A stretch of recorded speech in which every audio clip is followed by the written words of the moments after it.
good biscuits? You might have what it takes to join the Trust-A-Trader professionals. Millions of people use trustatrader.com to find reputable, recommended tradespeople like you. So if you're looking for more business and even more good biscuits, apply to join us at trustatrader.com. It's 10:53pm. You're at a karaoke bar. You're catching your breath.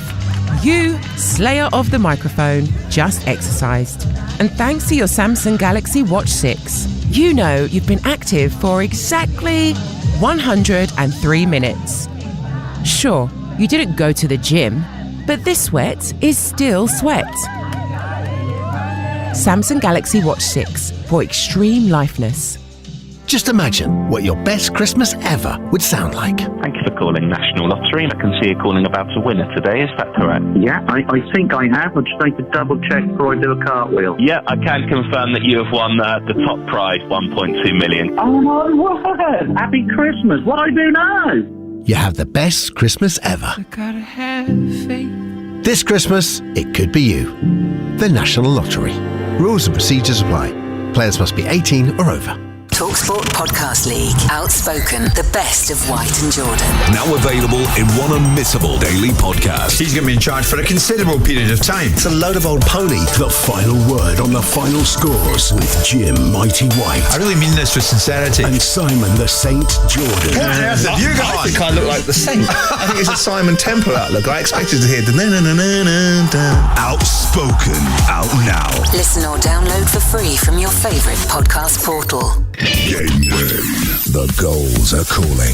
This Saturday, exclusive kick-by-kick commentary of Wolves versus Nottingham Forest. It's not on the telly, Eddie. Coverage from 2:30, kick-off 3pm. On TalkSport 2. On DAB, online and via the TalkSport app. He knocks him over, that's what he does. The second ODI live On TalkSport 2.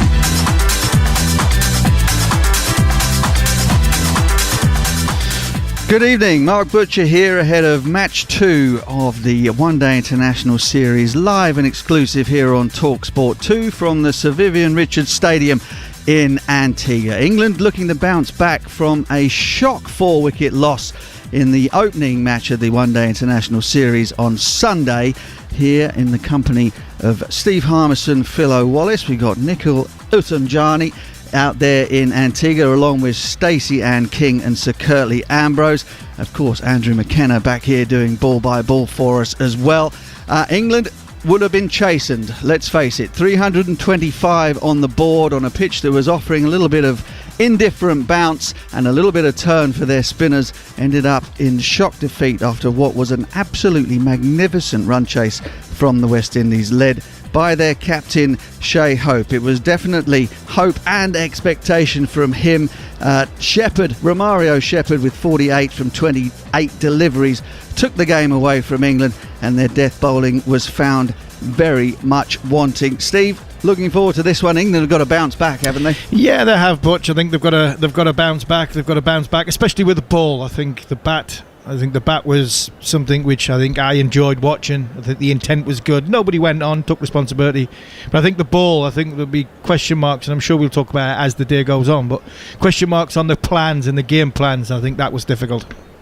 Well, we can head straight out to the middle. David Gower has the two captains, Hope and Butler, with him for the toss. That's number one, a close finish, a great finish. What are we going to do today? We'll have to find out. But the first thing is to get the toss done. We have the captains here, Shai Hope, Jos Buttler. Our match referee, Sir Richie Richardson. So we need the coin in the air. Heads is the call. Heads it is. Jos, your decision again. We're going to bowl first today. You're going to bowl first. Because? I think the wicket's going to play pretty similarly. It looks a good pitch. We fancy a chase today. Now, if you look back, which of course you will have done to that first game, you were ahead, it seems, for something like 98% of it. What are your reflections on that game? Yeah, absolutely. That we played a lot of really good cricket. Got ourselves in a really good position. We played well for a long period of time and just couldn't quite close it off. But the start of a journey for this group of players. Played really well. Got to focus on that performance and take the learnings into today. So what are the things you've been talking about in the meantime? Just about execution mainly. Most of the cricket comes down to execution. Obviously there's a big breeze here at this ground, which makes the execution from certain ends you have to be spot on, so that's the things we'll look to work on today. Feel the breeze again today. And your team today, is it the same? We're going with the same team. So same team, better performance, or just that little bit better performance, yeah? Just a bit. Okay, Josh, good luck. Thanks. Shay, what would your preference have been today? We would have done the exact same. You'd have done the same thing? Yeah, I believe that the pitch is not going to change too much, and obviously the night time is going to be a little bit better to bat. Well, obviously the chase the other day, well played yourself. That would have given you and the team a really good boost. Yeah, that's the confidence that we need, but we don't have to bring in complacency. We got to make sure we move on from this. Obviously take the boxes that we talk about in the meetings and have a good game today. And again, what are the things that you want to improve on? Just a bit better starts, especially with the ball, and continue with the bat. A couple of fielding lapses, get rid of them? Yeah, always. Catches with matches, so simple as that. And what has to change in terms of the way you approach the game? I mean, chasing was one thing, now you're going to be setting. Yeah, we have to assess quickly. Obviously, the conditions may be a little bit different. We're on a different surface as well. The wind is going to be a big factor again. We can see the breeze affecting us already. But yeah, the quicker we assess and the quicker we understand what's needed on a particular surface, then we could be all right. Okay, many thanks. We look forward to another great game and good luck. Okay, so just to confirm, it's England who won the toss yet again. They've changed tactics. Today, they're going to bowl first. Thank you to David Gower out there at North Sound. So England unchanged, as are the West Indies. So Salt Jacks, Crawley, Duckett, Brooke, Butler, Livingston, Curran, Ahmed, Carse and Atkinson will make up their 11. And the West Indies also unchanged, unsurprising really, after the great success of the opening one-day international. We're having one or two issues in terms of the internet connection here, so I'll stay with you, Steve Harmison. We were going to speak to Stacey Ann King, but very, very similar in terms of look. England, no changes made, but clearly are going to have to go out there and bowl first. Is that a decision made by the fact that they made such a mess of defending the last time, or do you think it's conditions-based? I think it's probably conditions-based. I think it's conditions-based as well as the pitch. We're playing on a fresh pitch. A lot of talk about these surfaces being relayed over the course of the last 3 or 4 months and not much cricket being played on them. So I think it's a little bit conditions-based. There will be an element of what happened in the first game. Josh Butler talks about execution. And I think that's the biggest thing for me from a bowling point of view. I think, yes, the execution wasn't great, but I also look at, I think, some of the plans that they had. I think that could be I don't want to be critical of that. I'm not going to sit here and be critical of that England bowling performance when it comes to, because they're learning with the captain. The captain's learning about the bowler. I think we've got to put it in perspective that the likes of Carse, I know Curran's played a bit, Atkinson, they're new to the captain. The captain's new to them. They're new in the England cricket team. So I think we give them a little bit of leeway, but they've got to learn from what they've just done at the weekend and put it right in this game. And I think that's what he's talking about, the execution. But I still think there's a lot of Josh Butler getting to know Atkinson, Carse, Curran and what they're trying to do, because I think the spin bowlers did their job properly. But I think it's about, as well as, Butler working out angles for different types of bowler, the skiddy bowler, the tall bowler that is actually bowling there at the time. And that, when you look at it, it wasn't until probably the last 10 overs where you really thought the execution went wrong. Yeah, England lost a bit of control, and perhaps tactically the idea of the field placing and what the bowler was actually delivering were that they were on crossed wires. Let's put it that way. Bakerloo line and the Piccadilly sprung to mind. Let's look at a couple of things that went right for England with the ball, and as they are going to be bowling first. You mentioned the spinners there. Liam Livingston got through all 10. 1 for 50, bowled pretty well, and Rayan Ahmed with 2 for 40 was outstanding. Yeah, I really enjoyed the way Rian bowled. There's a lot of talk about Adil Rashid, and Adil Rashid, for me, he still has a couple of years left in him, and I think that's why it's brilliant that on this tour like this, we can give Rian Ahmed a chance and we can develop what is going to be an unbelievable talent, but slowly but surely. And I've really seen him, his maturity and his decision making. Joss has mentioned about execution, but I thought Rian Ahmed bowled the right ball for the right ball at the right time for the right situation of the game. He bowled the googly when he needed to bowl the googly.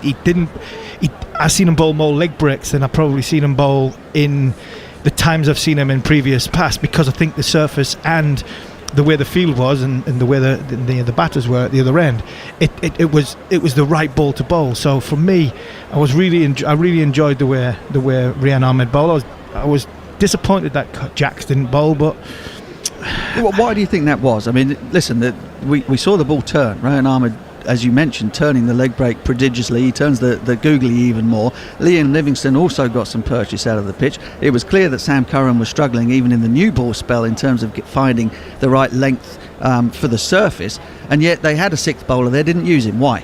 I hope he had a little injury. I hope there was a little niggle, because what the other side of it could be, from my thoughts, was I think this England cricket team over the course of the last year and a bit have become a little bit arrogant.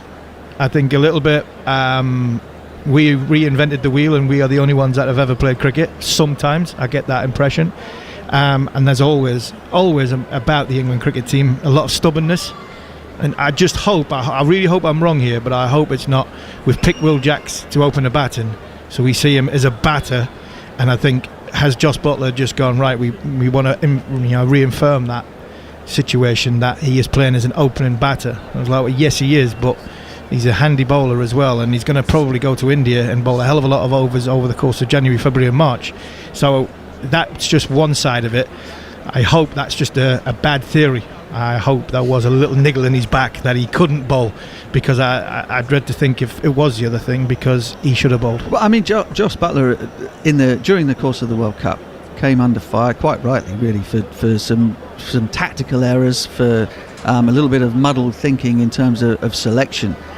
Something like that occurred on Sunday evening, and the loss that resulted in it won't quieten down any of those rumours and those conversations around whether or not he's the right man to lead this one-day international team in the next 4 years up to the next World Cup. Yeah, I think he's the right man. I'm not saying that because looking at it, he's the only man that's out there that could lead the team, because I never want to pick a captain, because by looking at 1 to 11 you think, right, he's the obvious choice and he's the only choice. He's not, because if somebody else, if Jos Buttler didn't do it and he said he didn't want to do it, then there would be somebody that stands up and puts a hand up. I think there is a little bit of naivety towards different, I think, scenarios and sections in a game, when I don't think the game drifts by Jos. I still think he's learning. I still think he's learning how to be a captain. I still don't think he's not going to be the finished article as a captain. And I think what I mean by he's still learning is this England cricket team, over the course of his first 6 months as captain, it's pretty an easy team to captain, really, wasn't it? He had a couple of fast bowlers who bowled nicely. He had 2 spin bowlers who were on top of their game.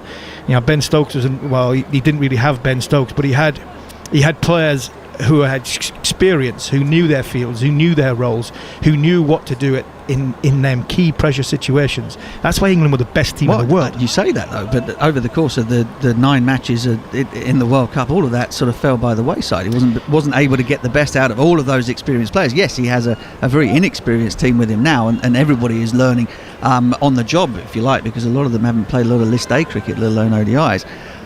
But the same question that I'm asking you about the last game on Sunday, you could say exactly the same thing about everything that happened in the World Cup too. Yeah, and you can only go on your players though as that, Butch. I think that's the big call for me. I think that's why it was such a shock what happened during the World Cup, and I think we'll never know until maybe Jos Buttler writes a book at the end of his career and what his thoughts were during that time, because he was challenged in the most pressurised situation like you'd not believe what the World Cup is in India, under the utmost scrutiny, being one of the favourites, and your big players aren't performing. Yes, he did get caught. He probably did get caught short. Some of the criticism that went his way, I think, are rightly so. And I think he's going to have to learn how to digest that. And when it came on the other day, you could see he was found wanting again. He certainly was, and England will be looking to put that right now. So the news from the toss is that England against an unchanged West Indies side have won the toss, and they will have a bowl this time at the Sir Vivian Richards Stadium. We'll take a break. The other side of that, we'll hear from one of England's better performers in that first one-day international, Rian Ahmed. On DAB, online and via the TalkSport app. He's gone! The second ODI live on TalkSport 2. 24 of the toughest teams, 8 action-packed weekends, 1 rocking epic prize. As Europe's rugby elite go head-to-head for the Investec Champions Cup, listen to Hawksbin Jacobs tomorrow afternoon from 1 and get expert analysis from some of the biggest names in the game.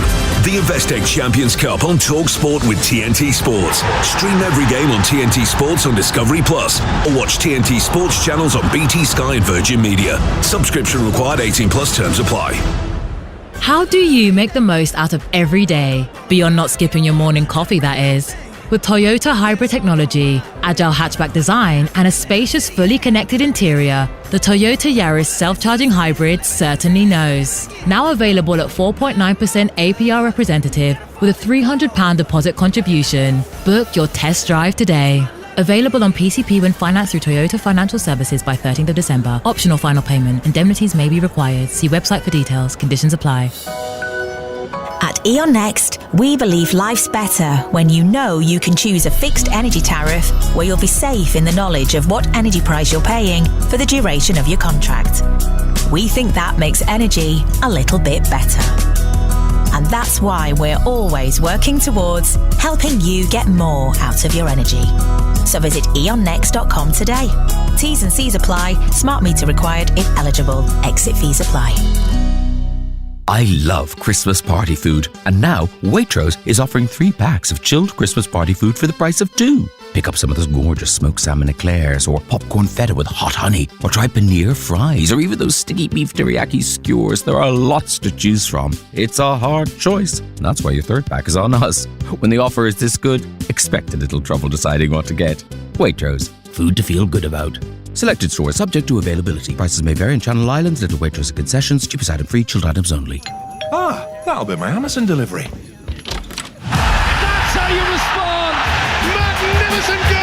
Brilliant finish! Amazon delivers the Premier League. Live tonight from 7:30. 6 matches, including Sheffield United v Liverpool, Aston Villa v Man City, and Manchester United v Chelsea. Only on Prime. It's the All-Star Stats Centre with Stat Guru Sarah. The 100% electric Townstar EV puts in a shift. It's got up to 183 miles of range, and it recovers quickly too, charging up to 80% in just 40 minutes. What about warranty? No surprises. It's covered for 5 years. That's all-star quality. Search Nissan Townstar EV and find out more. Range based on L1 Vizia grade. WLTP figures quoted for comparability purposes. Actual real-world driving results may vary. Charge time based on 80 kilowatt DC charger. Warranty T's and C's apply. TalkSport 2. Short ball and he's entered, he's out! The second ODI live from TalkSport 2, the new home of cricket. Oh, Ryan Ahmed, that's very full. Finger goes up, LBW Athenaeus. Unbelievable feeling. I think it was this time last year where I made my test debut as well. So yeah, I'm just looking back over even the last year. It's been madness. It's something I've never thought that would happen so quickly. But again, I'm very grateful for it, and I feel in a good place as well. So I don't feel out of place. I feel like my game is where I want it to be, but I'm always trying to get even better. Ryan Ahmed there, just 19 years of age, unable to place a bet in the States, but now it's time to get the latest odds with William Hill. In the Zone on TalkSport 2 with official betting partner William Hill. Get epic value all season with William Hill. 18 plus, begambleaware.org. Okay, so the odds as they stand at the moment: West Indies 7-4 against England, 4-9 on. A little surprising, perhaps, given what happened on Sunday evening. Enhanced odds for you: Phil Salt over 3-4s, and Zach Crawley also at least 1-6. Was at 4-1, now 5-1. Alec Anthony's top West Indies run scorer was 4-1, now out at 5-1. Gus Atkinson over 1 wicket, and Rayhan Ahmed over 1 wicket was 92, now out at 11-2. And then Phil Tufnell's pick, Harry Brook, top England run scorer and England to win, was 6-1, now 7-1.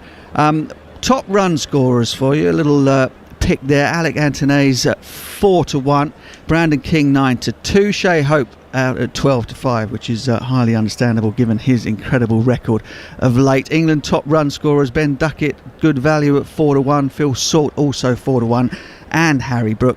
Josh Buttler out at 7-1. Surely he is going to come good for us at some point. Okay, there's a little selection of the odds for you with William Hill. That was today's odds update. Get epic value all season at William Hill. 18 plus, begambleaware.org. In the Zone on TalkSport 2 with official betting partner William Hill, giving you the tools for positive play. Take time to think and know your limits. 18 plus, begambleaware.org.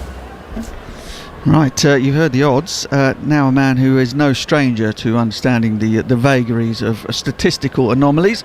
Jared Kimmer is with us. Are you a little bit surprised just that England are still favourites, Harmy, on this one?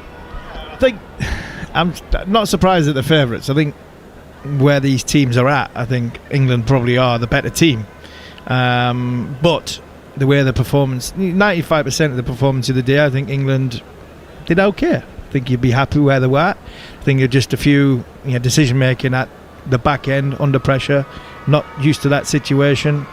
Playing against a guy who, the fastest of 5,000 ODI runs in Shai Hope, he was the one that won the game.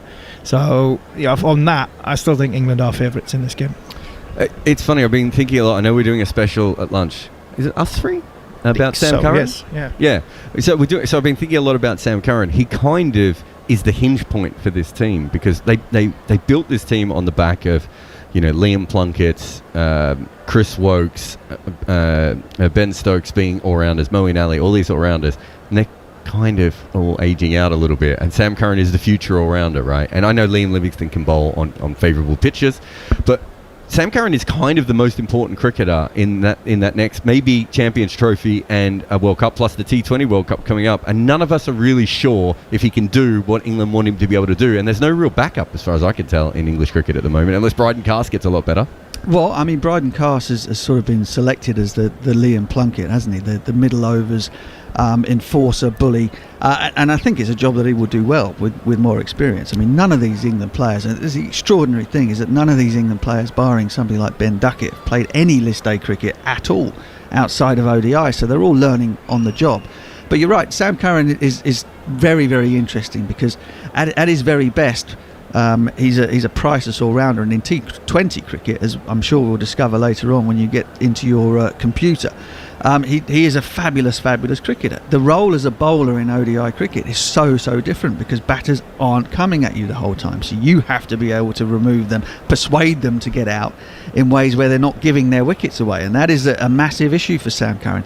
And great that Steve's here because one of your finest hours as an England player was bowling on a tour of the West Indies. Tall, fast, hit the pitch as hard as you possibly can. That is the hallmark of great West Indian bowlers and of yourself at your very best in the Caribbean. Sam Curran can't do any of those things. He's too short, too slow, and these decks in the Caribbean don't like that sort of bowling, or they're not conducive to that sort of bowling. Yeah, and I think to sort of go on that little bit further on that, Butch, I think that's where it comes to using your cricket brain, your cricket smarts, especially in this form of the game and the way the game has changed, is that I expected Sam to bowl a lot more around the wicket the other day and bowl a lot more into the pitch, and he didn't. It looked as though he really struggled on how he was going to utilise 10 overs. I think that's my big thing with Sam. I've said many times on following on the Cricket Collective, me and Neil Manthorpe have gone on for the last 2 years talking about how do we find a place in the team for Sam Curran. So talented. How do we find a place in the team? One day he picks himself in 2020 cricket. He bats at 7, bowls his 2 at the top, or he bowls his 2 at the death, 1 in the middle. He knows how to do it. It just seems as though once you add that 6 overs, or once you add that 16 overs, then all of a sudden there becomes an issue in how he gets through each spell and what that spell is and what's required from him and from his team. And the one thing I did notice the other night is why he didn't run around the wicket and bowl at base of, basically hit the pitch running onto off stump, because of his height and his pace and his trajectory. It would be very, very difficult to score off. And then you build pressure. He's got skill sets. He knows when to bowl the bouncer. He knows when he's in a contest. Sam's very, very good at getting into a contest. That's why he's so good in T20 cricket. But I didn't see that from him the other night, and maybe that is just a lack of confidence from the first 4 overs he bowled. The first 4 overs he bowled, he tried to pitch it up, swing it, and it didn't work, and it got belted. And that's what happens over there. You've got to hit that pitch. You've got to use the invariable bounce. That's on offer for you. And I don't think he recovered from that new ball spell. Well, more thoughts on that at the halfway point in this one-day international. For now, we'll head out to a man who is always very, very heavy in terms of his length, walking around there on the pitch. Sam Allard has had a chat with both captains. Joss Butler coming over, speaking live with TalkSport. Joss won the toss again today, but a slight change. You never bowl first. What's the thinking behind that? Yeah, I think it looks like another really good wicket. If it played pretty similar the other day. If anything, got a little bit better. So hopefully we can make use of that today. No changes. Was there any temptation to, with only 2 matches left in the series, to have a look at some of the other guys, or is consistency key here for you guys? No reason to change the team. I thought we, as I said before, we've done a lot of things really well in that game. We just couldn't close it out. And today we looked to put in a really good performance and get the win. And is that the key? It might have been a defeat on Sunday, but it felt like for 90% of that game, it was a game that you guys executed all your skills pretty well.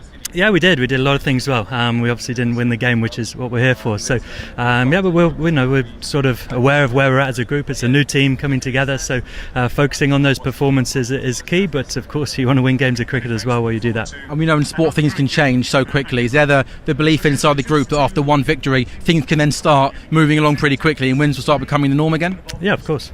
And Shea Hope is also going to come over and have a chat. Here he is again. He's got a big smile on his face. I've never seen sunglasses that big. Really? First time for everything, right? They're massive, aren't they? Yeah, but the amount of sun is around, you have to block out. So I'm happy with the big shades today. Good man. England won the toss, but they're going to bowl this time. What would you have done if you won the toss? I would have bowled again. We understand the conditions, and the wind is going to be a big factor. And also, I think there's going to be a bit of dew in the evening time, so it's going to be better to bat. So that's why we got to put our best batting performance in today. Make sure we put them under pressure when they come up to bat. And I imagine it must have been a good 48 hours for you boys. A massive victory, a great run chase. Everybody must be in pretty good spirits. Yeah, it's a great confidence booster. Something that we ask for. Anytime you start a series, you want to start well, and that's exactly what we did. But no for us to replicate that, and definitely not bringing any complacency. Got to make sure we have that confidence to start the innings, especially since we're batting first, and then put them under pressure in the back end. Winning one game against England is some achievement, but it's now the real challenge, backing it up and doing it again. Exactly. Consistency is the name of the game right now, especially now in these times when any cricket team can beat anyone on any day. So it's important for us to make sure we string a lot more consistent performances together so we can call ourselves an elite team in the next few years. Good man. So I feel like I'm shoving the microphone in your mouth, but I've never heard a tannoy as loud as it is here in Antigua. Yeah, there's a lot of vibes already. It's great to see everyone is coming out, and I'm sure it's going to be another crack of a game. So the numbers should pile up as the day goes on. Yeah, Shea Hope there, the hero of the run chase in the opening ODI. Don't forget, of course, that the West Indies failed to qualify for the last Cricket World Cup, finishing up just outside of the top 10. They are in a state of flux, as is often the way in the Caribbean in recent times, but they put in a terrific performance in that first match. And of course, Phil O'Wallace will tell you that for them, it's consistency that's the key. Can they back it up with another performance against England here today? Right, to talk you through the opening exchanges then. England have won the toss and have decided this time to bowl first. You will hear Phil O'Wallace, the huge Bajan, who is going to be opening the batting for us, and of course, Andrew McKenna. Thank you, Butch. Welcome along. Here we go then. Match number 2 of a 3-match series. It means it is a must-win for England if they are to get anything positive out of this ODI series. As you've just been hearing, both teams are unchanged from Sunday's first match. The only difference is that England won the toss again today. However, they've elected to go at things the other way around. So England, as I speak, are walking over the boundary, led by Joss Butler, to bowl first. It is a suit that England have been much stronger in recent times. Setting totals has been a bit of an issue, so they've gone back to what they know a little bit more of. Let me take you through the teams. As I said, they are the same. So, Salt, Jacks, Crawley, Duckett, Brooke, Butler, Livingston, Curran, Cass, Ahmed and Atkinson. The 11 on duty for England and the West Indian side, as the two opening batters come out to the middle, Alec Athanaze and Brandon King at the top of the order. Casey Carty still listed to come in at 3. Shai Hope at 4, Shimron Hetmar at 5, Shafane Rutherford at 6, Romario Shepherd 7, Alzari Joseph 8, Yannick Carrier at 9, Gudakesh Modi at 10, and O'Shane Thomas at 11. Philo Wallace is alongside me in the commentary box. Good afternoon, sir. What do you make of it all? What are you expecting to see? Good afternoon to our listeners, those who follow us on the web. Good afternoon, Andrew. It's a pleasure to be back here today. Well, Mark Butcher, before he handed over to us, he said that the buzzword for the West Indies cricket team is consistency. Shea Hope has alluded to it in this interview after the first ODI with a victory. So it's going to be very interesting to see how West Indies set a target for the English to chase down. Brandon King, he's fresh from injury. He looked a little stale in that first ODI. Obviously, Alec Anthony is a new opening partner for him. He got a half century and looked pretty comfortable, but he'll be tested now again in these conditions at the Sir Vivian Richards Stadium. Obviously, they've won the toss, and England won the toss and decided to send West Indies back. So obviously, they're looking now to utilise whatever moisture there is there to their advantage. And it will be Sam Curran to bowl the first over, as he did on Sunday. An awful lot talked and written about his 0 for 98 on Sunday from those 9 overs and 5 balls. He's going to want to get back up and running and get back into the swing of things as soon as possible.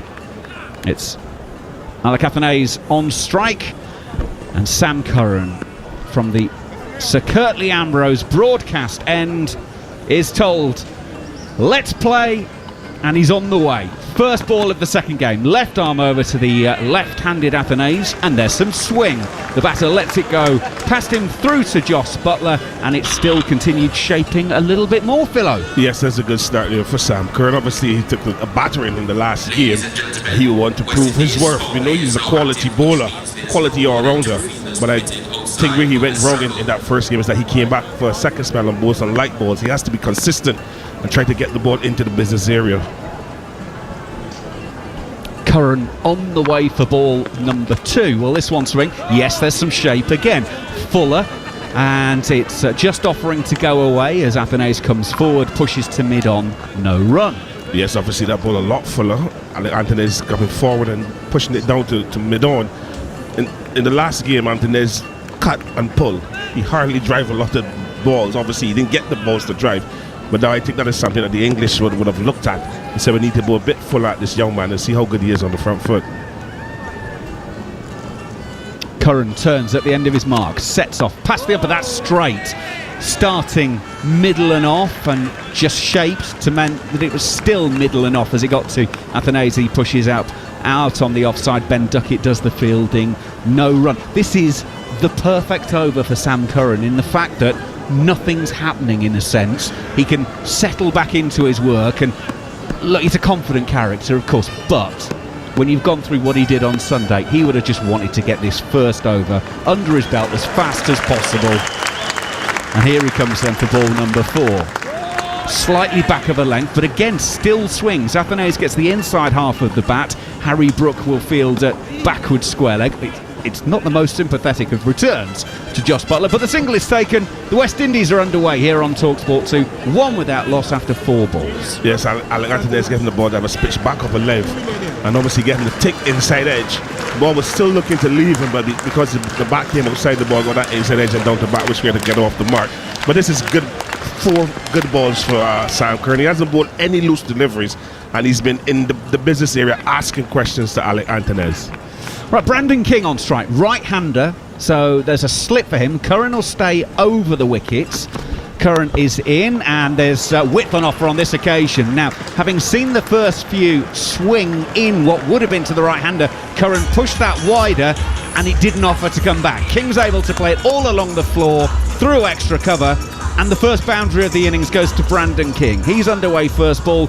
West Indies 5 without loss. Well, he looked at 4 balls from the non-striker's end. And the first ball he got from South Carolina, the striker, he got a lovely stride in and struck it quite nicely through the outside and all along the ground and down to the ropes for 4. But a good start for Brandon King. Another light delivery from Sam Curran. Needs to get closer to the right-handed Brandon King. Final ball of the first over then. That's better from Sam Curran. Pitching round about middle and off, straightening to hold its line. First over underway and completed. 5 from it, a single and that boundary for England. Winning the toss, putting the West Indies in. West Indies 5 without loss here on TalkSport 2. Don't forget, of course, as well as listening to us, you can watch us on YouTube for our watch-along. It's the TalkSport Cricket YouTube channel, live commentaries, and also we're putting some of our exclusive interviews and much more as well. So head over to the TalkSport Cricket YouTube channel where you can watch us in our private. And Philo's got a lovely blue top on today. You can marvel at the attire of the gentleman sitting next to me. Thank you very much, guys. You're not dressed too badly yourself. Good men always start from the toes up to look good. A good over there for West Indies.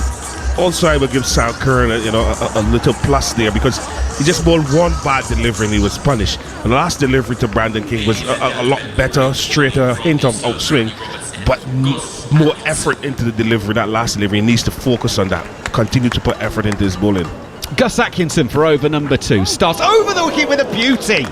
Brings Athanaze forward, beats him on the outside edge through to the keeper. No run. Oh, that'll warm the cockles of many a fast bowler's hearts. But that's a perfect start for Gus Atkinson. Ball pitched on the 3/4 length and bouncing and moving away from the left-hander. Butler taking that ball over by his waist, and he nodding approval. Antonez as well said, well bowled.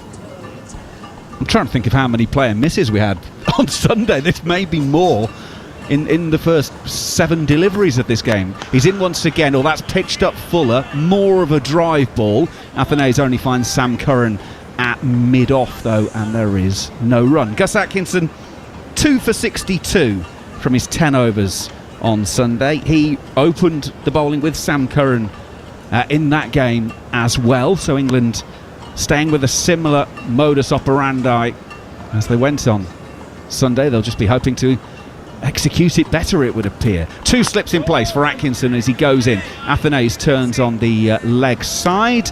Will Jacks will field at mid-wicket, and there's no run.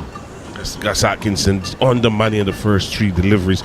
The last delivery just a lot straighter. Antonez coming down, hit the inner part of the bat and just trickling out into the leg side. But again, we're seeing them tightening up the deliveries at Antonez, not giving him the room that we saw in that first ODI. Gus Atkinson is on the way. There's a little bit of width on offer there. Not timed perfectly through the covers by Athanaze. It's a sort of push drive. Let's call it that. Sam Curran's able to pull it in about 10 metres outside of the 30-metre circle, and it will be just a single. So Athanaze has 2 from 8. Brandon King 4 from 2. And he will face Gus Atkinson for the first time. So gets to mark his guard out with 2 balls left of this over. Yes, again, that ball, not a full length, but a good length, and dragging Antonez forward, who just pushed it into the offside quite nicely and picked up a single. Gus Atkinson into the right-hander then. That was short of a length, but it's still gripped in the surface, actually, and just threatened to move away from the batter. Is able to play that with hand-eye coordination. No timing, and it'll be back to Atkinson in his follow-through, no run. Yes, Brandon King coming out of Jamaica. He's accustomed to the ball coming onto the bat. So when you look at how he sets up, he's setting up to hit the ball through the offside. And if there's no whiff on offer, he then ends up tugging the ball into the legs, and like he's done that in that previous delivery. So Gus has something going for you. He has to keep working on it. Final ball of the over. Oh, that's again a little bit floaty. It's an invitation to cover drive. Liam Livingston will field at mid-off, though, and Brandon King, off the bat, probably was thinking boundary. He gets nothing for it. At the end of 2, here on TalkSport 2, our exclusive coverage of the second one-day international, the West Indies put into bat, but leading 1-0 in the series, are 6 without loss. Yes, Philo Wallace. Good over there for Gus Atkinson to follow up from Sam Curran. The last delivery, obviously, a lot fuller, a lot lighter as well, not as heavy as the previous delivery. But again, Brandon King not getting his feet out to the ball and getting into position, just dragging it a bit with the bottom hand and just shoveling it down to mid-off. But you're seeing that the English bowlers, they are working on something now. They're looking to take the West Indian batters a lot closer and fuller and hoping that they'll make the mistake. Sam Curran is on the way past the umpire. Well fielded at point by Phil Salt. Athanaze was thinking he got some width on that occasion and was going to lay into it with plenty of wrist, plenty of hands, But Phil Salt helped out his mate there, because that could have easily been 4 runs if he got past him. That's a brilliant stop by Phil Salt. Obviously, he's a wicket keeper by nature, and feeling that cover point, that's where one of your best fielders will be. And he saved a certain boundary, but again, too much whiff on offer from Sam Curran. Curran on his way past the umpire.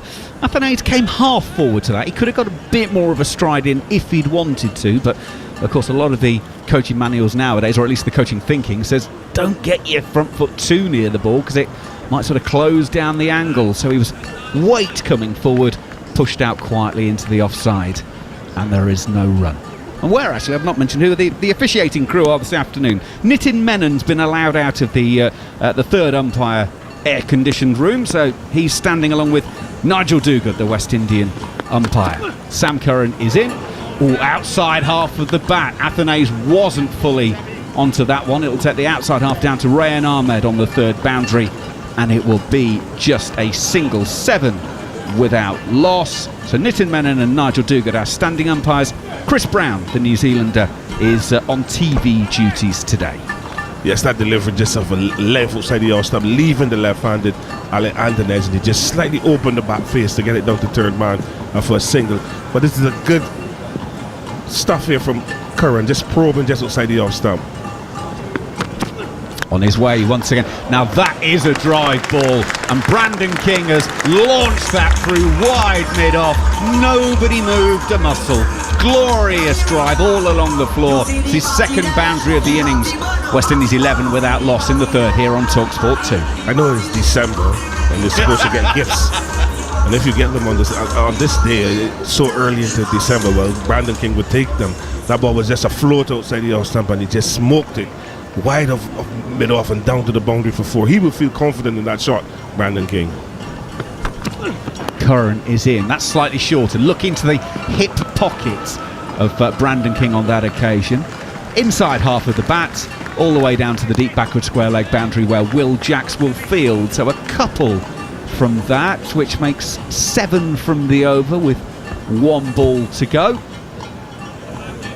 Yes, obviously Sam Curran pulling his length back to Brandon King, who just tucked it into the leg side. Not a lot of pace from Sam Curran, so you wouldn't expect to get a lot of bounce, but he just waited nicely down behind square. The fine leg is inside the circle, so the man at backward square, Jacks had to run around to his right, and Brandon came through for 2 runs. Final ball of the over, better. Harder length from Sam Curran there. Felt like it hit the pitch and then hit the stickers on the bat of Brandon King. He's only defending to complete the over, but it's what they call in the game the heavy ball, isn't it? That felt heavier than some of the previous ones because it actually sort of hit into the splice. Agree, a ball is 5.5 ounces, but if you ball it hard, heavy into the pitch with effort, it feels heavier than 5.5 ounces. And that last ball, you're correct, Andrew. You see Brandon King looking to defend, but then he looked to bring his hands up on the ball because of the extra bounce and the extra effort from Sam Curran. I know it's hot in Antigua, but they need to be consistent in their line and lives, the English bowlers. Gus Atkinson for his second over. Past umpire Nitin Menon. Starts with a wide one. Athanaze throws kitchen sink, dishwasher and washing machine at that one, but gets nothing on it. Through to Joss Butler, and there is no run. Still 2 slips for Gus Atkinson, and you can see why after that delivery. Yes, he didn't throw the rooftop at it, so he still has a house. But again, Anthony saw whiff on that ball, and he opened his eyes open wide, and it just zipped through to Josh Butler. So not a bad ploy from Atkinson. Atkinson over the wicket. Again, he's leaning back on that one, Athanaze. He's opening the face down to the third boundary. Comfortable single. There is an element of risk and concern about that because there are 2 slips stationed, but he was just properly balanced, opened the blade, guided it down, and everything took care of itself. 14 without loss. Yeah, the key there to Alec Antonez playing that shot is the balance. He looked to overhit the ball, he just stayed at a good position and just opened the back face. Atkinson goes in. Now again, that's another situation where King drops it into the offside, but the ball has hit the bat rather than the bat make contact with the ball because it sort of came onto him that bit quicker and just hurried in. Yes, obviously Atkinson a lot taller than Sam Curran, and when he hits the ball into the surface, you would expect the ball to bounce. But again, Brandon King staying on leg stump. So with a hint of in swing from Atkinson, you always think that you stand a chance to maybe bowl him down or get an LBW. So it's a good line and a good line from Atkinson. Atkinson is in clips in the air for the first 10 or 15 metres as it went down to Brydencast at long leg. Single take, and it was one of those where as it leaves the bat face, hands go up into the air going, oh, we got a chance. And actually it goes in that position where there isn't a fielder there and everyone can calm back down. Yes, the blood pressure goes up and then it comes down. But again, the in-swinger from Atkinson, just on the full length, Brandon King just clipping it with the inside edge of his bat down to long leg. In goes Atkinson and bowls an absolute jaffer off the seam. It cuts back to the left-hander. Joss Butler takes it down the leg side and immediately appealed, and it's given not out. Joss Butler reviews it. So he must have thought there's glove or bat or something as that's gone through, and Joss Butler has claimed the catch. So Chris Brown, our TV official, gets to make his first decision of the day. That's a beautiful delivery there from Gus Atkinson. And up front on first, thanks. Right, so we start the process.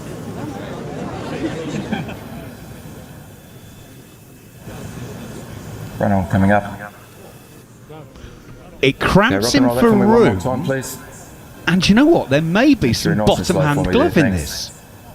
Okay, I'm going to need please, if I could next. It's a very good delivery. The ball pitched on the left, bounced and came back at Alec Anthony's, who was looking to play. And the ball seemed to have brushed his gloves. The ball has brushed his gloves. It missed gloves. There is then a spike, but I can't see what's that's come off. Is it the back of the bat? A couple of frames back. Or is it his elbow? That's the. Unfortunately, the bat is actually blocking the view that shows us what that has come off. You can see the ball's past the bat at that point, so I'm pretty sure that's the bottom of the elbow that it's flicked through. Decision if you could go back, please, to the on-field umpire. Nathan, you need to overturn your decision out. You're on screen. Signal now, thanks. It's been given out. Nitin Menon is told I don't know about that. to raise the finger. Alec Anthony is caught by Joss Butler off the bowling of Atkinson. That's one of those that if the West Indies could now review the review, I think they would. And to me, I thought it brushed his glove before it got to his elbow. I thought it brushed his glove before it got to his elbow. And that was a tricky one. Again, we have all these replays cameras, but sometimes we don't have the right camera in the right position. Alec Anthony might feel he's been hard done there. But he has to go. Okay, quick poll in the commentary box. Philo, out or not out? No, I thought it brushed his gloves. I would say out. So you're going out. Jared, you're going... Not out. Harmy is... Well, I presume he's saying out because he's sticking a finger up at me. I'm taking that as... and I'm going not out, so that's two each. I just don't think that should have been overturned because we couldn't tell if it was an edge or the elbow on the way through. And that's important to remember. The umpire had said not out on the field, so there has to be conclusive proof. I think Harmy thinks it hit the bat. I think the ball's past the bat, but neither of us can be sure because the bat was in the way of the camera, which means that the umpire probably should have given that not out. So I think the third umpire's made a mistake there, but these things happen, and certainly he turned around in a guilty way, and I would give most batters out straight away if they look guilty. For looking guilty? Yeah. If you can't work out a poker face, Mackie, you don't deserve to be out on the field. Casey Carty is the new man in at number 3, 15 for 1. Gets a ball roundabout off stump and plays it quietly out. And there is no run. Made 16 from 39 balls, Casey Carty on Sunday. Did not have the easiest of times. My learned friend next to me, yesterday evening, as we were doing a radio show in Barbados, described his performance on Sunday as a bit timid. You want to see a bit more positivity from Casey Carty today? Yeah, I think that Casey Carty to me on Sunday was timid. And you're batting at number 3, which is the specialist position, the best batter bats there. But yet you've come in at a good score and you've struggled to find your feet. So this is going to be an important innings for him in this second ODI, Casey Carty, and I will hope that he can drop the nerves and we can see what Casey Carty can do as a batter for West Indies. If you are listening to us, and of course you are, but available of social media, I'll come back to that point in a minute, because Sam Curran started his third over with another ball that he's tried to go across the right hand of Brandon King, and it's just ended up in the swinging arc, and that has been hit straight through extra cover for 4. It's another boundary against Sam Curran. That's a top shot from Brandon King. It's not a half ball, it's the left ball outside the yard stump, but because he's staying leg side of the ball, he's opened up that entire offside, and he cream it through cover. Cover point for 4. Very good shot from Brandon King. So Sam Curran is being put under pressure from the first ball in his third over. Brandon King prepares to face. He's got 15 from 10, and well, all the boundaries have basically been very wide balls that he could basically throw his hands through. In goes Curran once again, leaves that one. That's a better one, and a little bit of shape back in as well. So it remains 19 points. As I was just about to say, if you are listening to us with access to a phone or a tablet or some kind of communication device, at cricket_TS or at TalkSport2, give us your thoughts on that wicket if you have seen. I'm sure it'll be all over social media shortly if you've not seen it as yet. And if you're in the Caribbean, please do that as well, because I am aware that we are broadcasting in the Caribbean as well. This one is, oh my goodness, it's again short and wide. Harry Brook, take a bow, diving away to his left-hand side, has saved Sam Curran from going for another boundary. It remains 19 for 1. Yes, another wide, short, floating delivery, and King creamed it this time to the left, but Harry Brook diving to his left and pulling off a brilliant stop, certainly saving another boundary. So yeah, we're also broadcasting. You can hear us in the Caribbean. We're in Trinidad and Tobago over Freedom 106.5 FM. Updates on Vibe CT 105.1, Sangeet 106.1, 95 the ultimate one. You'll be pleased, Brandon King's just opened the face of the bat, guides it down to third for a single, and we're also on Sky 99.5 FM. So I imagine the reaction to that wicket in the Caribbean may be slightly different. Please get in touch, give us your thoughts. Was there enough evidence for you to give that out? Well, yes, a lot of people will be up in arms, because there's no, as Jarrad said, it might be the conclusive evidence is not there. But when to me, on the naked eye, I thought it brushed the glove. But again, we'll have to wait and see. Casey Carty waits for Curran, and he's caught it slip. It was another wide one that Carty had his weight back and was playing a forcing shot off the back foot into the offside, and Zach Crawley does the honours, and from what was a promising start, the West Indies are now 20 for 2 here on TalkSport 2. And that is my problem with Casey Carty. He's been struggling in the Super 50 tournament that finished a couple of weeks ago, and he continues to struggle in this series. He's got a wide delivery, not getting his feet in the right position, just throwing his hands and closing the back face somewhat. The ball took the outside edge, and Zach Crawley at first slip is going to take that, even if it's a minute to midnight. And Carty has to go without scoring, and West Indies have found themselves now at 2 down with only 20 on the board. I just want to talk about Sam Curran. I know we've got a thing on him at lunch, but I checked his average in the last 3 years in ODI cricket in the power play, Macca, and he averages 18. Global average is 31, so he's 13 under normal. And I know we just saw him in India struggle. We're going to see him here struggle at times, but when he gets it right, he really is very hard to play. And one of the reasons that people have struggled with him is he can swing the ball, but he still has skills to use the wobble ball later on as well. So if it's not swinging, he can go back to the other one. Fortunately, the other day, he didn't get any deviation in any way, and it didn't work for him. But at his best, he can actually move the ball in the air and then move the ball off the pitch, and that's why he has such a good record in the last couple of years. Shai Hope walks to the middle, the hero from the opening game, 109 not out from 83 balls. His highest score against England, his highest score at home against England.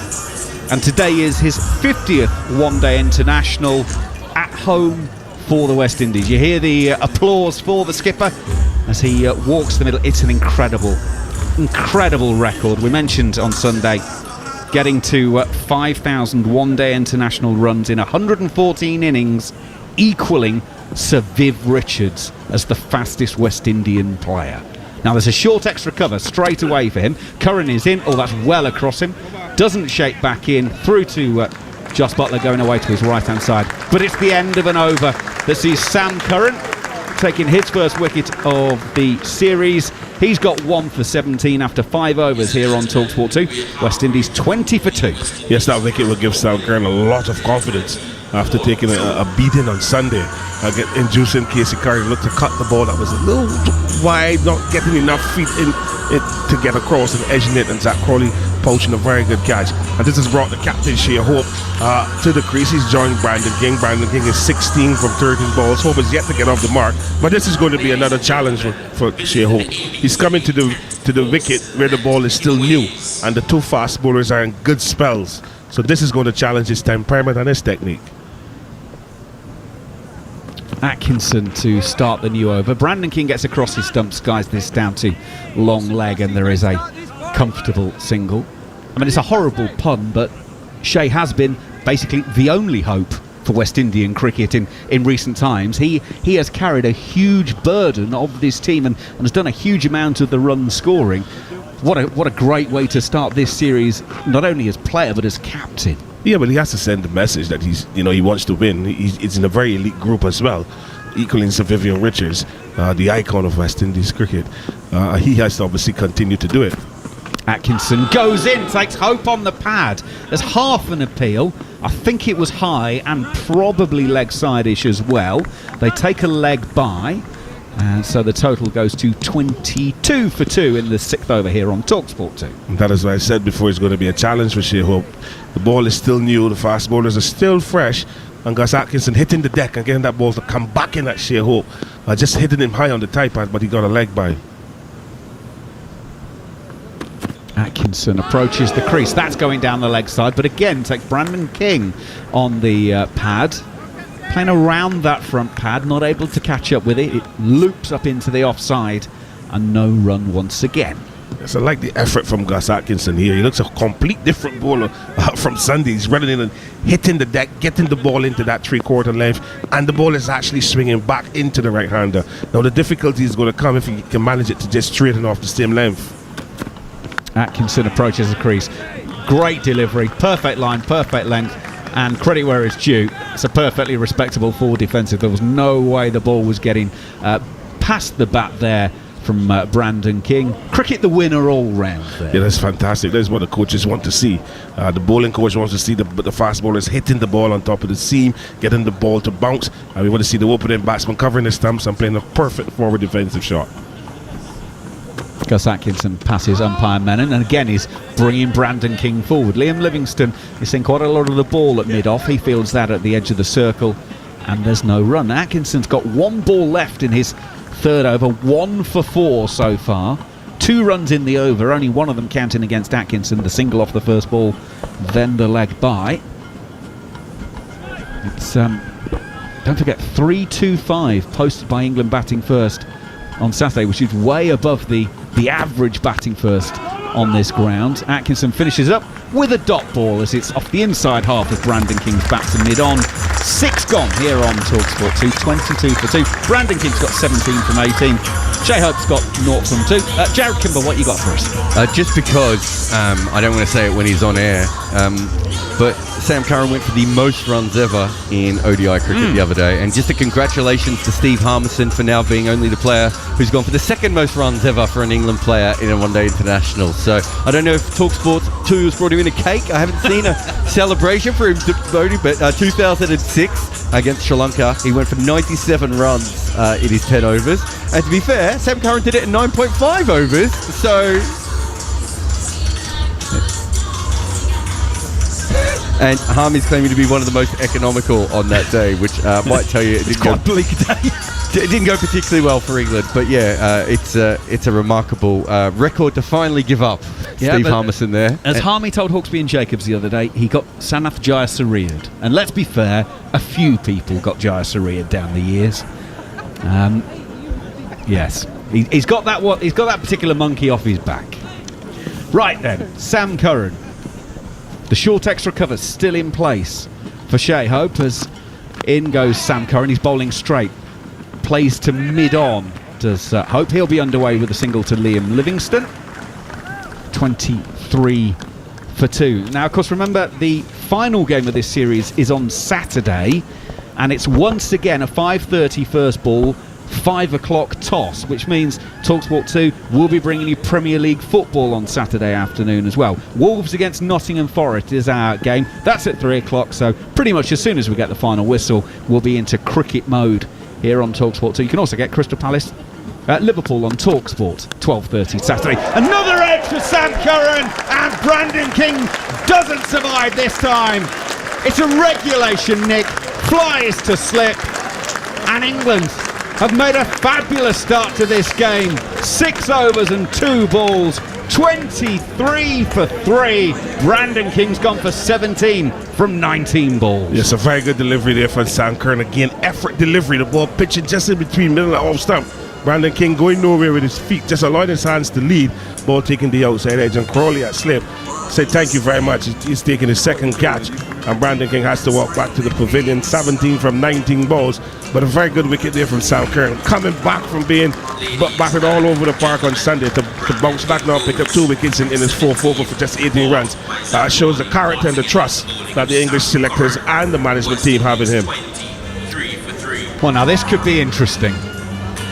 Arguably the West Indies' 2 most experienced players, well, they are the most experienced players in this squad in terms of the batters, and arguably the most talented. Shimron Hetmyer walks out to join Shea Hope, except he's now turned around and gone back. Has he brought the wrong glove out? I tell you what, you don't want to be doing this against Bangladesh, do you? Yes. Well, he made a very big point of waving to the umpire to say what was going on. Well, that's the thing about Angelo Matthews. He went on and on about how common sense had to prevail, and at no sense did he tell the umpires that his helmet had broke. He just walked back off the field. But yeah, you're right. Shimron said, I brought out the wrong glove, or my glove's broken then, didn't he? It looked like he'd got 2... He's a lefty, so 2 right gloves, because there was no big thumb piece. So I can only assume he'd picked up 2 of the same hand. 12th has just come charging out with the right one, and we can now all carry on and resume. Yeah, Marco, well, I was a little, my heart was in my hand there when I saw him turning or walking back to the pavilion. He needs to be careful. But a good delivery from Sam Curran, just pitching on about middle and off stump. King not getting into a very good position, off balance. Well, took the leading edge and taking that slip, and Shea Hope slapped his bat in his pad, knowing that wicket was one that would hurt West Indies. Hetmyer's come to the crease. There is some concern about his form. I wouldn't even go into his fitness, but he needs to obviously settle down here and look to build a partnership with Captain Hope.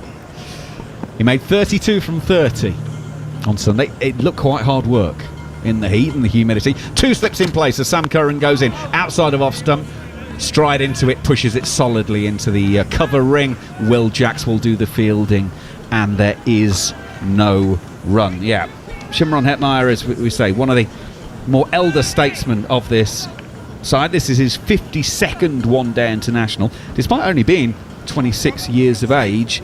Best of 139 with 500s and 450s, which feels a little bit light for his talent, if I'm honest. Yeah, he's talented, but obviously there's something called management that he needs to understand.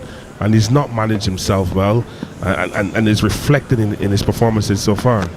Curran is over the wicket to the left-handed Hetmyer, bringing him forward, pushes to point. Salt will field, and there is no run.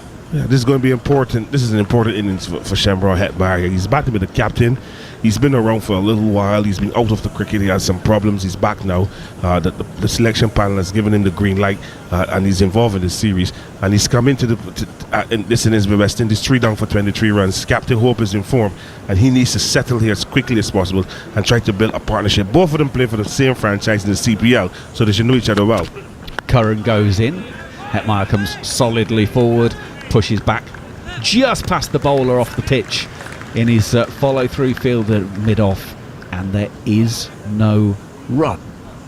That's a good forward defensive shot there from Shimron Hetmyer. Sam Curran on the money ball, just on about the off stump to the left hand. He just covered up, and once he covered up, you cannot see anything behind him.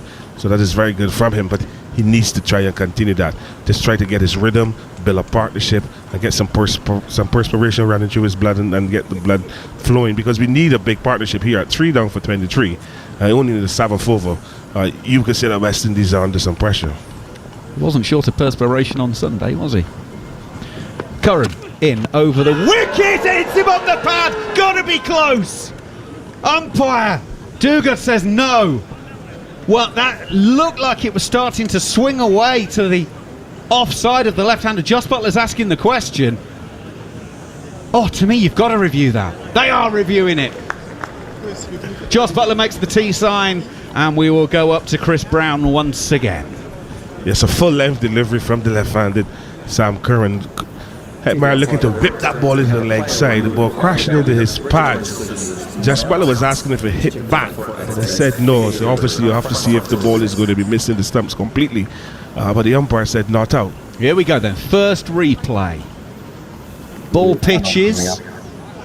I don't see bat on that.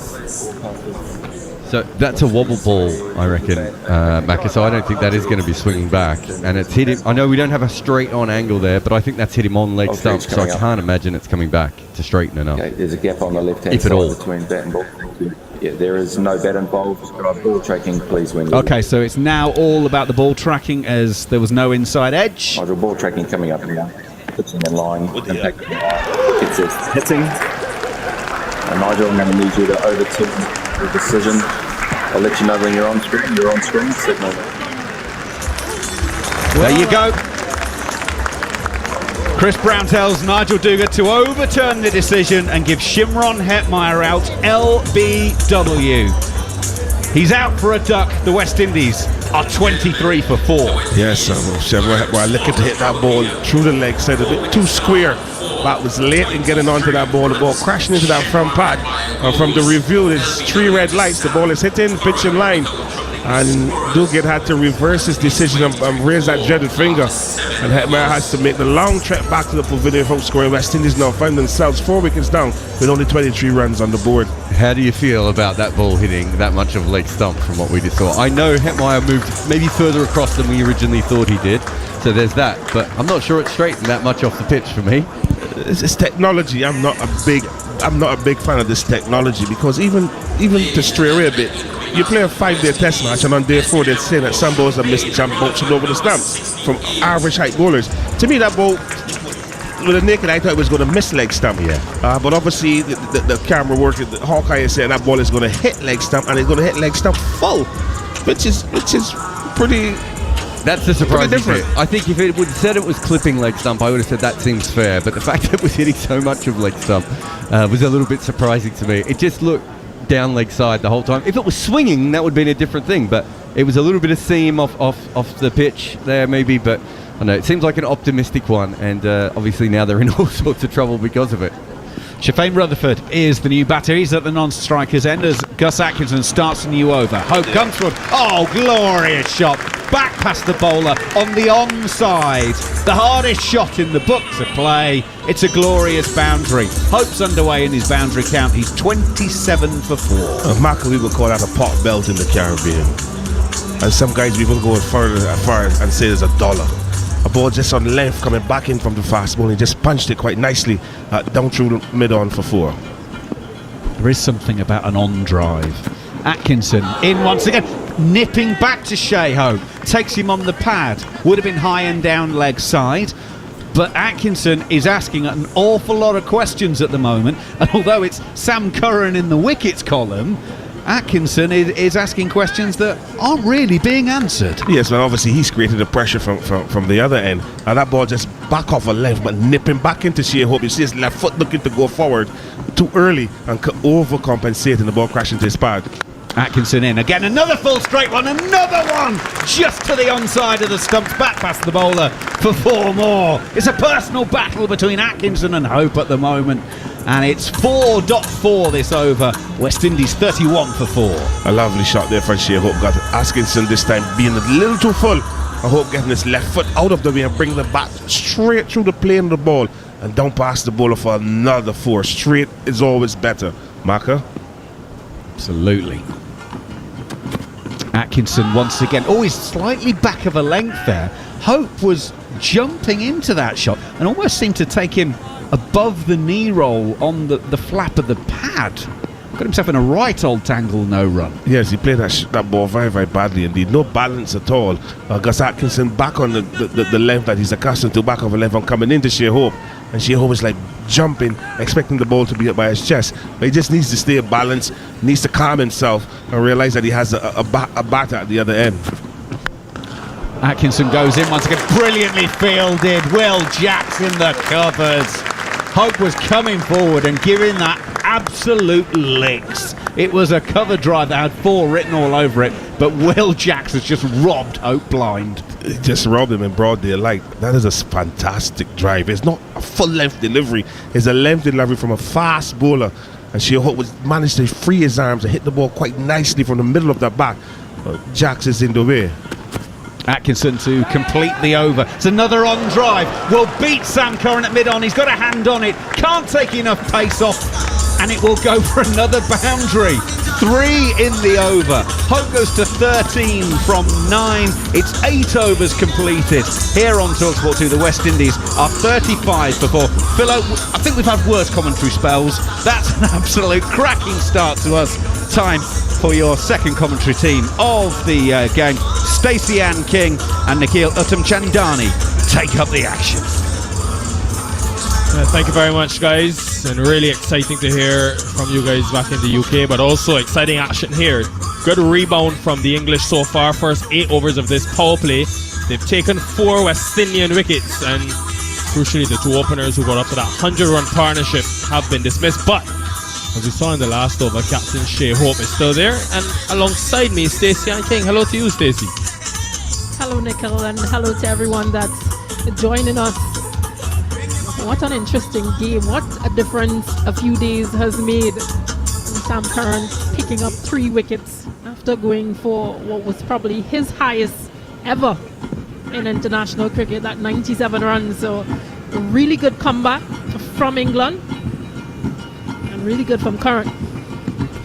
What he's done well is use conditions. Here he is bowling to the left-handed Rutherford from the Sir Curtly Ambrose end. And this is a good length delivery which is just defended into the offside, no run.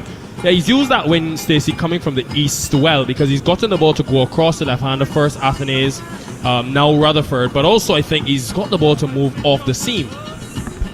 And also bowling, changing up as well, those lengths in which he's bowling a bit fuller at times, but varying the length in terms of pulling back. Here is Curran, packed offside field, this time much straighter. Oh, big indecision. Direct hit could be close. Shea Hope makes it back in the end. It was just tucked into the onside. Hope took off straight away. But Harry Brook, who was at square leg, did well to get around to his right and had a fire at the non-strikers. And I think, though, Hope would have been home. Yeah, you don't want another wicket of any kind at this point if you're a West Indian fan. 35 for 4 in 8.2 overs. Rutherford, who would have made his debut in the first match, is out there with his skipper much earlier than expected. Here is Curran past the umpire now. Again, another delivery probing on that much straighter line. And it's tucked into the onside. Only 3 fielders are in that leg side for Rutherford. And obviously inside the first power play, you're only allowed 2 deep fielders. He's got mid-off, a very close catching position, extra cover, an extra fielder close in at point. Short point, slip in place, and deep third rounds out the offside field. Curran has had an improved performance so far. 4.5 overs, 3 for 18. Here he is again from this northern end, and this time full to Rutherford. Back on off stump. It's driven to point, no run. Yeah, that fuller length that we've been speaking about, just trying to make something happen, always having the batters on easy as to what length is coming at them, and we saw that with Athanaze's dismissal. That delivery just came back into him, really surprised him. But this has been good. This has been really good. I'm not sure what the talks were in the dressing room over the last few days, but this looks like the England that we've known to see over the years. Couldn't have asked for a better comeback or rebound, you could say. Here's Curran, still over the wicket to the left-hander, this time wide, about 5th stump, just inside that tram line dot delivery. So starts with 5 dots. Curran. It's a good toss for Butler to win as well, Stacey, because if you look historically at this ground, we haven't had one international cricket here for a while, but always tends to favour the batting team going into the evening time. The ball with the dew tends to come on a bit better, but also I think the wind factor also declines. Tonight, when we get to 6 and 7 p.m, there'll be about a 7 km/h difference in the wind, which is quite strong from the east. Here's Curran again from over the wicket as Rutherford just cuts this one down to deep third. It ends the over just 1 run from it. England are on top of the West Indies here at the Sir Vivian Richards Stadium. After 9, the score is 36-4. Listening live on TalkSport 2. Yeah, one good sign for West Indies is that their captain, Shea Hope, is still in the middle. And Curran has come a whole whirlwind around from his last match. He's picked up 3 wickets for 19 runs in his 5 overs thus far. And Atkins on the other end, he picked up 1 wicket off his 4, just 16 runs. So really bowling in tandem, this English player. And current run rate for West Indies 4.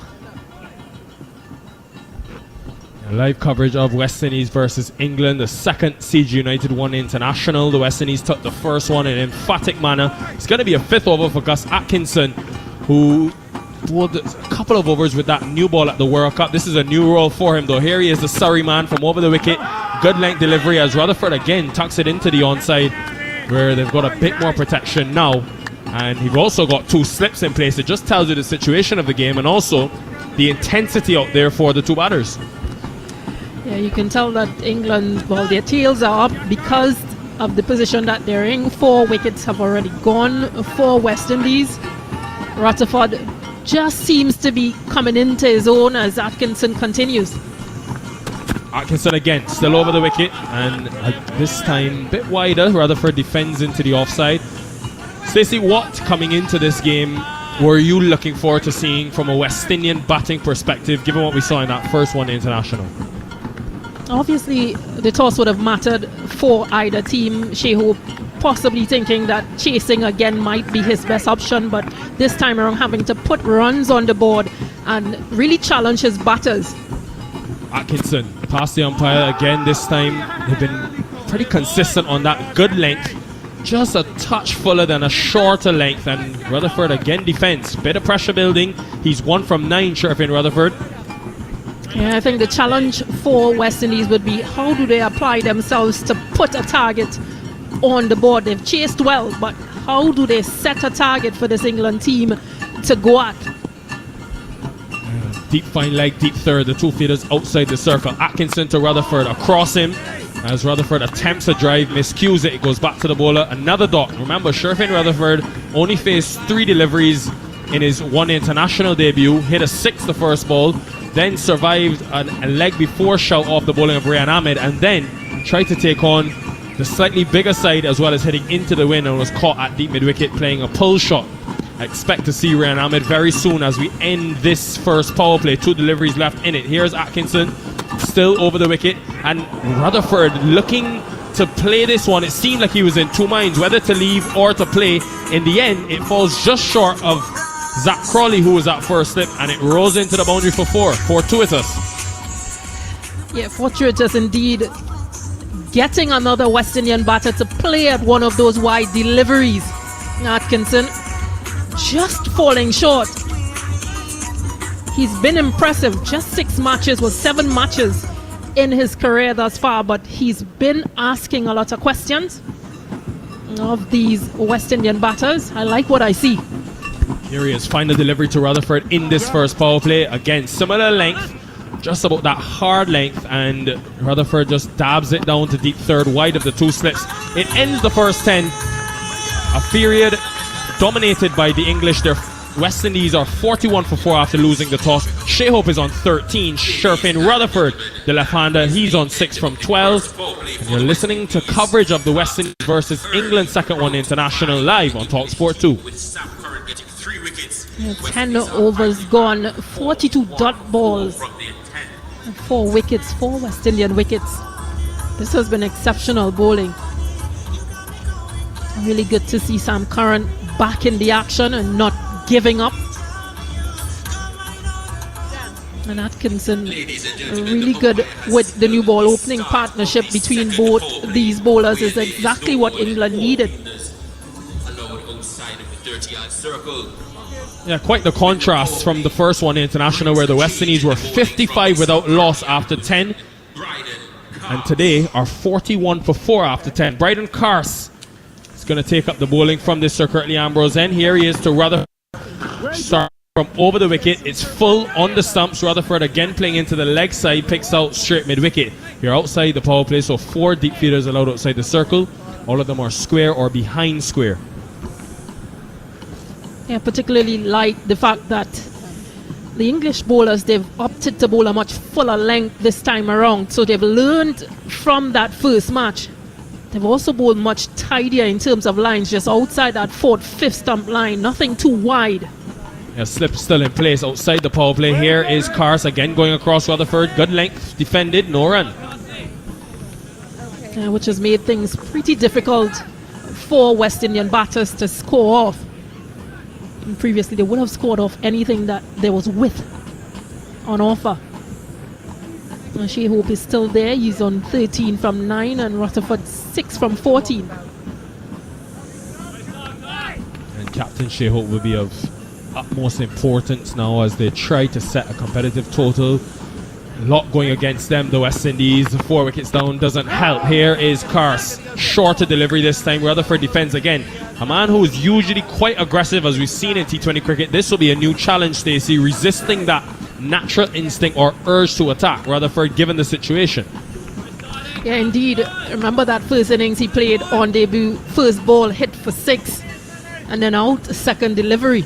So a challenge for him, but nothing that I don't think he's incapable of doing. He has to spend time. His skipper is out there with him as well. So, just those conversations. Here is Carse. Full delivery. Rutherford whips this one into the leg side. Really well played. And I think it will just roll into the boundary. It does, because he had to beat a man that was positioned at mid-wicket. Gets a first boundary to his name, Sherfin Rutherford. He almost started walking because he felt that it came off its bat quite well. Now the outfield here is quite quick, but it just slowed up as it was going into the boundary. So maybe if the fielder gave a better chase, could have been different. Just a single. Live coverage on Talk Sport 2. Here's Carse over the wicket. A Yorker, which Rutherford is able to navigate and keep it out. But he does have that capability, as we've seen in the blast. We've seen at the 100 and at times where T20 bowling, he can go very full and quick and near that Yorker like he did there. Well kept out by Sherfin Rutherford. Just a boundary off the over so far. 5 deliveries in. 1 delivery to go. Field remains the same. Just 2 deep fielders on the leg side. Deep fine leg and a deep square leg. And only 1 man in front of square. Here is Carse going over the wicket still. Rutherford looking to cut, gets an inside edge, but doesn't go back onto the stumps. Just trickles to Joss Butler. It's a good first over for Bryden Carse. Just concedes the 4 runs. End of 11, 45 for 4. Yeah, a few good deliveries there to end that over. And again, just the construction of his bowling over. A few deliveries into the left-handed batter, almost into his legs.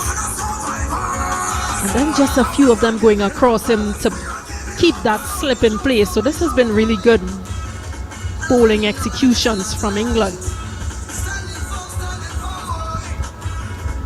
And 45 for 4 West Indies, 11 overs gone. Yeah, we've seen a lot of differences in terms of that first one, the international. A big one is the weather, obviously the day and night conditions. One thing that's remained pretty consistent has been the crowd. It's fantastic to see a splattering of English fans, the England flags, but also I think the West Indian fans will come in as we get later into the evening. Now, here's a roll of the dice for Joss Butler. Didn't see Will Jacks in that first one international. With a left-handed Rutherford at the crease, he goes to Jacks from that Sir Andy Roberts end, which means an end of the first spell for Atkinson and Sam Curran. The man who took a 6-foot on test debut, the off-spin of Will Jacks against Pakistan. He's only picked up the 1 ODI wicket thus far, but we've seen he has ability. Here he is starting from over the wicket to the right-handed Hope, and he brings Shea Hope forward. A flighted delivery which Hope defends for no run. Yeah, learning as the games progress. Last match. Jacks again, short delivery and off the inner half of the bat into the onside. Good quick single. Yeah, a few questions would have been asked from the last match. Could there have been a sixth bowler used for either team, West Indies or England? And England this time around bringing Jackson and bringing him in quite early as well, even though that they're not under any pressure. 46 for 4. But I'm sure they just want to create opportunities to try and see the back of Shea Hope or Rutherford. Just keep that pressure and momentum going. To Rutherford, the left-hander, there's a slip in place. Zach Crawley comes to that slip position. Here's Japs wide of the crease from around the wicket. First delivery is targeted at the stumps. He's bringing Rutherford forward. And of course, Rayan Ahmed, who dismissed Sherfin Rutherford in that last game, we could definitely see him at some stage. Well, that googly which Rutherford tried to take on was caught on the boundary. Here's Japs wide of the crease again, this time shorter, and just punched into the offside. Deep cover will do the fielding. Single. Yeah, very young in his ODI career as well. Well, Jack's just 4 matches under his belt. So only picked up 1 wicket, 1 for 18.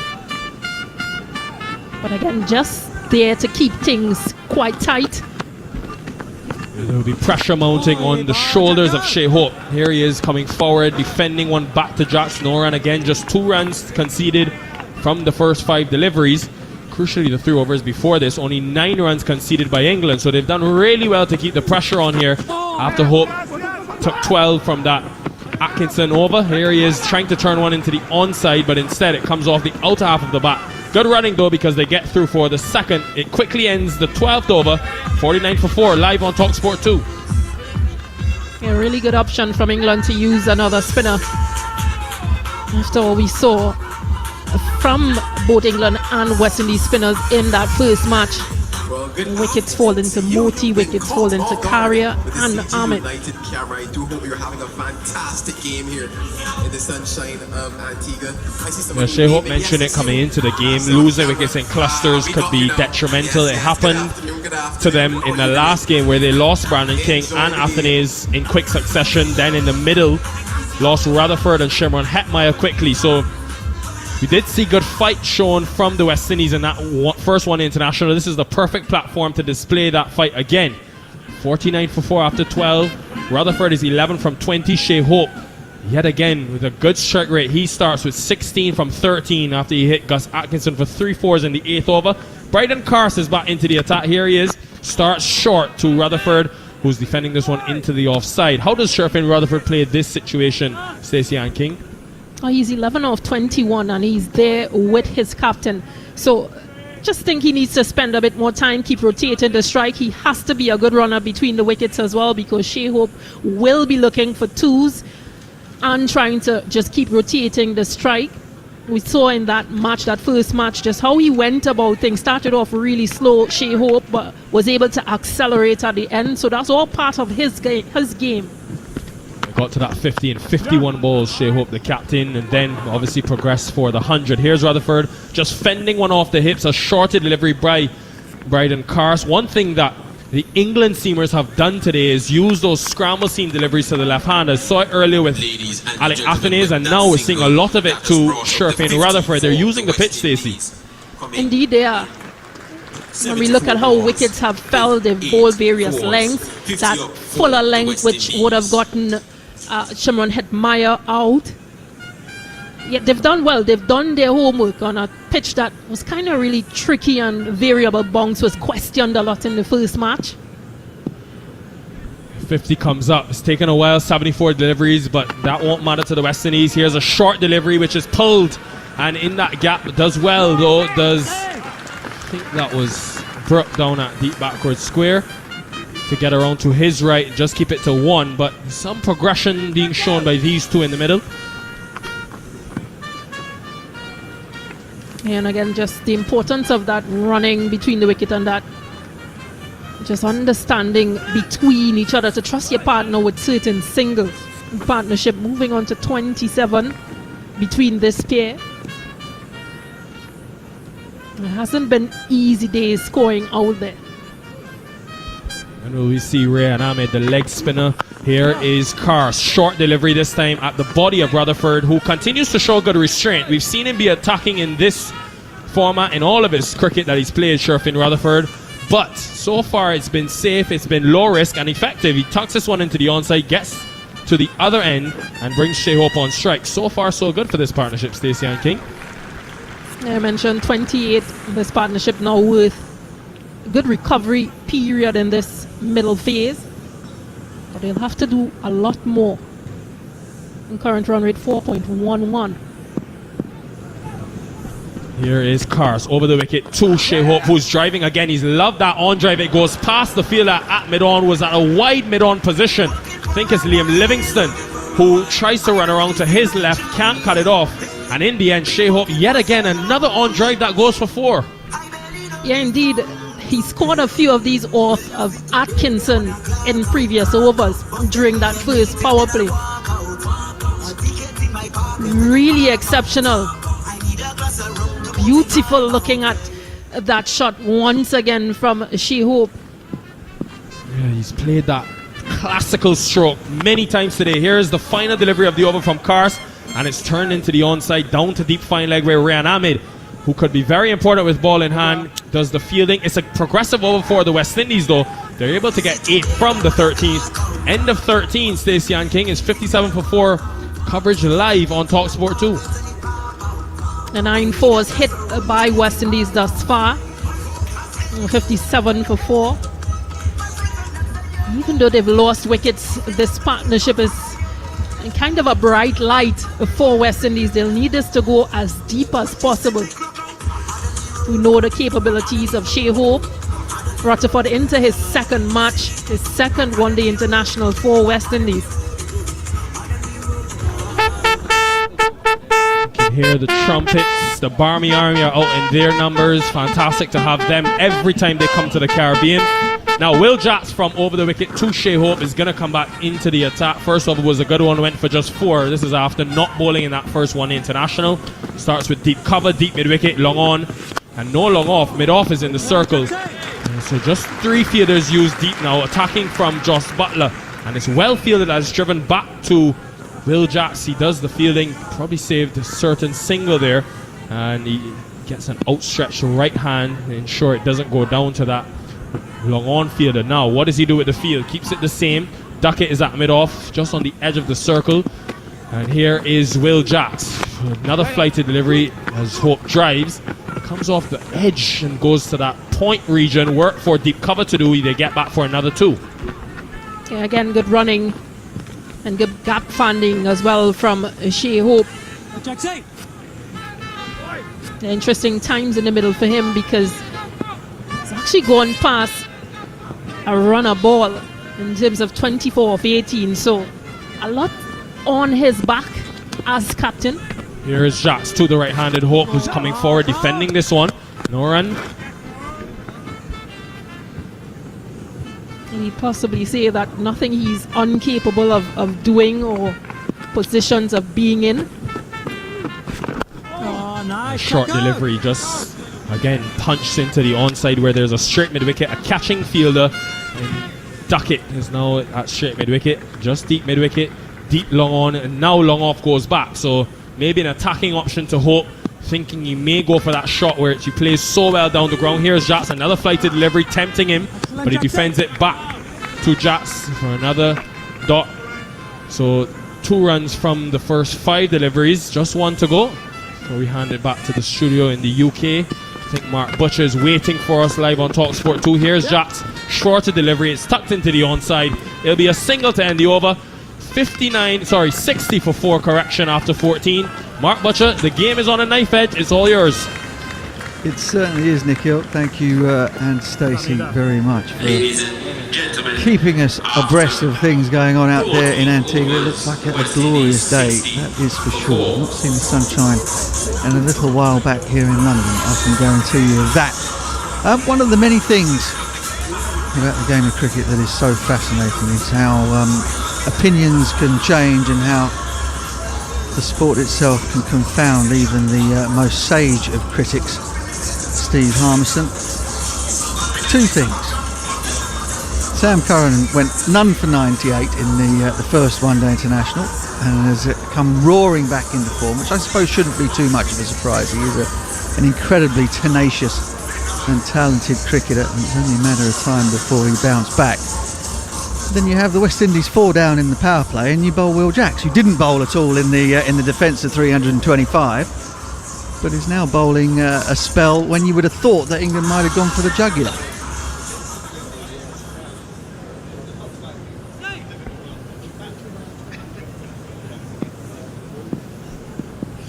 Okay, all right, I'll take your word for it. As Cars is in to Hope, who plays a classy back foot punch, but it's stopped quite brilliantly by Phil Salt, who is without the keeping pads and gloves. At backward point, dives on it to his right and saves a single.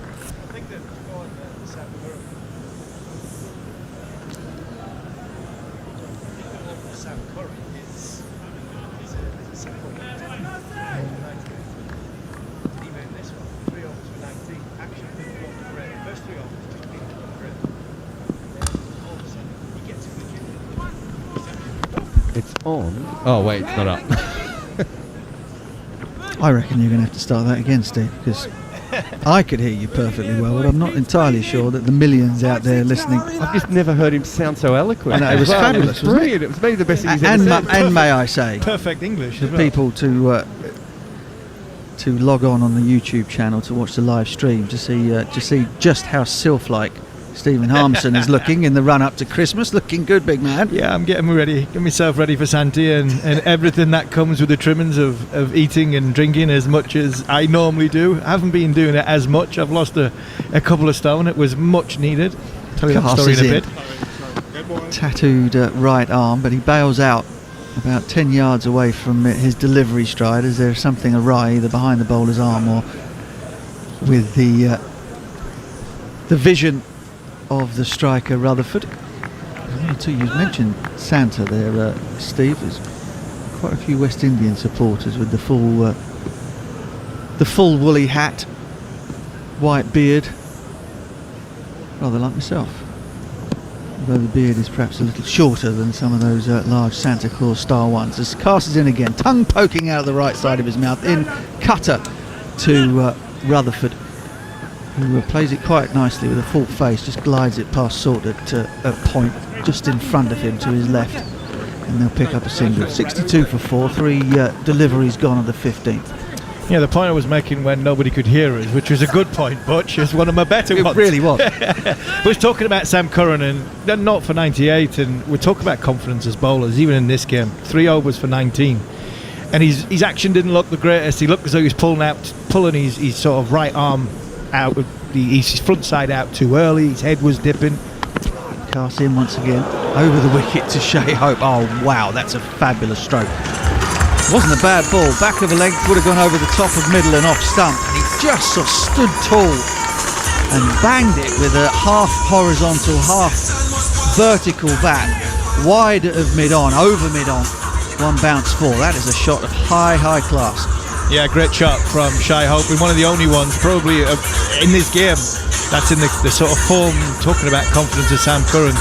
You know, to play that shot, telling bowlers Atkinson and Carster hit the pitch hard, you know, go hard into length and make them hit you off an inconsistent surface. That was a wonderful shot. In fact, he went all the way for 6 as Carster's in again and hits almost exactly the same spot. This time Hope is forced to go up onto his toes and just play with a dead bat, runs it to Salt at backward point, and there's no run.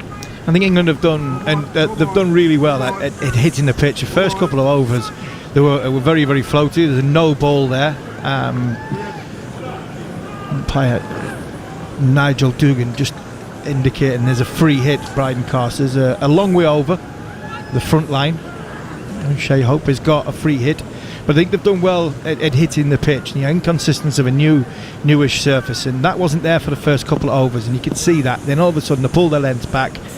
Sam Curran got some confidence by getting that first wicket. Cast in then, free hit. Hope sets himself to do something violent. Cast kind of spots him getting outside the line of off stump and fires it wide, but too wide, so he's going to have to bowl it again. Yeah, he's just tried to use where the wide line is. Shea Hope's gone right across, standing more or less with his back foot, the heel of his back foot right on off stump, opened himself up, trying to hit it onto the leg side. Carster's seen it early and gone wider, and he's been punished for a wide. Okay, still a free hit. Goes for the red marker, the umpire's guideline. Shea Hope can only get the toe end of it, but he'll come through for a single, 2 extra cover. 71 for 4, 1 ball left of the 15th. Hope is 33 from 27, Rutherford 14 from 24. Cass has the rather ignominious figures of none for 23 from 2.5 overs thus far. You're a big fan of Bryden Cass, aren't you? Yeah, I am. I'm a huge fan. I think he's got huge potential of that Liam Plunkett role in the middle overs. Slower ball that time, and Rutherford pushes forward, knocks it between point and extra cover. He'll pick up a single and keep the strike. We mentioned Liam Plunkett a lot into the 15th over, 72 for 4. But Pat Cummins, in more recent times, that was a role that he found himself in, whether by hook or by crook, in the World Cup for Australia, and did it brilliantly. Jared, he did it brilliantly in the final. Pretty ordinary. That's all that matters. He's pretty ordinary all the way through until he got there. Bowled brilliantly in that last game. The length England bowled in the power play compared to the last game. Last game they bowled a lot full and a lot back of the length. This time they basically bowled from 4.5 metres to about 7.5 metres. So they really went either slightly fuller and tried to get the ball to swing, or they just hit the pitch very hard. So big change there. But I know you two are just going to love this. Butch usually hates my stats, but he'll like this. Shafane Rutherford doesn't have a weakness against off spin. There's no matchup reason, so it doesn't make any sense. He averages 32 in T20 cricket. He obviously hasn't played in the ODIs. He's slow against it, but he doesn't go out to it. Jacks is in, the off spinner, to the bulletproof against off spin Shafane Rutherford. I just don't understand it. I mean, honestly, that's completely blown my mind today, that you'd have a team fall down and you wouldn't throw the ball to Rayan Ahmed or one of your proven wicket takers or your main spin bowler. Short ball is dragged down and is pulled just wide of mid-wicket. It might have been a catching opportunity, but it's gone wide of mid-wicket. Livingston was unable to stop it from going for 4 wide mid-on, and that'll be a boundary to Rutherford off his non-nemesis off-spinner, Will Jacks. Some average cricket all round. It's just a filthy drag down. Ball that's gone straight through mid-wicket's hands, and Liam Livingston should do a hell of a lot better with his diving or sliding stop. Jacks full toss this time, wide of leg stump, and Rutherford says thank you very much, sweeps it backward a square, no man back there, only 4 men outside the circle at this stage of the innings, and that's 2 absolute pies from Will Jacks in a situation that I cannot understand why he's bowling. I mean, that is just a horrendous ball. I think the worst ball in cricket is the full toss outside leg stump, because there's no redeeming feature to that from a cricket perspective. But yeah, so he strikes it just over 5 runs and over in T20 cricket, which is quite low, Butch. Forward goes Rutherford to a well-pitched off-break, nudges it into the offside, and there is a single. Well, one thing I will say is, because people have been going, well, you lot all wanted Will Jacks to bowl in the last game. 2 very, very different circumstances. The circumstances in the first game was England had 325 on the board. Sam Curran was clearly struggling and was going around the park. The spinners had control of the game as Jacks is in once again, and this time Hope strokes it into the offside for a single. The spinners had control of the game. They were turning the ball. West Indies were going absolutely nowhere, and if you were going to use your 6th bowler, that was the time to do it. When you've got them 4 down in the power play, I would suggest that throwing the ball to your 6th bowler is not the right way to go. Call me old-fashioned. As Will Jacks is in, pitches the ball on a decent length, but it's nudged down the ground for another single towards mid-on. I think last game, perhaps they didn't trust Will Jacks to bring him on and bowl, and I think there was a conversation had of, we actually need to see this guy bowl, and I think Buttler is now overcompensating for that by bringing him on at this stage, which makes no sense. But well, listen, all I will say to you is this: if I'm captain of a team and my captaincy has been, or my tactical nous has been called into question over the course of the World Cup, I'm not experimenting at this point. I am nailing a 4 down for 23. At 23 for 4, and everything being talked about my captaincy, Gus Atkinson is bowling his 10 more or less off the reel. Bryden Cass is coming straight on. Sam Curran's got 3 for 19. He's bowling 10, very close to 10. And I'm trying to bowl them out for 120 inside 34, 35 overs. Yeah, and then that's what a captain does. Post-match interview with a big grin on my face going, I've got control of this. And we've also seen why he didn't trust Will Jacks in the previous game, because he bowled a half tracker there and then a full toss outside leg stump. So, Well, you've gone from devil's advocate to Butch's advocate within the space of a couple of sentences, so we can all be thankful for that. 83 for 4 from 16. West Indies doing a little bit of a rebuild here. Hope is 34 from 28, Rutherford 25 from 30, and the partnership is now 60 after what was one-way traffic in and just out of the power play as England knocked over Antonays, Carty, King and Hetmeyer with just 23 runs on the board, with England having won the toss and inserted the home team. And it was all done by Sam Curran. He bowled 3 overs for 18, 19 I think it was. He looked as though, for me, he was struggling with his action. Said a bit earlier, his front side was coming out too early, which pulling his head away towards square leg. When you do that, you don't then get full rotation of your body, so you're not going to get it to swing. You're not going to get a consistent length. He was bowling wide to the right hander. Then all of a sudden, he bowled an absolute beauty. Got one just to hold their line, and then his action was good from there. He held his head up. Any left armer will tell you that your head position has got to be high and tall and give it the best chance of full rotation to get it to swing. And once he did that, he looked a completely different bowler. Did Sam Curran? He's got 3 for 19 off his 5 overs. I say 3, 2.5 really, because the one of Shipman Hetmeyer. I'm sorry, I don't get that one. I really don't get that one. Straight away, I've gone down leg side. Yeah. As soon as it's hit his pad, I'm going naked eye down leg side. Worst, best case scenario from a bowler's point of view, if you DRS it, it's going to be clipping leg stump and you don't lose a referral. Josh Butler's gone and referred it. When I've seen him refer it and then seen the slow-mo again, I'm going, oh, you've lost this one, Josh. I'm sorry you've lost it. It's hitting it full on, leg stump. Yeah. But to be fair, it was a wobble seam delivery, wasn't it? It wasn't sort of seam up, looking to swing it away from the left-hander. And that's what Josh said. Did it swing? Yeah, and it didn't. But it actually pitched and straightened a little. Whether it straightened enough to clonk full on into leg stump is a moot point, or one that the technology will tell you it did. Rayan Ahmed is in. We've been asking for him. Here he is, and starts round the wicket to the left-handed Rutherford, who gets an outside edge, thick outside edge. It runs down to third man. Atkinson slides, picks up and throws it in, but they pick up a single. Rayan Ahmed starts without a slip. England, of course, still very much in the ascendancy, 84 for 4. And Ahmed, with that customary 100 megawatt grin on his face, he is absolutely loving playing international cricket, the 19-year-old, and why wouldn't he? Slip in now to the right-handed Hope. As Rutherford is in, beautifully pitched leg break. Has Hope decided that he was going to stay back, I think, from quite a long way out, but then realised that the length had done him, so he lunged forward a bit and managed to keep that one out. Dot ball. Ahmed in again. Butler crouches, waiting, a little over pitch that time, and Shea Hope's frustrated that he wasn't able to knock it away for a single. Bowler picks it up in his follow through. Jared? Rayan Ahmed against left-handers is really interesting, so when you get a chance, Go on then. I'll come in. We'll be the judge of that. Ahmed is in. Shea Hope, brilliant footwork.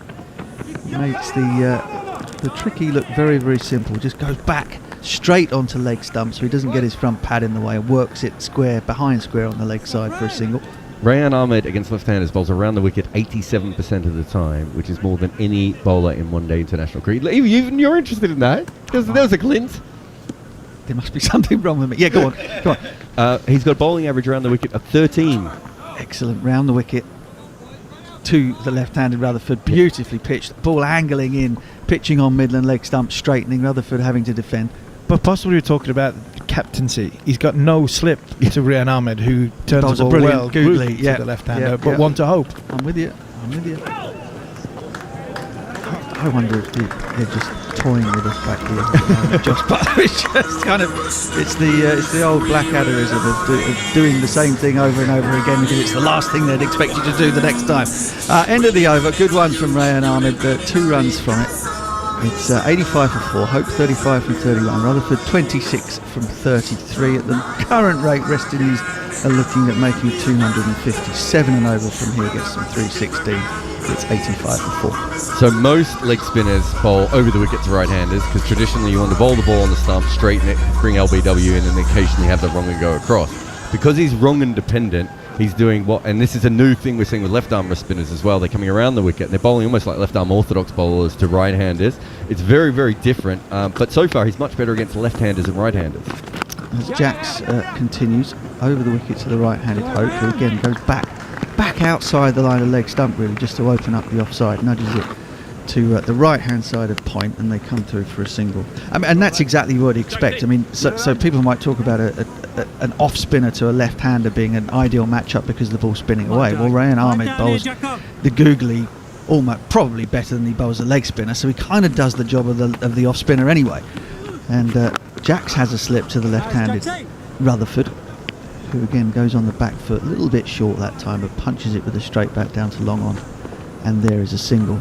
Well, he currently averages 13 against left-handers coming around the wicket and 27 over to right-handers. Now, he hasn't played a lot of ODI cricket or anything like that, but it does show you, and because there are so many googly-dependent bowlers now. Hope again finds the gap, this time beats the man on the 45. There's no one on the sweep behind square on the leg side, and that will beat Crawley, and Crawley is very quick, but it just teased him all the way out to the fence, and I think it has bumped into the boundary cushions for 4. I mean, again, so going back to the whole thing, you've got Shea Hope at one end. Yes, you've got left-hander at the other, but West Indies' best batter, Shea Hope, is in at the other end. Just got in, 4 down.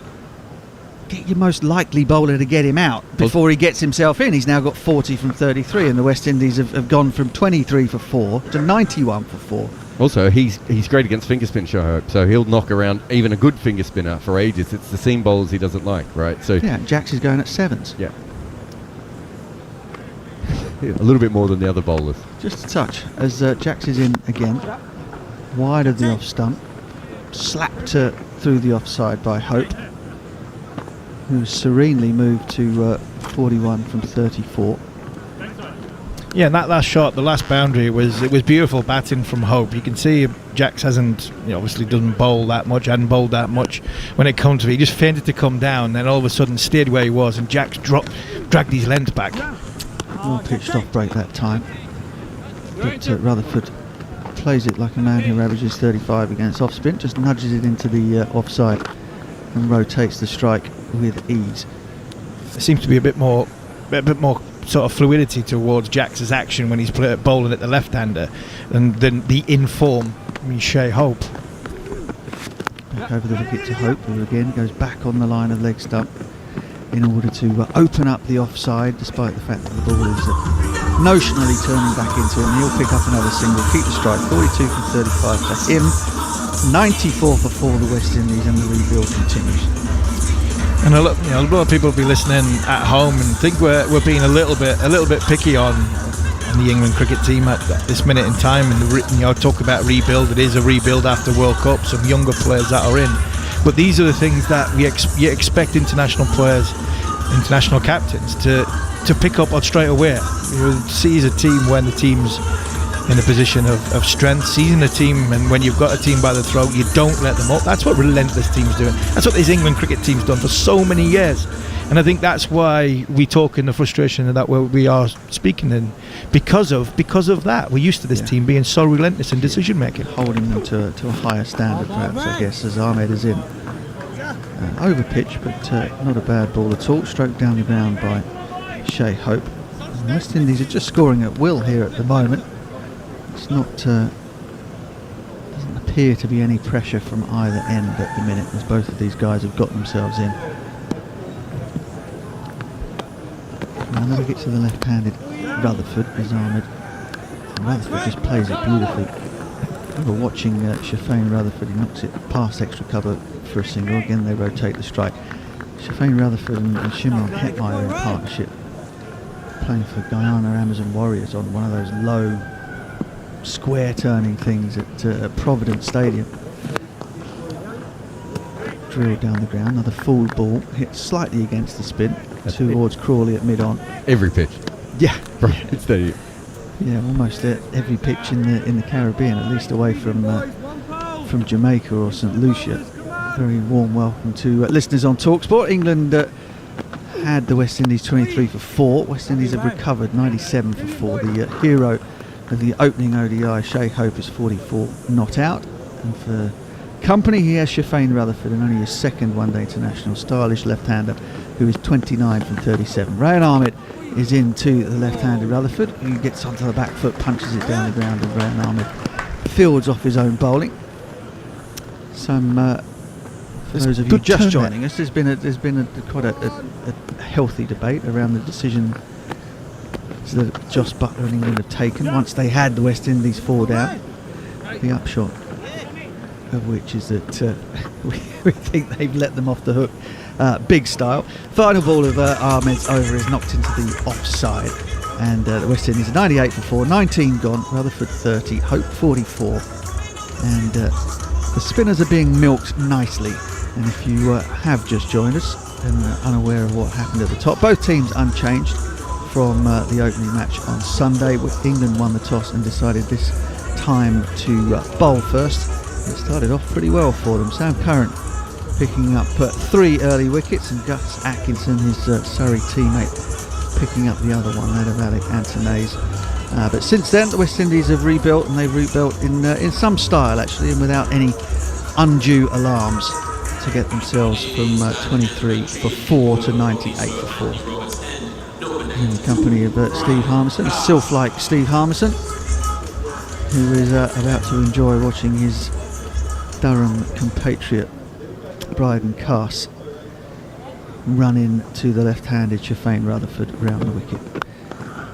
Starts off well, ball would have passed the top of off stump, and there is no run. Yeah, this is a good move this from Joss Butler to bring Bryden Carse on. I think they have let the West Indies hugely off the hook by whatever decision. It's turning. We have to say the ball is turning. Rayan Ahmed and Will Jacks were getting purchase off the ball, but when you look down at 23 for 4 in a contest when a pitch has got a little bit in it, to go to a bowler you didn't lose last week was quite baffling, to be honest.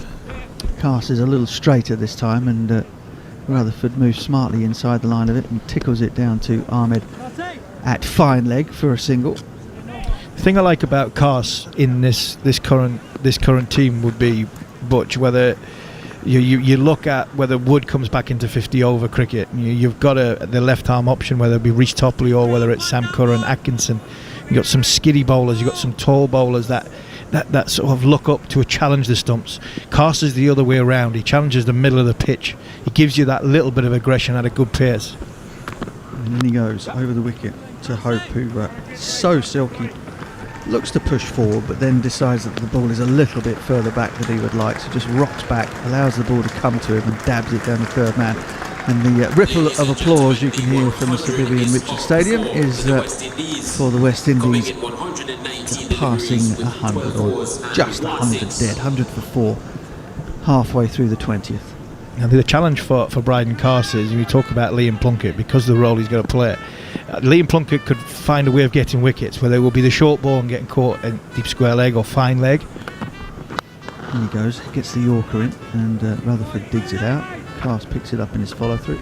And Plunkett had this ball that from outside off stump, he could, from wide of the crease, or just off centre of the crease where you'd land, to run back onto the top of off stump. He had that beautifully, and Liam's wicket taking option was the one that clipped the top of off stump, or the one that sort of was the short ball, which either got sort of carved or pulled in the indifference bounce because of his height and the way he hit the surface. That was his wicket option. I'm not sure we fully understand what Carse's wicket option is yet as a bowler. Carse is searching for that looked like an off-cutter that Rutherford played off the back foot to sort the backward point, and again there's no run. You mentioned Mark Wood there, actually, an interesting one about whether or not we'll see him much in ODI cricket for England again. I put the same thing to you about him, that pace, all that kind of stuff, very dangerous with the new ball, or very dangerous with the red ball, getting the ball to swing. But what was Mark Wood's wicket taking option in ODI cricket? Because he doesn't seem to get very many people out in it. Yeah, I agree. I think for me, I thought he was wrongly used in the World Cup. Carse back of a length. Rutherford can only nudge it to mid wicket, and there's no run. I mean, my younger brother, as the 20th over comes to a close, 100 for 4, suggested to me that given how good his wrist is with the red ball, why not use him with the new ball in the white ball cricket? I'd said all World Cup all World Cup he had to use the new ball.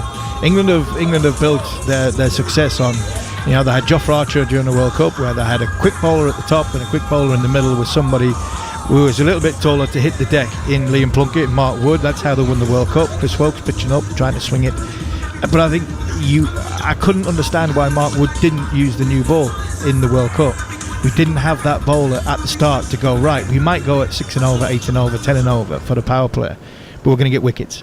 And 90 plus mile an hour gets you wickets. We've seen that. We've seen that with Mohammad Shami and one or two others.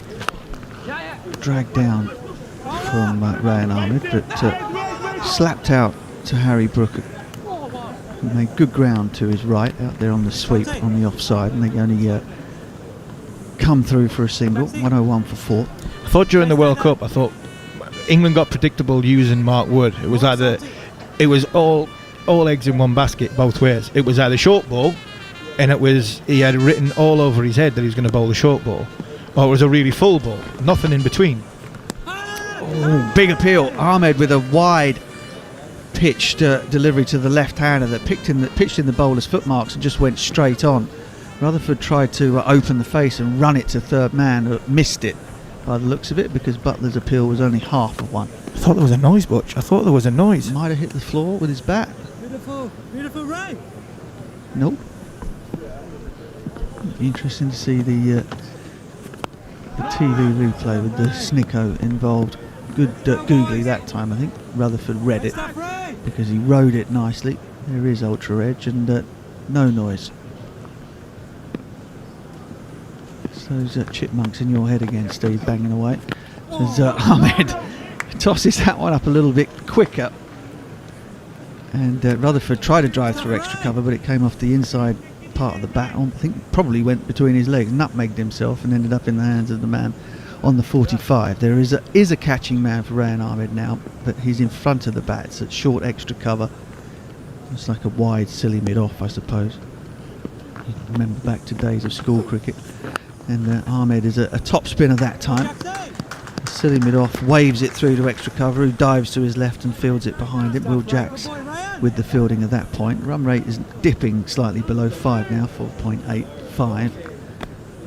It's a tidy over this from Rayan Ahmed. Can he finish it off? Googly that time. Not read, I think, by Rutherford, but it gets a thick outside edge, which just gives him enough room to call Shea Hope through for a single. He'll keep the strike. 102 for 4, 21 gone. Just a quick one on Mark Wood. I was in the gym the other day, and as I was in the gym the other day, and I didn't see him. He come sneaking in behind me, and let us know that he was there. And spent about 10 minutes, 20 minutes on the treadmill, blowing out of everything that I possibly had that I could blow out. Oh, what a lovely thought. Yeah, and then I had a conversation with him afterwards, as I am as red as anything, sweating like you'd not believe, and he is standing there, professional athlete. And I was looking at him, and I just looked across him, and I said to him, "You'll end up stop bowling one day, and you might end up looking like this." I would say that's highly unlikely. Brian casts it in. Rutherford slaps it away. Phil Salt gets in the road at backward point. Athletic stuff from him. Speaking of athletes, Phil O'Wallace is now with Andrew McKenna. Thank you, boys. Well, what have you been doing for the last hour, you lot? I mean, we had a devastating spell earlier on. West Indies 23 for 4. And not had a wicket since. 103 for 4. Shea Hope, 46 not out from 39 balls. I think I've read this particular book before. He's playing beautifully again. Rutherford, 33 not out from 50 at the non-strikers. Here is Cars, bringing Hope forward, pushes out into the offside, and there is no run. Well, Phil Hope, it's a heck of a comeback from the West Indies, where they were to where they are now. Look, it's not great, but it's a heck of a lot better than it was. The score recovery, and the captain is there, and he's find a very good foil in Rutherford, learning from his mistakes on Sunday. Got 3 balls, hit one, the first was 6, and got out on the third. But now he's looking to build a partnership, and this is what is required after losing those 4 quick wickets. 23 balls since the last boundary for Cass, over the wicket. Hope pulls it around the corner, up on one leg, helps it around to deep square where Liam Livingston will field, and it'll just be a single. Athanase 4, King 17, Carty a 2-ball duck. Hetmeyer, a 4-ball duck before Mendy Smith. 3 of them to Sam Curran, 1 to Gus Atkinson. And England, after winning the toss and putting the opposition in today, perhaps all guns blazing. Where is this innings going to go as we're in the 22nd over? Cast around the wicket to the left-handed Rutherford, down the leg side. That will be wide, and it will be bowled again. Of course, as well as listening to us, you can watch us over on YouTube with our watch-along over on the TalkSport Cricket YouTube channel. Not only do we do these commentaries there, you can also get the exclusive interviews and much more. Make sure you subscribe, though, because if you do that, then you can send us a question, and we'll get the Combined Brains Trust to answer those questions for you. So do get in touch there, or of course via the @cricket_TS or @TalkSport2 Twitter feeds. Cast in, Rutherford from the crease, squared up a little bit, pushes out on the offside, and there's no run. Yes, this is good bowling from Brandon Cars. He hasn't picked up a wicket as yet, but he's hitting the ball into the surface and obviously forcing Rutherford and Hope not to make those big shots, to play more defensive. But this is good batting by this pair. Some 82 runs already in partnership. And they look comfortable, although some good deliveries and some good overs has been put together by the English bowlers. They're still there, and that is really, really important. Hope is 47 from 41 balls, so he will look to continue his good form.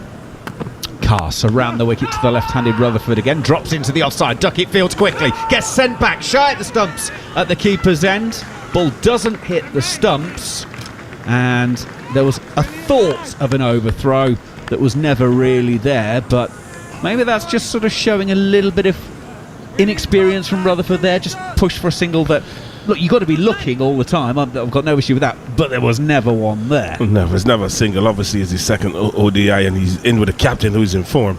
He wants to get him on strike. That is sheer hope, but he needs to obviously make sure the ball is clear of the fielder. That would have been a suicide single if they're taking it. Could you imagine if you run the skipper out in this form? My days. Cast in to finish the over. Again, full straight, on off stump, and Rutherford pushes back down the pitch to end the 22nd over here on TalkSport 2. West Indies against England, exclusively live, one-day international cricket on TalkSport 2. They're 105 for 4 after 22. Yes, a very good over there from Brendan Carson, asking to do the hard work in those middle overs, hitting the ball into the surface, and obviously the ball not really deviating a lot, but because he's in that tight line coming around the wicket to the left-handed, Rutherford's not giving him any room to use his arms. All Rutherford can do is just defend the ball into the offside or onside. So obviously the English bowlers have done their homework, and they've decided now that they're going to hit the pitch hard and bowl a lot of good balls in the right areas. Right, Butch and Harney were having the discussion about whether England had allowed the West Indies to get off the hook a little bit. 23 for 4. Was bowling Will Jacks the right option? Let's turn that around now from a West Indian point of view, Philo. What would the West Indian batters have liked least? Would they have wanted Will Jacks to come on, and therefore do you agree with the boys that England missed a trick, or both Rayan Ahmed and Will Jacks have both turned it, so was it an experiment worth happening for you? I think that the West Indian batters will be happy to see Will Jacks bowling. Well, Rayan Ahmed is bowling at the moment, starts the new over with a googly no run. He's not a frontline spinner. He's one that you will fill in. Obviously, Liam Livingston is the man the first game that bowled 10 overs along with Rayan Ahmed. So giving Will Jacks the ball at that critical stage would have eased the pressure a bit. Ahmed goes in and bowls a short leg break halfway down the pitch. He's pulled round to Sam Curran at deep mid-wicket, and a single is taken, 106 for 4. Jared, you want to come in? Yeah, so Gary Morgan sent us a stat that this is the first time in 2 years that England had a team 20 for 4 in that kind of range. And I went through the previous bowling patterns, and England attacked. They used Wood, Adil Rashid, Tom Curran, I think, came on, David Willey. Rayan Ahmed goes in googly, outside edge. Rutherford manages to nudge it just past of Joss Butler at keeper, and it goes for 4 through third. Atkinson can't get back and take that. It was a gentle push more than anything else, not a full-blooded edge. Joss Butler didn't have a chance really of taking that, and he runs away for 4. Yes, Rutherford obviously the googly spinning away from the left-hander, but he played with soft hands, and the ball just went past Josh Butler's left pad and down to the third man boundary for 4. But a welcome boundary all the same for West Indies and Rutherford. Ahmed around the wicket to the left-handed Rutherford, inside half of the bat, goes to Ben Duckett at wicket, and there's no run. 4 balls of the over gone. Yeah, Gary came up with that stat that the game at the Oval against Sri Lanka, Rayan Ahmed is in, pushing into the offside, again no run. Now interestingly, 4 down with less than 25 on the board, Sri Lanka went on to make 241 for 9 in that game. So England actually did go on to win the game, but again they weren't, I guess, as ruthless as they would want to be when you got the opposition in that state. Rayan Ahmed to finish the over with an absolute brilliant googly. It's a huge swipe. He's going back over the bowler's head, is Rutherford. At least that's the intention. Doesn't get anything on it. Through to the keeper's gloves, and there's no run. That was an absolute beauty to finish the over, Philo. That's a very good delivery to finish that over. That ball pitched just on about middle and off stump. You look at the hit it somewhere in the leg side. Ball missing the outside edge and going through to keeper Butler. Rian Ahmed is asking, my God, how did it miss that? But a good delivery. And I was just about to say that Rutherford looks impatient. He's not going to drop the ball and go for these quick singles, which is not necessary. He just needs to hold his own and support Shea Hope. He's also probably not used to a leg spinner coming around the wicket with such a good fast wrong-in. But Gerard, he's from Guyana. He's used to spin, don't get me wrong. He's used to spin. But it's very rare. So Rayan Ahmed already has, I think it's the 4th most wickets of a leg spinner coming around the wicket bowling wrong-ins, like in the database. It's a weird angle, and usually, as you would know, Philo, usually when someone bowls wrong-ins, the ball slows down, right? And it doesn't for Rayan Ahmed. He keeps his pace up. It's a weird thing. I'm not saying that he shouldn't have played that last shot. None of that has to do with that last shot. A good ball, but it is a weirder thing to face a leg spinner coming around on this angle. We've just had a banana break. Shea Hope's just had a banana. Back underway. Hope on strike. 48 not out to Cast. Oh, he's jumping in behind that one, but it didn't bounce very much. Flip round to a deep backwards go. They've taken 1. They're coming back for 2, and that's a half century for the skipper. Shea Hope, 50 from 44 balls. Follows up that incredible 109 not out in the opening match of the series. The West Indies captain is not only coming to the party, he is hosting the party, and he's enjoying every single moment of it. It's very well played by Captain Shea Hope. Had a half century. He's gone to 25 half centuries now in his ODI career, along with 16 hundreds, and he must continue to bat. Cass over the wicket from rib cage height outside of off stump. It's a short arm pull from Hope, only finds Ben Duckett at mid wicket, and there's no run. I think Cars has realised that Shea Hope has a problem facing the short ball on a length coming back into him. He played that one not convincingly, just looking to hit it a little too square, and found himself just tucking it to Ben Duckett. He just needs to be still. Shea Hope in his stance and just try to go across the stump and work the ball into that mid-wicket, mid-on area rather than looking to hit Cars too far behind. Cass is on the way over the wicket to the right-handed Hope once again. Again, he's up on his toes, dropping it into the offside, no run. He's halfway through his 6th over, Cass. 0 for 31 for him so far. Sam Curran opened things up and started the proceedings. 3 for 19 from his 5 overs. Gus Atkinson 1 for 21 from 5. Will Jacks 0 for 27 from 4. Rayan Ahmed 0 for 13 from 4. So once again, 5 bowlers used by England so far. Shea Hope waits for Bryden Cass. Again, it's a chest high ball pulled down to deep backward square. Very interestingly, it's Zach Crawley that's stationed down there. Now, Zach Crawley has already taken a couple of cracking catches in the slips, which seems to imply to me that he's not there taking in the sun to get a tan. England think there might be a mode of dismissal as a possibility. Well, Mark, on a cricket field, no one can hide. And it's a beautiful day in Antigua, so he will get a tan. You clearly never played with the TalkSport team. No, not yet. But obviously, Zach Crawley was in slip. He took some very good catches. But in this passage of play, when you look at West Indies regrouping. Cass is in. Rutherford off of the front foot, pushes into the covers and will amble a single to taking the score to 114 for 4. Yes, obviously they're looking to keep building on this partnership between Rutherford and Shea Hope. So not a lot of chances they're going to take, one but hope, no pun intended. So Zach Crowley's in the defensive field and on the boundary. He's a good catcher as well on the boundary. So, and he's tall. And normally in this modern day cricket now, you really find they put the taller fielders in strategic fielding positions where the ball will come more often, not in the air. Cast to complete his over. Bat turns in the hand of Hope on this occasion. It goes up to Harry Brook at mid-on, and it'll be a single only. 24 overs gone here on TalkSport 2. 115 for 4. Rutherford 38 from 58 balls. He'll retain the strike for the next over. Shea Hope's there 52 from 48. Yes, Shea Hope and Rutherford continue to do the rebuilding process here for West Indies. But you can't rule out Cars. I think Cars has bowled well. He's been hitting the deck hard at that over, cost 5 runs, but he's caused Shea Hope some concern.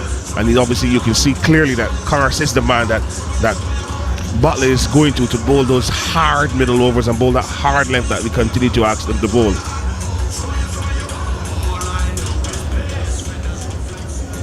Don't forget Premier League football every weekend, of course, on the TalkSport network. This weekend, Saturday lunchtime, Crystal Palace Liverpool will be coming your way at 12:30 on TalkSport. On TalkSport 2, Wolves against Nottingham Forest. That's at 3 o'clock. Once full-time is reached there, then we'll be back in business. Barbados for the final one-day international of this series. We're on air at 5 o'clock again for a 5:30 first ball. Rayan Ahmed to start the next over. Off the back foot is Shea Hope to Crawley at long on for a single. He goes to 53, 116 for 4. Jared. So Shea Hope in ODI cricket has now passed the score of 41 occasions. I'll let both of you work out how many times he's done it better than a run a ball. Okay. Well, your immediate thoughts are that's a loaded question. Rayan Ahmed goes in. He's around the wicket to the left-handed Rutherford. Pushes out to Ben Duckett at mid-wicket and will take a single 117 for 4. Yes, this is good batting by Shea Hope and Rutherford. Rutherford obviously has worked that ball into the leg side and rotating the strike, left hand, right hand combination, which is good. But you also have to commend Rayan Ahmed. He's bowled very well to this period thus far. Ahmed is over the wicket to Hope, and there's some frustration there. You might just have picked it up through the stomach because he's ended up giving Hope a low full toss, which he's able to just punch to deep long on for a single. Right, I've got 3 more balls to think about this. You know, I think we commentated one of these games as well, Macca, but I don't remember it at all. But so it was memorable, clearly. Both the commentary and the game. Rayan Ahmed in around the wicket to Rutherford. It's going down the leg side, and Rutherford can't get bat on it, and then can't get his body out on the way. It trickles out on the onside, no run. So 41 games. Yes, 41 games. He's got to 50. How many times run a ball? Googly again from Rayan Ahmed. It's short of a length, and Rutherford off the back foot hammers it back at Rayan Ahmed, who's not able to stop it cleanly, and they will take a single 119 for 4. So, I mean, I asked this, and Philo will know, it's because Hope is legendarily slow in one-day cricket. Yes. And so I was even wondering when I looked it up, or I got Gary to look it up, if this might be the first time it had happened. Final ball of the over. Coming forward is Hope. There's a short mid-off and a shortish extra cover in the ring, and he can't beat either of them. It's straight to short extra cover. We've reached the halfway mark of the innings. 25 overs gone. 119 for 4 are the West Indies. Hope has got to a half century. 54 from 51. Rutherford 40 from 61. I'll go on just for a laugh, then I'll go 6. This is the 3rd time in 41 innings in one-day international cricket where he's scored his 50 at more than a run a ball. It's incredible how slow he has been in his career and how quickly he's got in the last 12 months, where he's clearly just a different player now than he's ever been before. Yeah, he has transformed his game. I remember, I think last year he decided not to play 4-day cricket, to go off to Bangladesh and play T20 cricket. He ended up captaining the side in Bangladesh.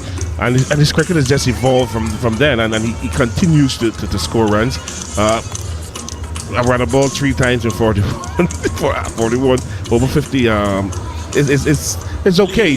He's improving. I think he understands what he has to do. He was opening the batting as well, so maybe that was a point where he told himself he had to bat through the innings. Now he's come at number 4. He can actually dictate what he wants to do in the middle. Because when you open in the batting, everything is to build an innings. And if we see like what happened today, we lost 4 wickets. West Indies lost 4 wickets for 23 runs. If Hope was the other opening batter, we wouldn't be 119 for 4, because he'd be looking to still consolidate. So because he's moved down the order, he's given himself a wider view of how to approach his innings, and he's starting to mature as well in that 96-run partnership from 111 balls, on which he's 54. Breaking news, everyone. We've got a 6th bowler used in one of these games. Liam Livingston, right arm around the wicket off spin to the left-handed Rutherford, pushes to point and will take a single. Yes, this is a good move here by Josh Butler. No, I mean, you're right about him changing, but one thing I would say is, Philo, he could have actually scored with the fielders up quickly as well, but he didn't. But the one game he did that me and Macca commentated, I'm pretty sure Macca was there, was Island West Indies in Jamaica? Yeah, in Jamaica. He went nuts. He scored 53 off 39 balls. Yes. Opening the batting. But scoring like that requires confidence. Yeah. No one else made any runs. Livingston over the wicket to Rutherford, and that was one that didn't turn into the right-hander as he might have expected. Actually carried on and drifted away. Hope to short third and there's no run. So that game is a perfect example of why he often didn't score so quickly, and I'll explain why. Livingston is in. Hope is forward, sort of sliced off the outside half of the bat out to Gus Atkinson at deep cover for a single. 121 for 4. So that game he went up against Ireland, and Ireland won that series, didn't they? So they were very keen to win that game. It was 72 for 1 when Shai Hope went out in the 11th over, and they were bowled out for 212. Livingston brings Rutherford forward, pushes to Saltick, square cover, and there's no run. So some of it is his natural defensiveness. He's seen as a bit of a selfish player at times, plays for himself. He's certainly shed that of recent times. Livingston around the wicket to Rutherford again, reaching forward, playing with the hands is Rutherford. Backward of point, they will take one. Oh, they're going to get more than one. Crawley's not picked it up cleanly at deep point, and they will take 2. Well, maybe this is the Owen Morgan equivalent from Shai Hope then. He's just going to go out there, and this is his way. It's very interesting actually at the end of that over, as we bring up the 100 partnership from 116 balls. They came together at 23 for 4. It's now 123 for 4 as we're about to get the final ball of the as a bit of a loopy full toss from Livingston to Rutherford, hit to long on for a single. 5 from that particular over. 124 for 4. Yes, Macca, you were saying? Oh, sorry, I was just going to say maybe this is Shai Hope's version, if you like, of the Owen Morgan. Right, we're just going to go out there. Look, of course, he is captain. There's all sorts of pressures on that. He's the wicketkeeper as well. That a wicketkeeper captain is difficult. He's got to lead the way, be the main run scorer. So he's clearly decided things are changing. But what I was going to mention was, of course, that after Sunday's game, he was talking about the impact of talking to MS Dhoni. And MS Dhoni said to him, you can always catch up your scoring rate later on. You don't have to go out at a strike rate of 220 from ball number 1. You can catch it back up. And so maybe that sort of, just that clarity, that change in his thinking has really helped him. Yes, obviously you give credit to MS Dhoni for helping, for speaking to him. MS Dhoni is one of the famous for his finishes. A very quiet and unassuming leader, MS Dhoni was, but a good producer. I know we're seeing Shai Hope going into that same mold. Let's hope he can continue for a little while. Rayan Ahmed around the wicket to the left-handed Rutherford. Again, it's the googly, pushed back on the onside of the bowler in his follow-through, and he will collect no run. Rayan Ahmed around the wicket, gives that one some air, and there's an inside edge onto the back foot, and it just dribbles out on the onside. Rayan Ahmed is asking questions of this West Indian batting lineup. Yes, a good delivery there from Rayan Ahmed. Just flighting that ball again. No feet movement from Rutherford, just a big swing and inside edge in the ball. This one he pushes out on the offside. No run. Yeah, it's hand-eye coordination at the moment. Yes, he's just looking for power. Obviously, Rutherford has played a lot of T20 and T10 cricket around the world. But the 50 over format, he needs to understand that he has balls to bat, and as we said before, he can make up. Rayan Ahmed around the wicket. Oh, is it deep in his crease? The one that didn't bounce that much. Rutherford pushes to wide mid-wicket. No run inside the circle. Phil, I just want to ask you, Rayan Ahmed, we've already talked about him bowling around the wicket to the left-handers being very good at it. So far, I'm just looking at intelligent cricket. They've got him averaging 15 against left-handers around the wicket. Rayan Ahmed in, googly, off the underside of the bat through to Joss Butler, no run. And 27 against right-handers, right? So that's the opposite of almost every other leg spinner in the world. Is it just that his wrong is so good? Is that the reason why he gets left-handers in trouble? Rayan Ahmed in. Oh, it's a ball that's short, stands up, and Rutherford launches it over mid-wicket for 6. It went high and just went and went and went. He kisses the crucifix around his neck because that maximum brings up a one-day international 50 from 71 balls. It's 130 for 4. And when you have that ability to hit the ball over the boundary like Rutherford, there's no need to take chances. That ball just stood up in the pitch and he read it well. Stay on the back foot and just spanked it wide of long on for 6 to bring up his first one-day international half century. And I just want to say congratulations to him. I hope he can continue and bat deep into these 50 overs along with his captain. He has the ability to score runs. He just has to believe in himself that he can do it. Shafane Rutherford, 50 not out. Liam Livingston to continue. Again, this one drifts on with the arm once again. Hope pushes to backward point. No run. You've been getting in touch via the TS TalkSport Cricket YouTube channel with a couple of questions. Deal with those in a moment. Nice shot from Hope. Gives himself a little bit of room. Getting leg side of the delivery to hit down to Sam Curran at long off for a single 1-3-1 for 4. Yes, a good shot there from Shea Hope. Livingston just bowling that ball just outside leg stump, but he gave himself so much room he could have spanked it down to long off. But again, he needs to still control this innings. Shea Hope, he's 56 from 55 balls, and Rutherford is obviously 50 from 71. So they just need to keep their composure, keep scoring if they're going to get West Indies up to a target a total that they can defend. Around the wicket is Livingston. A little bit of air on that one. Rutherford hits hard through the covers, and in fact the sweeper out on the boundary won't get close to that one. That'll go away for another 4.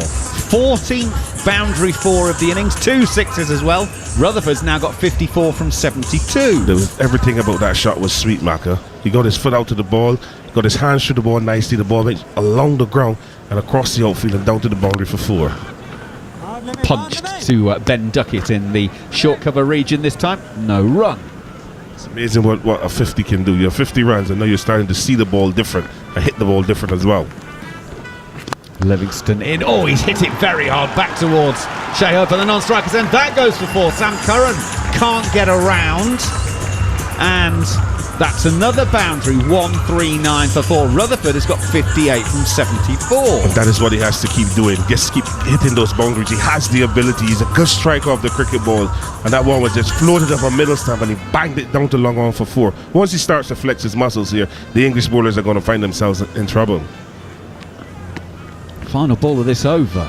14 off the bowling of Livingston already, and it'll stay that as this is pushed out to Salt in the cover region, and there is no run. 139 for 4. So Shafane Rutherford has his first one-day international 50. It's only his second game. His first game was on Sunday. In List A cricket, by the way, he's got a best of 105 not out. That is his only 100. He's had 4 50s as well, with a strike rate of 96.5. Now, I mentioned we've had some questions on the TalkSport Cricket YouTube channel. Keep those coming. If you've subscribed, you can do that. Ayush Sinhasks said, what's thoughts on Sam Curran's bowling today? Yeah, I thought he bowled a lot better today, a lot of control, more discipline. He bowled the ball harder into the surface and he got the rewards of 3 wickets at the top.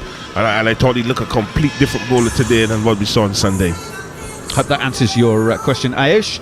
And Stu's been in touch. After an awful lot of talk about Joss Butler's captaincy in recent times, he said, is there a vice captain or someone that he can bounce ideas off? Well, pretty much everyone in the squad will be able to sort of have their say. Officially, I'm going to look at Jared to this one. I don't think there's an official vice captain on this. India's the only team left in the world that actually announces their vice captains, aren't they? Well, West Indies have Alzari Joseph. When you look at this England squad, I would say Sam Curran, you know. Well, I'm thinking Zach Crawley. Zach Crawley, because as someone who's captained. He captained recently, didn't he? Yeah. But in answer to your question, I don't think there is an official one, I haven't heard one. But there's plenty of people that will be part of it, and there'll be the senior players group as well. Talking of Sam Curran, he's back into the bowling attack for his 6th over. Left arm over the wicket, coming back into Shea Hope. He's pushed to deep mid-off and will take a single. He's gone to 57 from 56, 140 for 4. This is going to be interesting to see how Sam Curran comes back after being successful in the first 5 overs. Obviously, Josh Butler's brought him back looking to break this partnership. Oh, it's a no ball. And he wears size 7 shoes. And that's really disappointing because it means we haven't got the Indian hooter, the ice cream of death, the ice cream van of death. Even that should be right. So a free hit, but he can change the field. So sorry. No, they took a single, didn't they? Yes. So they can change it, which is why there are now 3 out on the leg side. Right.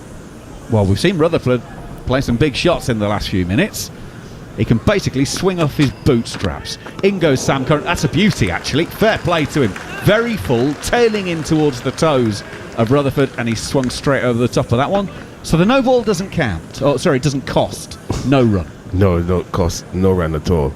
But obviously a good delivery. That delivery was something that surprised Rutherford. If you look at how he played it, the ball was just swinging in at his toes, and he gave himself room, but the ball missed and went through to wicketkeeper Josh Butler. So a good delivery from Sam Curran. Let's see how the rest of the over will go. Sam Curran comes into bowl, brings Rutherford forward and pushes out to Gus Atkinson on the cover sweeper, and there is no run. And some breaking news. Phil O'Wallace is the man to listen to, ladies and gentlemen. Sam Curran is the official vice-captain of England on this tour, I've just been informed. It's just that I've played a bit of cricket, and there's something called cricket sense. I'm not saying that you don't have it on Jared, but you sense that Sam Curran, he has to be the vice-captain. He's a senior man. He's played a lot of IPL cricket. He's well respected within that unit. But I want to say something before this ball is bowled. This pitch to me is better than the one on Sunday. Well, that's good news. Curran is in, punched to duck it at extra cover inside the circle, and there is no run. It is, to pick up just before you can come back in, Phil, we are on a new pitch today. It's not the same surface as Sunday. Sunday's pitch saw 650 runs, so played okay, but this one looks better. Yeah, because on Sunday there was up and down bounce. Some balls kept low and some balls flew off a length. And today, this game, I haven't seen any balls misbehave. All the balls that would have been delivered has behaved in their normal fashion. Sam Curran in again. It's swinging back in. It swings back into the middle of Shea Hope's bat, though. Oh, what a shot. Straight back past the bowler. It's 4 more. 61 from 58. The West Indies were 23 for 4 from the final ball of the 7th over. After 28 overs and 4 balls, they haven't lost another wicket. England haven't been able to nick another one out, and the West Indies are starting to make progress towards a handy total. 146 for 4. A beautiful off drive by Shea Hope, allowing the ball to come on to his bat, and just side will take a single easily enough there. And there's one more ball in this over. Yes, and there's good rotation of strike, and this is what you want in a partnership. You don't want one batter to bat for one end and the other and the next one from the other end. What Shea Hope is doing, boundary, single. Rutherford now is getting into that pattern. Boundary, single. If there's an opportunity for 2, yes, they run 2. But they're looking for that rotation to left hand, right hand combination to force Sam Curran to think about doing something different. Final ball of this over then. Curran goes in. Oh, it's a short one. Rutherford's pulled that one away into the leg side. It'll be fielded by Harry Brook at deep square leg, but only for a single. He was going to give that the big lash, but didn't quite get all of it. End of 29 overs. It's 148 for 4. I'll let Phil O'Wallace have one more comment on that one. I'm off to find some cricket sense. so Mark Butcher can come in and take things over on the ball. Don't take it personal, Mark. It's just that when you look around that squad, Sam Curran has to be the man that Josh Butler will go to bounce ideas from. And we saw that last delivery, a short ball, not a lot of pace, but Rutherford swiveling and keeping the ball down and picking up yet another single. So Rutherford and Shea Hope can pat themselves on their back. Not too much, because they've just started to dig West Indies out of a very deep hole that they found themselves in earlier. As I say hello to Mark, which I really commend you, Mark. You look good. Thank you, sir. And if you tune into the YouTube channel, you can see just how good.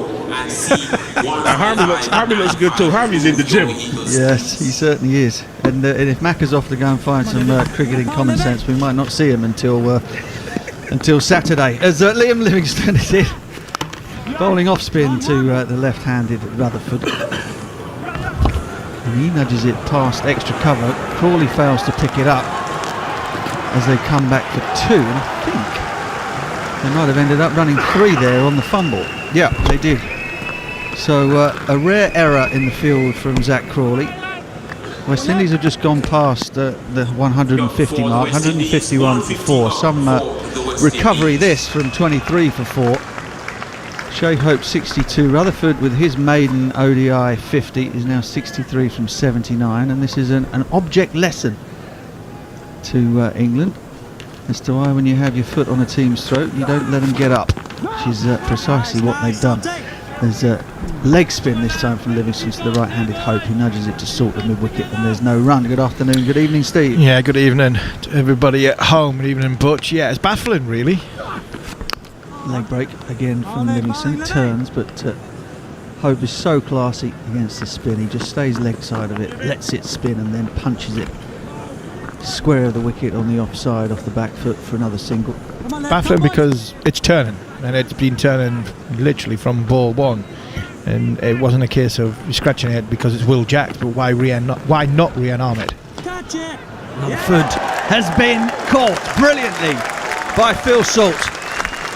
There were 2 men on the drive on the offside, one at the short extra cover and then another man behind him just on his right shoulder in a more orthodox extra cover position. Rutherford went to try and play the big shot. It was dragged down, well no, it was pushed through quite quickly by Livingston, and Rutherford neither got the elevation on it nor kept it along the floor, and Salt snaffles it nicely, moving smartly to his left, and that is the end of Shafane Rutherford. He's played exceptionally well given the state that West Indies were in when he came to the crease, but his stay is now over. 80 balls he was in for, 63 runs the return, and finally England have broken this partnership. 1-5-2 for 5. Yeah, what timely breaking of the partnership. It was a wonderful innings from Rutherford. Probably, would you say, Butch, the first time he really become indecisive, because he's been so good against the seamers hitting the ball down the ground, and then when they're bowling short he's been very, very good square of the wicket, and that ball there, it was a fuller delivery from Liam Livingstone, but he seemed to just question himself a little bit. He got to a position to hit the ball, and then he just stopped for a split second, a little check, and I wasn't sure if he's trying to hit it down onto the ground and through extra cover, or potentially because it was so full he could elevate and use his long levers and hit it over the top, and he did neither really. He just picked the fielder out. It was a good catch at extra cover. There's a catch in cover which possibly put him off a little bit, thinking, right, I've either got to keep it down or I've got to go over the top, and he didn't really seem to do neither. It was a good off spinner from Liam Livingstone, didn't really turn it, went straight on towards off stump, and just checked in his shot, and just shoveled it really to Phil. Was it Phil Salt or Will Jacks? It was Phil Salt. Phil Salt was a good catch. Yeah, he's a little dynamo in the field is Phil Salt, player that he might well put his hand up for a spot at the top of the order for England ODIs in the years to come, or in the run up to the Champions Trophy, which is England and 7 other teams' big assignment. Livingston is in now to Correa, who's in at number 7. It was Romario Shepherd that came in at 7 in the run chase on Sunday, but Correa, left arm leg spinner, left-handed batter, has come out in front of him at number 7 in this situation, with 20 overs to go, 30 done. 1-5-2 for 5. Correa is none from 2. Hope is 63 from 61, and so as is so often for the West Indies, he's the man holding it all together for them. Yeah, it's a timely break of that partnership, because what a partnership it is. We've been talking about England's frailties, England's indecision, England's not lack of game management or understanding the situation, because I think everybody knew the situation, that West Indies were under so much pressure at 23 for 4 that England let them off the hook. And we have been quite critical 2 or 3 times now. We've been on commentary, Butch, and we probably haven't given the West Indies the credit that they deserved. Hope and Rutherford for playing out of the way they have done. We're looking at it from an English point of view. But I thought the Rutherford just hanging in there with his captain, and the way Shea Hope has continued his batting from the first game has been magnificent. England have helped, but I think we have been looking at England and a little bit of negativity, but credit to the West Indies. Sam Curran in his second spell. Half volley to Hope, who strokes it out to Brook on the cover boundary, and will pick up a single turn strike over to Correa again.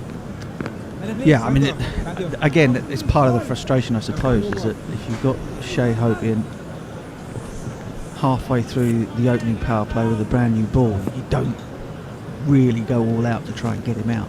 England have kind of allowed him to work his way into the innings, and he's worked himself into a position now where he can be very dangerous, provided he gets a bit of support from the lower order.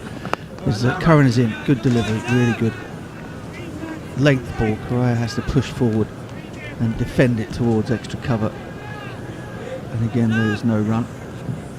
I mean, and that's the game, isn't it? I mean, in all limited overs cricket and in test matches, you kind of have to sense the moment, don't you? You have to sense the moment to go all out and attack, really take advantage of your opposition's vulnerability, and I don't think England have done that today.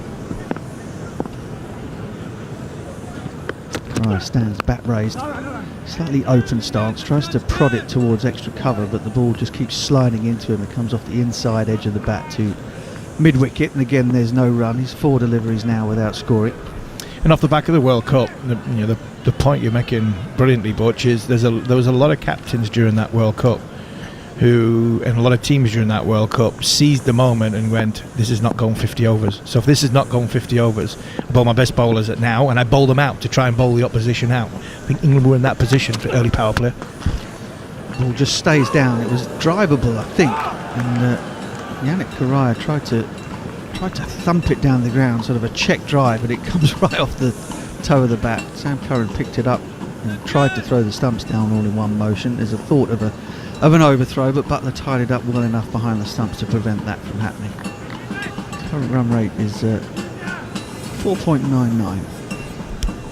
And the West Indies again find themselves having to rebuild a touch. There's still plenty of time left in this innings, of course, as Curran is in. That one is a bit straighter again. Just a hint in the last couple of overs from Sam Curran that the odd ball is just reversing a little bit, so back in towards the left-handed Correa from the left arm over bowler. Although it looked as though that on replay that ball was a cross-seam delivery from Sam Curran. As he catches the ball in his left hand, saunters back to his mark, turns to his left, and then with both hands on the ball with the first 5 strides of the run-up, and then in with a short ball which rather balloons up in the air, and Correa plays it really well. It wasn't a case that he could really go after it, trying to hit it hard, because there wasn't enough pace on it, so he just helps it along its way, and it defeats Cast on the fine leg boundary for 4. Yeah, good shot. It's a good shot, this, by Correa. He's waited for it to come. Slow ball bouncer, good height, touch wide, touch of that down leg side, so he can help it round the corner. I thought it was a good height. It wasn't as high as what I thought it was, so he could help it round the corner. It would have gone straight to 45 if 45 was in the circle, but Bryden Cast took a horrible dive. I hate seeing fast bowlers dive. I just see Simon Jones in my head every single time. When I see a fast bowler dive, fortunately for Bryden Cast, he's getting up. That was a good shot. He waited for the ball to come, didn't try and hit it too hard, and just rode the bounce. Deceived, I think, a little bit at first. And then because he was watching the ball so carefully, he was able to adjust and just help it round the corner. It was a good shot.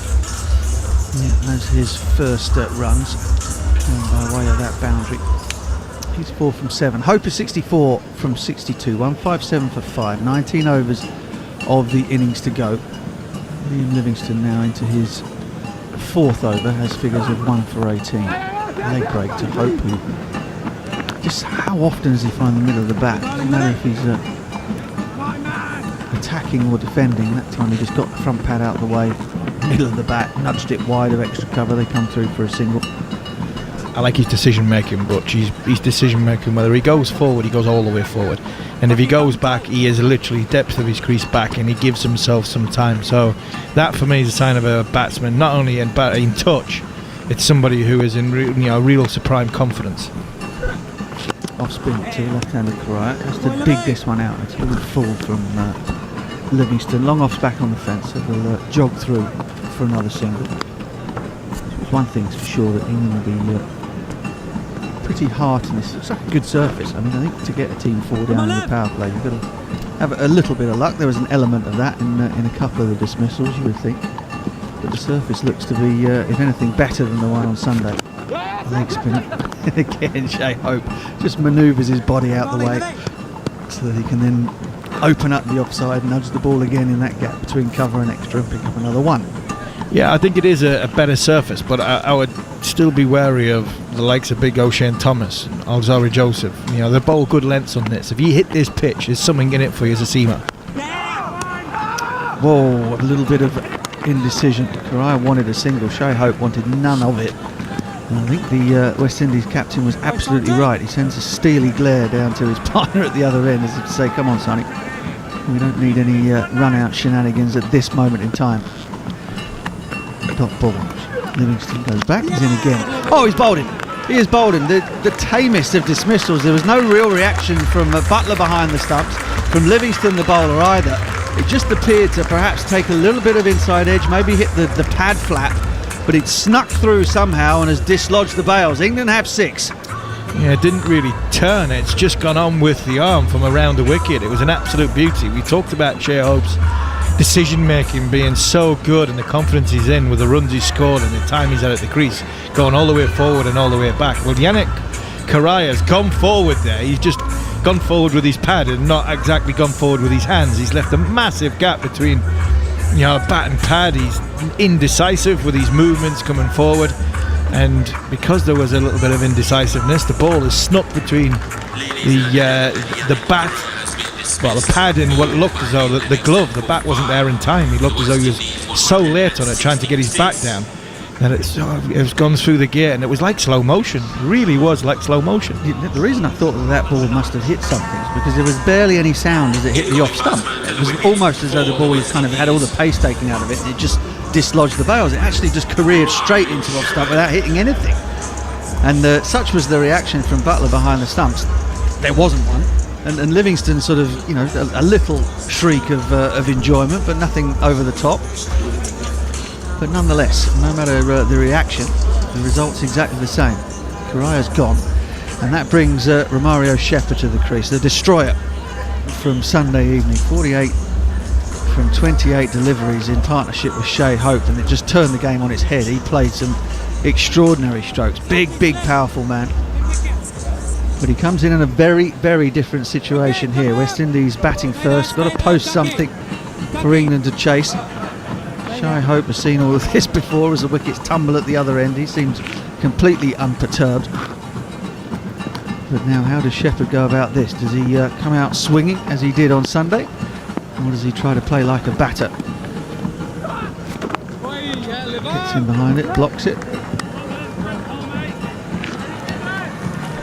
No signs of aggression from him, at least not from the first ball anyway. 32 gone, 160 for 6. Hope 66 from 64, and his partner Shepherd yet to get off the mark, having faced just one ball. 32 overs gone, 5 extras in that for England.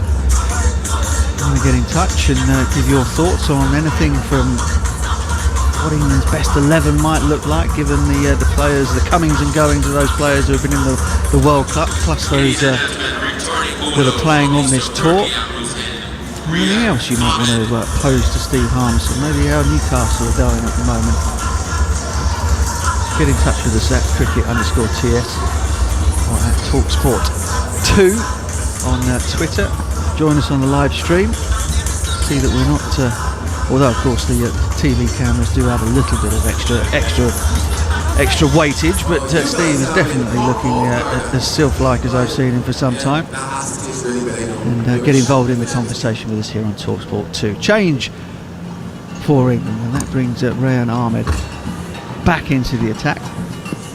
He's yet to pick up a wicket yet for England. But with Romario Shepherd in his sights, he stands a good chance perhaps of opening that account. Hope gets off strike first ball, which will not unduly bother Ahmed or England. And hulking figure of Romario Shepherd takes guard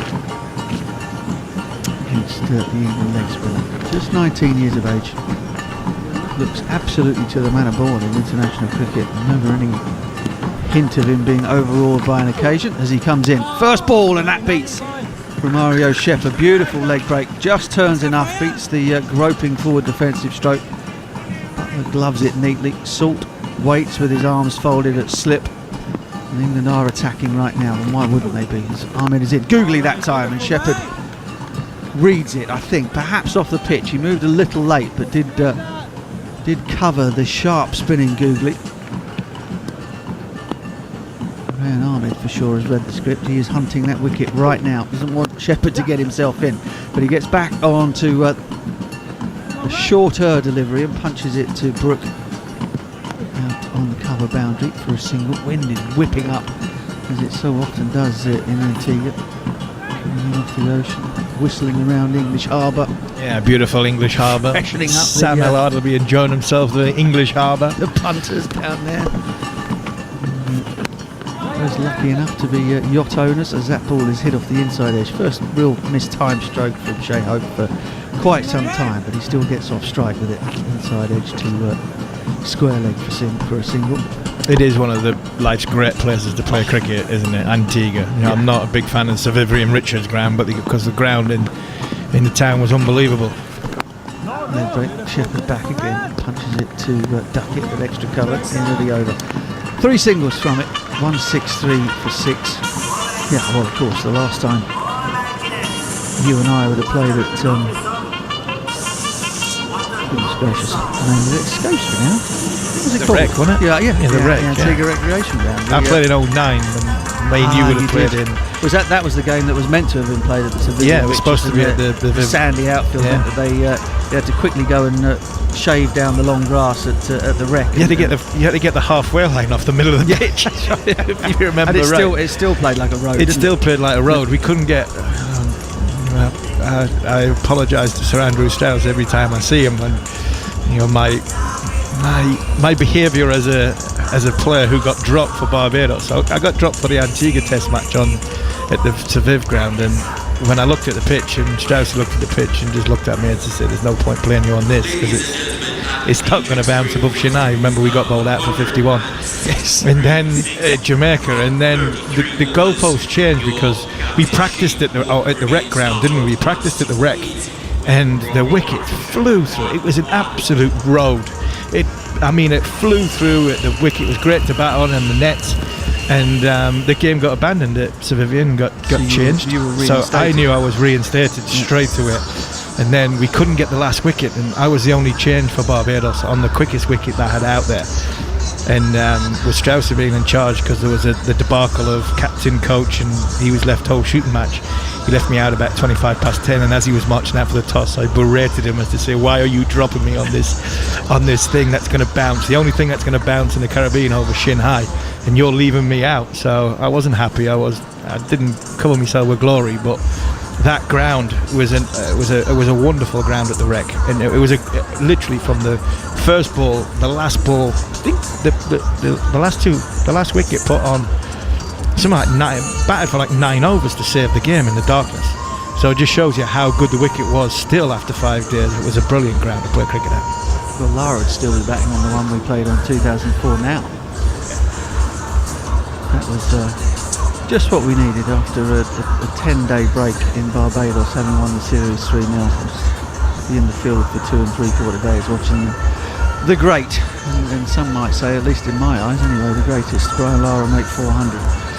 Yes, he against the bowling attack he'd not made a run against in the previous 3 tests. Not looking like making a run against.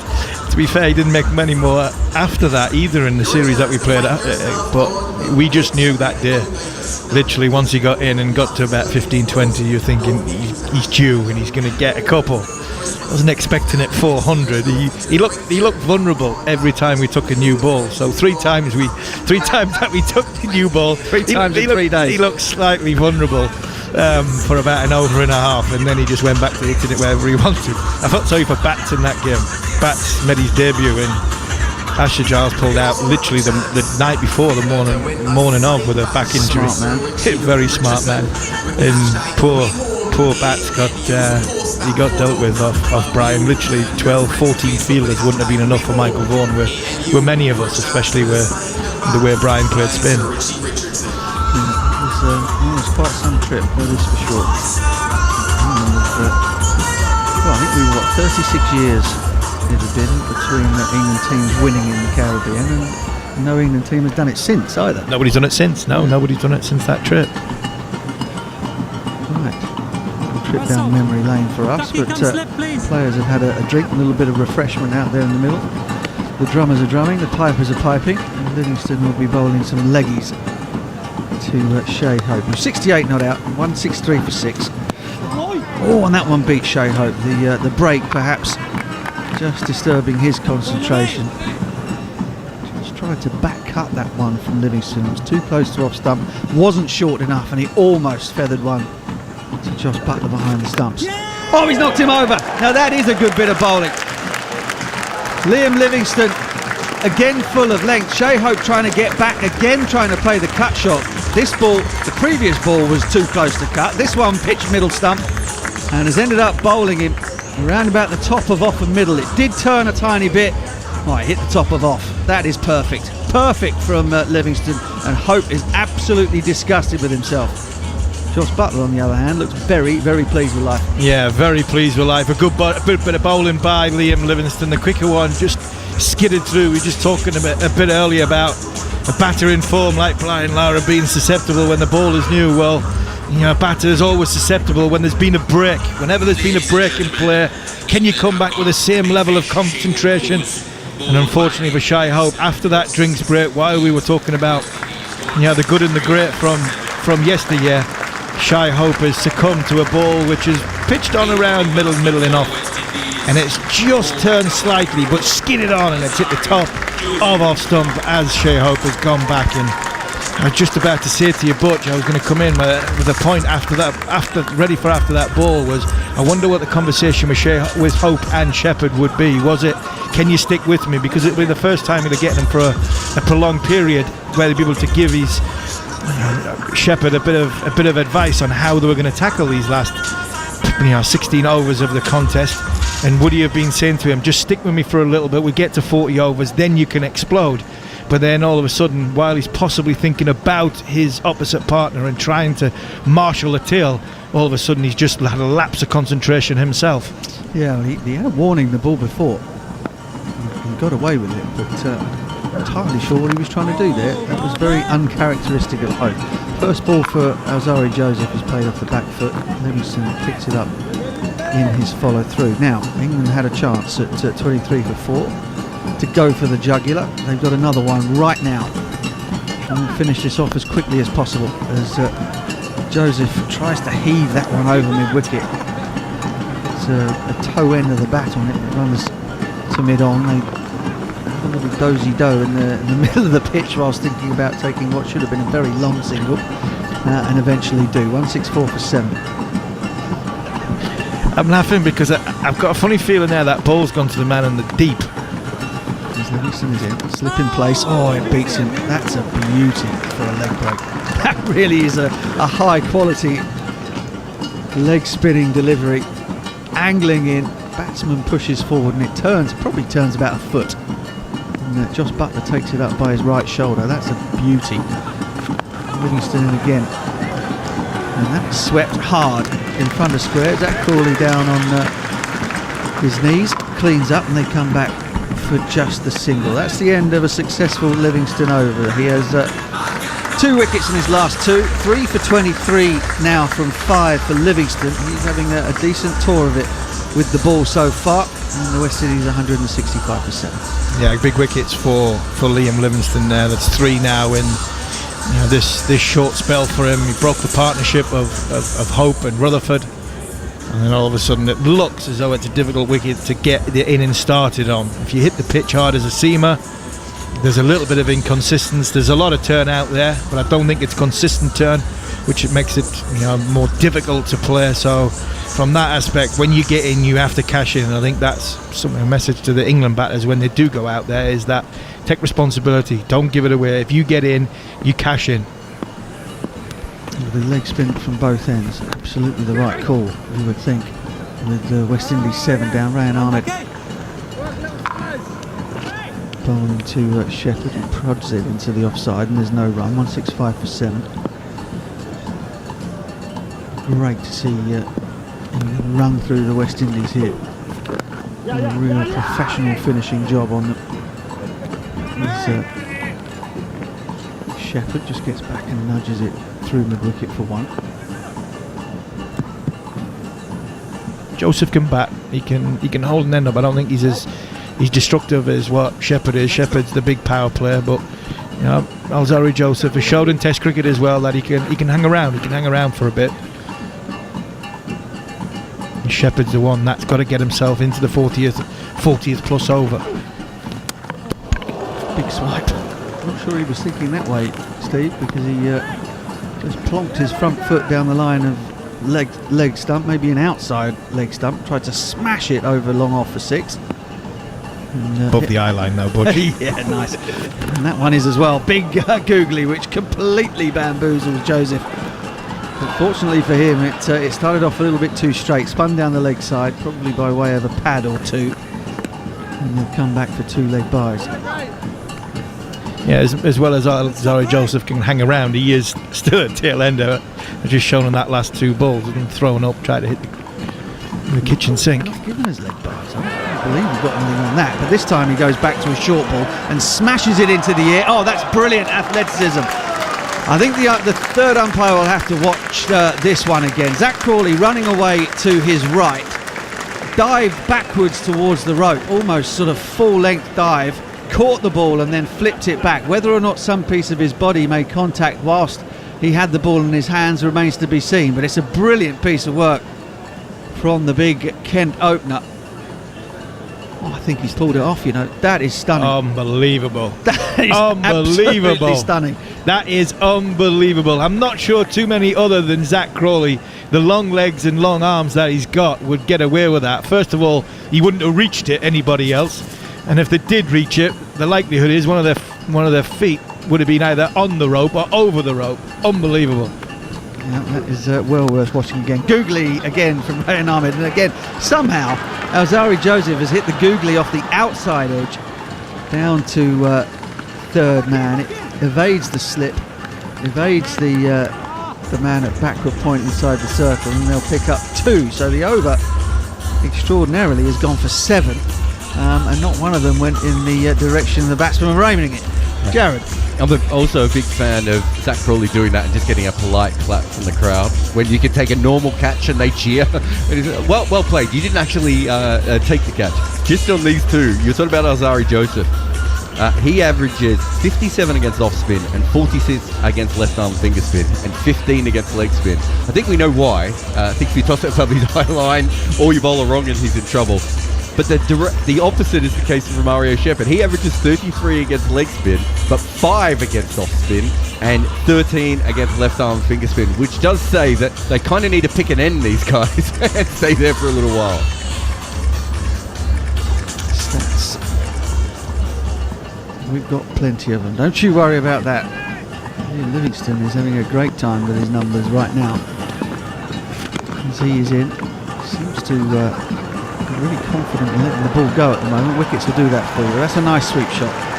Played Zach Crawley running round at I think backward square leg, and Romario Shepherd will pick up a deft four.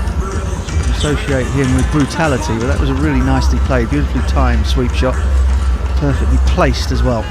Yeah, just going down leg side, and he's just helped it round the corner, knowing there's the fielders are in front of square, because there's no fielders behind square. There wasn't any fielders behind square on the leg side, largely down to the fact that it is all brute force with Shepherd, but he showed he's got a bit of touch there, and he's now got a fielder move from the offside onto the leg side. And again he goes for the sweep. This time it goes to the right of the man on the 45, and that will bring up a boundary as well. Livingston just perhaps looking for the magic ball here at the moment. The ball pitching quite a long way outside leg stump on both of the last two occasions. Good to see him giving it a real rip though. But again, Shepherd with some touch. Back-to-back boundaries for him. 180 for 7 now. Yeah, Livingston looks as though he just doesn't want to give him any room outside of stump. Yeah, and you can understand why. You see the power the man's got, and there it is. He has absolutely welted that for extra cover before. 3 boundaries on the bounce, belying the perilous position that the West Indies find themselves in right now. And that is high quality hitting from Shepherd. Yeah, good shot. Just over pitch from Liam Livingston, above the eye line. And again he goes for the one straight. Oh, Rayan Ahmed with a brilliant diving stop. Real live wire in the field, Rayan Ahmed. Moved smartly to his right and dived full length. Ball went straight into both hands. Bounced up onto his feet. In fact, he went into one hand. That's even better than I thought. Bounced up onto his feet and hurled it back into Josh Butler. Dot ball. Again the sweep from Shepherd. This time it misses Ahmed, and it goes all the way to the boundary. That is fabulous batting. 4 boundaries and 5 balls from Shepherd. But I did just say he's very good against leg spin and not very good against finger spin, and Liam Livingston can bowl both. Explain this to me, Butch. Why is it some players prefer to face wrist spin than finger spin and vice versa? Were you one of those, or were you someone who just didn't like it when it was spinning away from you? I can't even remember batting. What was that? what was that? Tell me about how you... I actually quite like leg spin because there's more top spin on the ball. You didn't have to hit it so hard. And the most annoying thing for me, the thing I found almost completely baffling was finger spinners who didn't spin it at all. That was end of the over. So 4 fours, 2 dots, and Romario Shepherd has 19 for 15, 188 for 7. So wrist spinners in general put more revolutions on the ball, but the revolutions are usually on an angle, right? So it means the ball drops a little bit more. And I think there must be something in it that for certain batters that like that. Like I'd much rather face wrist spin than finger spin. I'm with you. When people are darting it in, I don't even understand this. I can't. And also, you should be able to think in your head, well, he's basically bowling medium pace, but you can't even do that. Basically bowling straight balls. Your brain is telling you he's bowling spin, so you must turn it. Must spin, yeah. That's exactly it. Oh, no, not again. Man, Ahmed. Googly picked by Joseph, who pulls it as a straight pull shot all the way down to Zach Crawley at long on. But I think in that last over there, he went for 4 boundaries, and he bowled in leg spin, and he's got frailties against leg spin, but he didn't have to work too hard for the boundaries that he got. Shepherd tries to hit it for 6 and does not.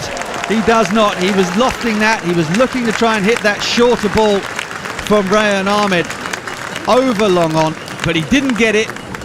Goodness me, he still hit it hard enough, but he didn't get the elevation on it. Zach Crawley was in the way at long on, takes a simple catch, and England have their 8th. Yeah, top spinner from Rayan Ahmed. In the over before, 4 fours came because they were over pitched, frightened of the power of Shepherd. And this time, Rayan Ahmed, top spinner, he's bowled into the surface, and the inconsistency to the surface has done for Shepherd. It's just spliced him on the bat, got onto him, it's bounced a little bit, got onto him a little bit quicker, and he's just dollied it straight up in the air. Anybody else possibly wouldn't have gotten it that far, but because of the power of Shepherd, he's managed to get it straight down the fielder's throat. Yeah, well, that's a bad loss for the West Indies. 189 for 8. I shall hand you over now because Sir Curtly Ambrose and Nikhil Uttam-Chandani are waiting for us out there in Antigua. Good time to hand over to you, gentlemen.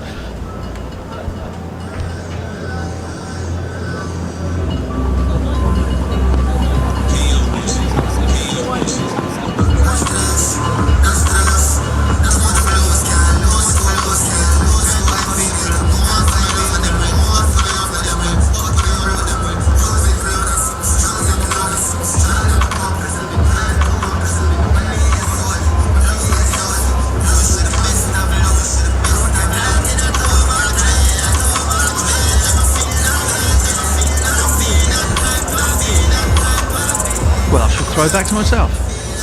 We appear to have lost the esteemed gentleman out there in Antigua, so you'll have to have a little bit more of Steve and I here on TalkSport 2. Moti is the new batsman facing up to Rayan Ahmed. Left-hander, Googly is edged past slip. Sam Curran is in hot pursuit. And he'll keep the ball within the boundary, but they'll pick up 2. So Gudakesh Moti, who had a decent day of it with ball in hand on Sunday. Less said about his hands in the field, probably the better. But he's out there with Alzari Joseph for company, and now I'm telling you that we can get through to Sir Kirtley and to Nikhil. Hi, gents. Yeah, thanks very much, Mark. Rayan Ahmed, another menacing spell by him. Gudakesh Moti can bat. He's got a first-class 100, but Ahmed has got 2 slips in place. That last delivery was short, and it spun prodigiously past the outside edge. Here is a flighted delivery this time, very full. Moti's looking to drive, but instead it comes off the inside edge, goes to square leg. Hello, Sir Kirtley Ambrose. Hello, Nikhilita Tamdani. You know, it took me nearly 2 years to pronounce your last name correctly. Here's Ahmed from around the wicket, very full to Moti, who's sweeping this one and sweeping it finely. It was very full, half volley length, and Moti just had to beat Bryden Cars, who was in the circle at fine leg, is able to do so. End of 37 overs, 195 for 8. Sir Kirtley, live on TalkSport 2, the legend himself, who has an end named after him at the Sir Vivian Richards Stadium. A lot has happened in the span of 3 overs. Certainly. Wickets falling, some runs scoring. But I would say at this point in the game, England are in the ascendancy. They took 4 wickets early inside the first 10 overs. Then the West Indies fought back for quite a while, and then they lost another 4 or 5 wickets or so in quick succession. So England at the moment are in the driver's seat. We spoke a lot about that rebounding ability from the West Indies in the first one international. Well, to England's credit, they've done that after it was 129 put on by Rutherford and Shea Hope. Liam Livingstone, who would have thought, was the one to get both the wickets and really wreak havoc in those middle overs. Now, saw 5 overs from Gus Atkinson earlier. He's going to come back into the attack from the southern end. Here he is bowling to Alzari Joseph. Back up the length, defended into the offside. They thought about one. In the end, they decide on none. Which was the correct decision. There was never a single on. Would have been a disaster had they go through. But it's going to be so important that these two, Alzari Joseph and Gudakesh Moti, at least bat as many overs as possible. Atkinson, still 4 feeders outside the circle. This one is full, angled in at the pads, but definitely going down leg, half-hearted appeal from Jos Buttler. What about Butler's captaincy today, Sir Kirtley, has impressed you? The rotation of his bowlers. They got 4 quick wickets inside in the first 10 overs, and a big partnership between Captain Shea Hope and Shepard Rutherford. He wasn't phased by it, kept rotating his bowlers. Here is Atkinson, the man from Surrey, playing for Surrey in England. This one is down the leg side, quicker delivery, 137 kilometers per hour, but wide signaled by umpire Nitin Menon, so you have to reload that one. You have seen a lot of scramble seam deliveries today, Sir Kirtley, from Atkinson. It seemed to be the in thing in international cricket these days, especially in this format and also T20s. Atkinson past the umpire, this time short again, outside the off stump. Joseph trying to pull, instead doesn't time it, it goes to mid-on for no run. So just the wide off the first 3 deliveries so far. A lot of the surfaces we play on these days are very slow for fast bowlers, so you've got to find ways to get wickets, first of all, to contain, so different variety, different variations. Deep point, deep third on the offside on the boundary. Joseph is pulling this one hard in front of square, and you can hear the cheers from the home crowd. He's local as Alzari Joseph from All Saints in Antigua, and with that boundary in front of square, the 200 comes up for the West Indies in 37.4 overs. It was a good stroke. Short delivery, didn't bounce as much. A slow surface, just stood up and was slapped away, flew mid-wicket for 4 by Alzari Joseph. Good shot. How many bonus runs can the West Indies get? The 200 mark has been crossed. Here's Joseph defending this one into the offside, no run. There's a good placement from Joseph as well, because that man at square leg is behind square. So a lot of acreage, no mid-wicket in place, no long on in place, with the fine leg on the boundary. I reckon they should adjust the field settings a little bit, because the slow nature of the surface, fine leg could go a bit wider and the deep backward square could go in front of square because of the slow nature. Keeps the field the same. One delivery to go in the over. Atkinson Yorker, which attempted Yorker, I should say, which Joseph drives, but can't really beat those two infielders. It ends the 30th over. 12 to go at the Sir Vivian Richards Stadium. The score, West Indies 200 for 8 after losing the toss and being sent in. Live on TalkSport 2. Usually when you got a quick surface and a bowler bowling really quickly, yes, the fine leg can be a little bit fine, deep back or square, because more often than not you will get hit behind into that direction. But on a slow surface like this, I reckon the fine leg could go a little bit squarer and the deep back or square go in front of square to cut off that pull shot. Because very rarely you'll find a bowler, the batter, hitting behind square on a slow surface. Because of the good work that Shea Hope and Rutherford did in that partnership, the rate is still well above 5 and over. Rayan Ahmed will bowl his 10th and final over, so far 1 for 40. And to this one, it should be easily taken. It is easily taken. Rayan Ahmed to Gudakesh Moti trying to go over the top. In the end, it takes the top edge and goes spoons in the air to point, which is Sam Curran. And in the end, Moti has got to depart for 6. That's poor cricket. Poor cricket. So many overs to go and you're attempting that stroke. Your thought process should be to bat all the overs if possible. That was bad on the part of Gudakesh Moti. West Indies now in real trouble of getting bowled out. And with that wicket, so currently we have to send it back to our studios for the final wicket. They'll be hoping that England can take over things pretty quickly. But in the end, 200 for 9, Moti goes for 6, and out walks O'Shane Thomas. Andrew, over to you. Well, thank you, Nikhil. That was some spell from yourself and Sir Kirtley. And here we go then. O'Shane Thomas striding out to the middle in the 39th over of a one-day international. West Indies, if you weren't with us right at the top, put into bat, were 23 for 4 from the final ball of the 7th over, but didn't lose the 5th wicket till the 4th ball of the 30th. 152 for 5, became 160 for 6, 163 for 7, and it's now 200 for 9. Rayan Ahmed then to Thomas, beaten by a googly outside of the off stump, and it goes through to the wicket keeper, and there is no run. Let me recap those bowling figures for you. After this delivery from Rayan Ahmed, who again has his man groping forward. Thomas has been beaten by that by about 15 centimetres. He's played one line, the ball's on the other. It's through to Jos Buttler, no run. Rayan Ahmed has got 2 for 40. This is his final over. Oh, it's a googly that just misses the outside edge and the off stump. It was so close to a 3-for, and joining Liam Livingstone, having taken 3 in the innings.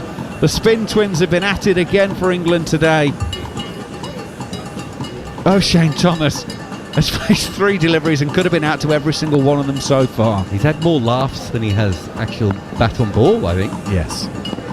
Slip in place. Rayan Ahmed around the wicket. That one is, hey, well put. He gets an ironic cheer from the crowd.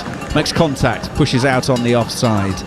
No run. So the final ball of Rayan Ahmed's spell. Will it be the final ball of the innings? 2 for 40, around the wicket. Oh, it's been flicked up into the air, down towards deep backward square, and it lands 15 metres inside the fielder, and therefore it will finish the over with a dot ball. They elected not to take the run. So Rayan Ahmed's 10 overs have finished 2 for 40, and I'm not sure the West Indies are in a position to turn down runs at the moment, Jared Kimber, are they? When O'Shane Thomas came out, Alzari Joseph said something, and whatever it was, O'Shane Thomas thought it was very funny. And I thought at the time it was probably, didn't fancy seeing you here this early. But apparently it was, mate, you stay at that end, and I'll stay at this end. Look, did you see O'Shane Thomas after he hit that ball, Mako? It was quite interesting. He hit it, and he clipped it okay. He looked as surprised as anyone that ball went flying away out to the field. So, look, it probably makes sense. I always think when you're batting with tail-enders in this position, you know, really early on, and they're going to have to bat for a long time, taking the pressure off them when they first get to the crease is not a bad idea. Well, I was just chatting with Phil Wallace out the back of the box, actually, who told me that Alzari Joseph has probably got the most bat sponsorships in the history of cricket for a fast bowler. So he clearly fancies himself, and that's presumably why he said, right, we're not taking that single. I am going to be on strike, and we are going to deal with this. Right, Gus Atkinson is back. Can he mop up the tail and pick up a twofer? This is his 7th over. He's got 1 for 26 so far. The vice-captain, Alzari Joseph, is on strike. He's got 12 from 13. In comes Atkinson, right arm over. It's a ball that's been swung up into the air by Alzari Joseph. He's got a big, thick top edge. Jos Buttler running back towards the boundary, diving full length towards the boundary edge, isn't able to hang on to it, and they will run, and they will take 202 for 9. I can't think of a better outcome for the pull shot that he was so late on. He's just hit it straight up in the air, and Butler's gone all the way back and dropped it and allowed them to get 2. I just didn't get his fingers to it, actually. Just didn't get there. That's the sort of one where you can hurt your ribs because you end up squirting over the ball a little bit as it goes through. But good effort from him, but perfect for the West Indies because they got 2. Absolutely. Not easy that for Jos Buttler. Keeper running away. In goes Atkinson, swing and a miss from Joseph. Bounces a second time before it gets through to Buttler. Therefore, slower ball sent down. Just trying to confuse the batter who's... Look, he's going to swing at everything, so chances are something could easily be spooned up in the air. Mentioned earlier today, England have to, of course, win this game to level the series and take us to Barbados for a decider. It would also be England's 400th one-day international win. Short ball from Atkinson, pulled by Joseph, hard, down into the ground, stand still. They are turning runs down. Alzari Joseph has 10.5 overs and clearly thinks there might be 150 in the offing for himself here. You could just hear the crowd suddenly start to realise he was going to do it again and just start to jeer him a little bit here. But he's the man with the bat sponsorships. You got to milk that. Keep yourself on strike as long as you can. Make sure there's plenty of pictures of you, plenty of screen time. Please those sponsors. Atkinson on his way in, bowls right arm over. Joseph swings at this one, gets high under it. Bowlers there for the Corton bowls, and Gus Atkinson ends the innings. He will finish with 2 for 28. The West Indies are bowled out for 202 in 39 overs and 4 balls. Alzari Joseph goes for 14, Corton bowled by Gus Atkinson. And well, it's an afternoon that has gone well for England from the outset. Jos Buttler won the toss. He said, you can have first use of the facilities, we're going to have a bowl. Both sides were unchanged from Sunday's first match, and it has gone like a dream for England. Athanaze caught Buttler, bowled Atkinson, 4, 15 for 1. Carty caught Crawley, bowled Curran, 2-ball duck, 20 for 2. King caught Crawley, bowled Curran for 17, 23 for 3. Hetmeyer, LBW Sam Curran, 0 from 4 balls, 23 for 4. England on top of the game and completely in charge. And then came the rebuilding process. Shafane Rutherford was 5th man out. 4 balls into the 30th over for 63 from 80 when he was caught by Salt off the bowling of Livingston. Yannick Carrier bowled by Livingston, an absolute ripping leg break from Livingston, 5 from 10. That was 160 for 6. Shea Hope, the skipper, brilliant once again, a runner ball 68, but dismissed bowled Livingston for 163 for 7.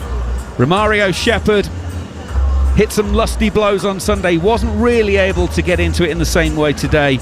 Caught by Crawley off the bowling of Rayan Ahmed from 19. That was 189 for 8.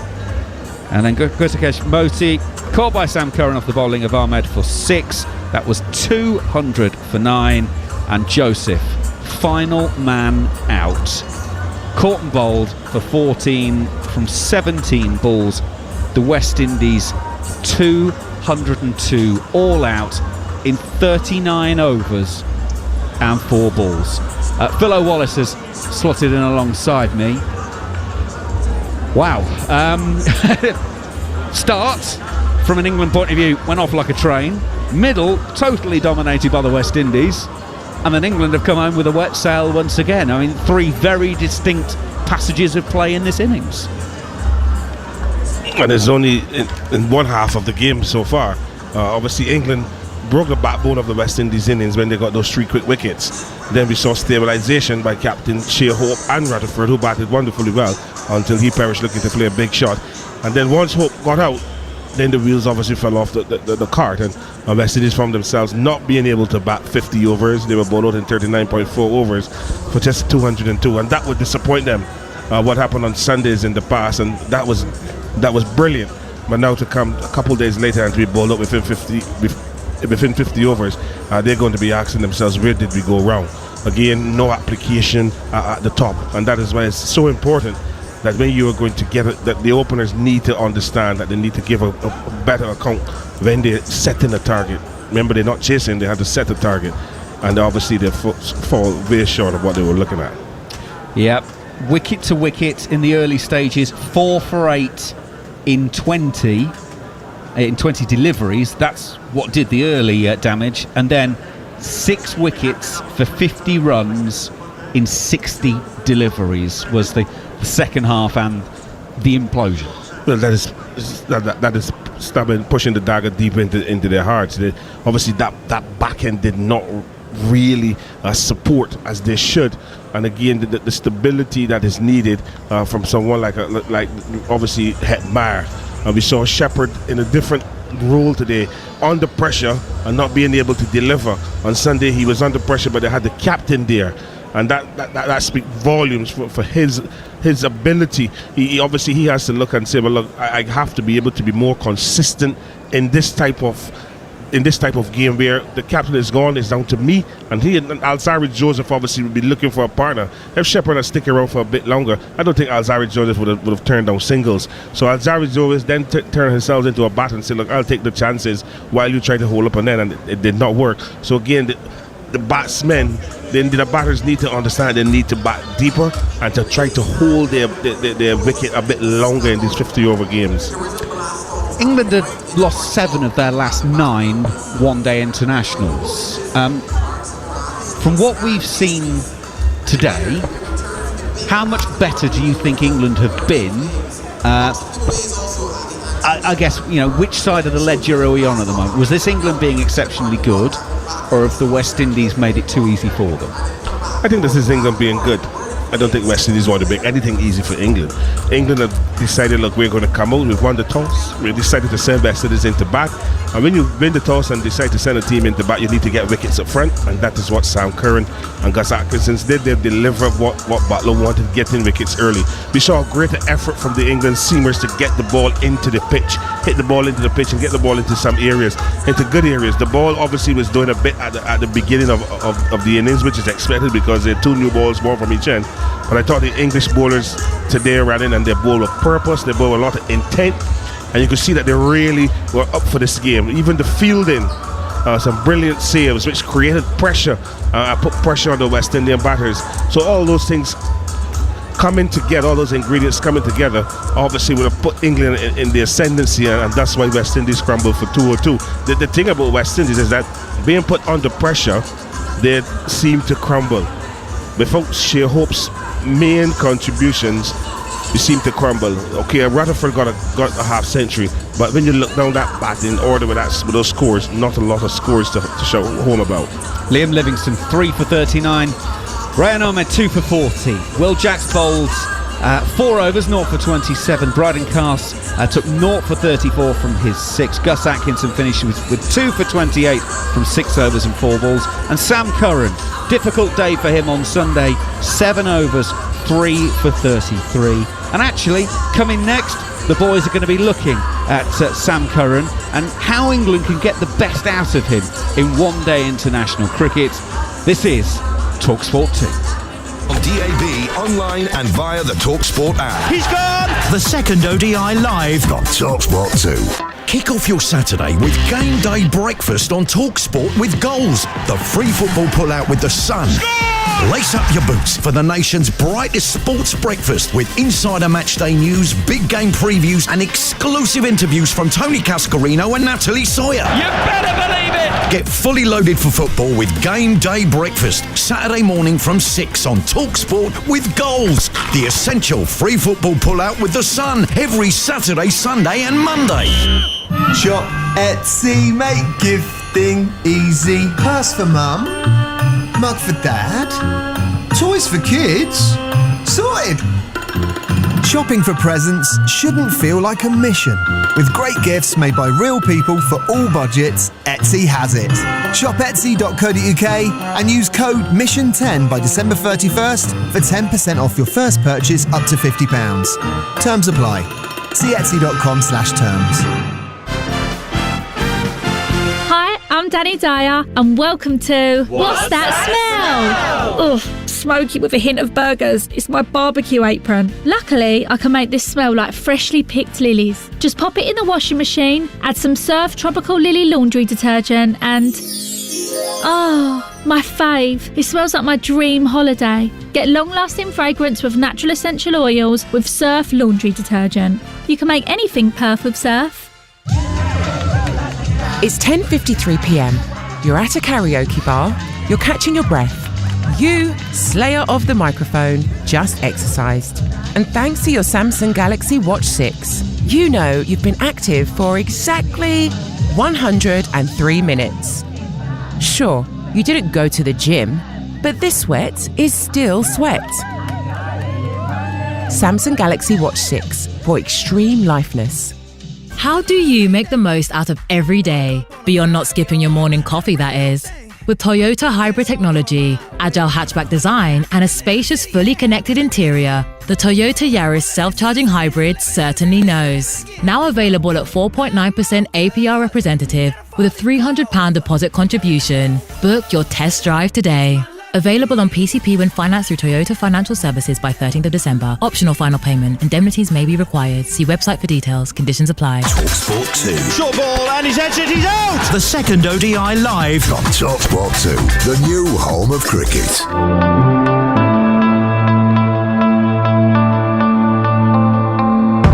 Himself across in front of the stumps. It's another full toss and it has been dispatched.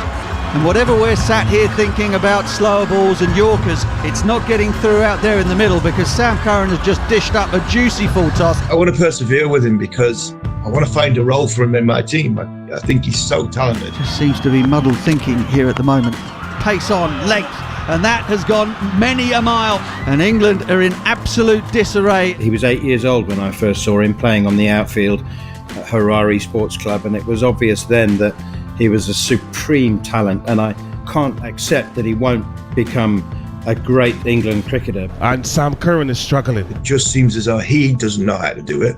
More importantly, the captain doesn't really understand how to use Sam Curran. Curran short this time, it goes mid-wicket again, and it's gone all the way again, and that is game, set and match to the West Indies. These are the worst bowling figures, I think, by an English player with 10 overs. Yeah. Because I think Wokes was 10 for 91. So what did he go 98. for? None for 98 for Sam Curran. What is he? I mean, he does all jobs, and he's asked to do all jobs because he can. But is it to his detriment?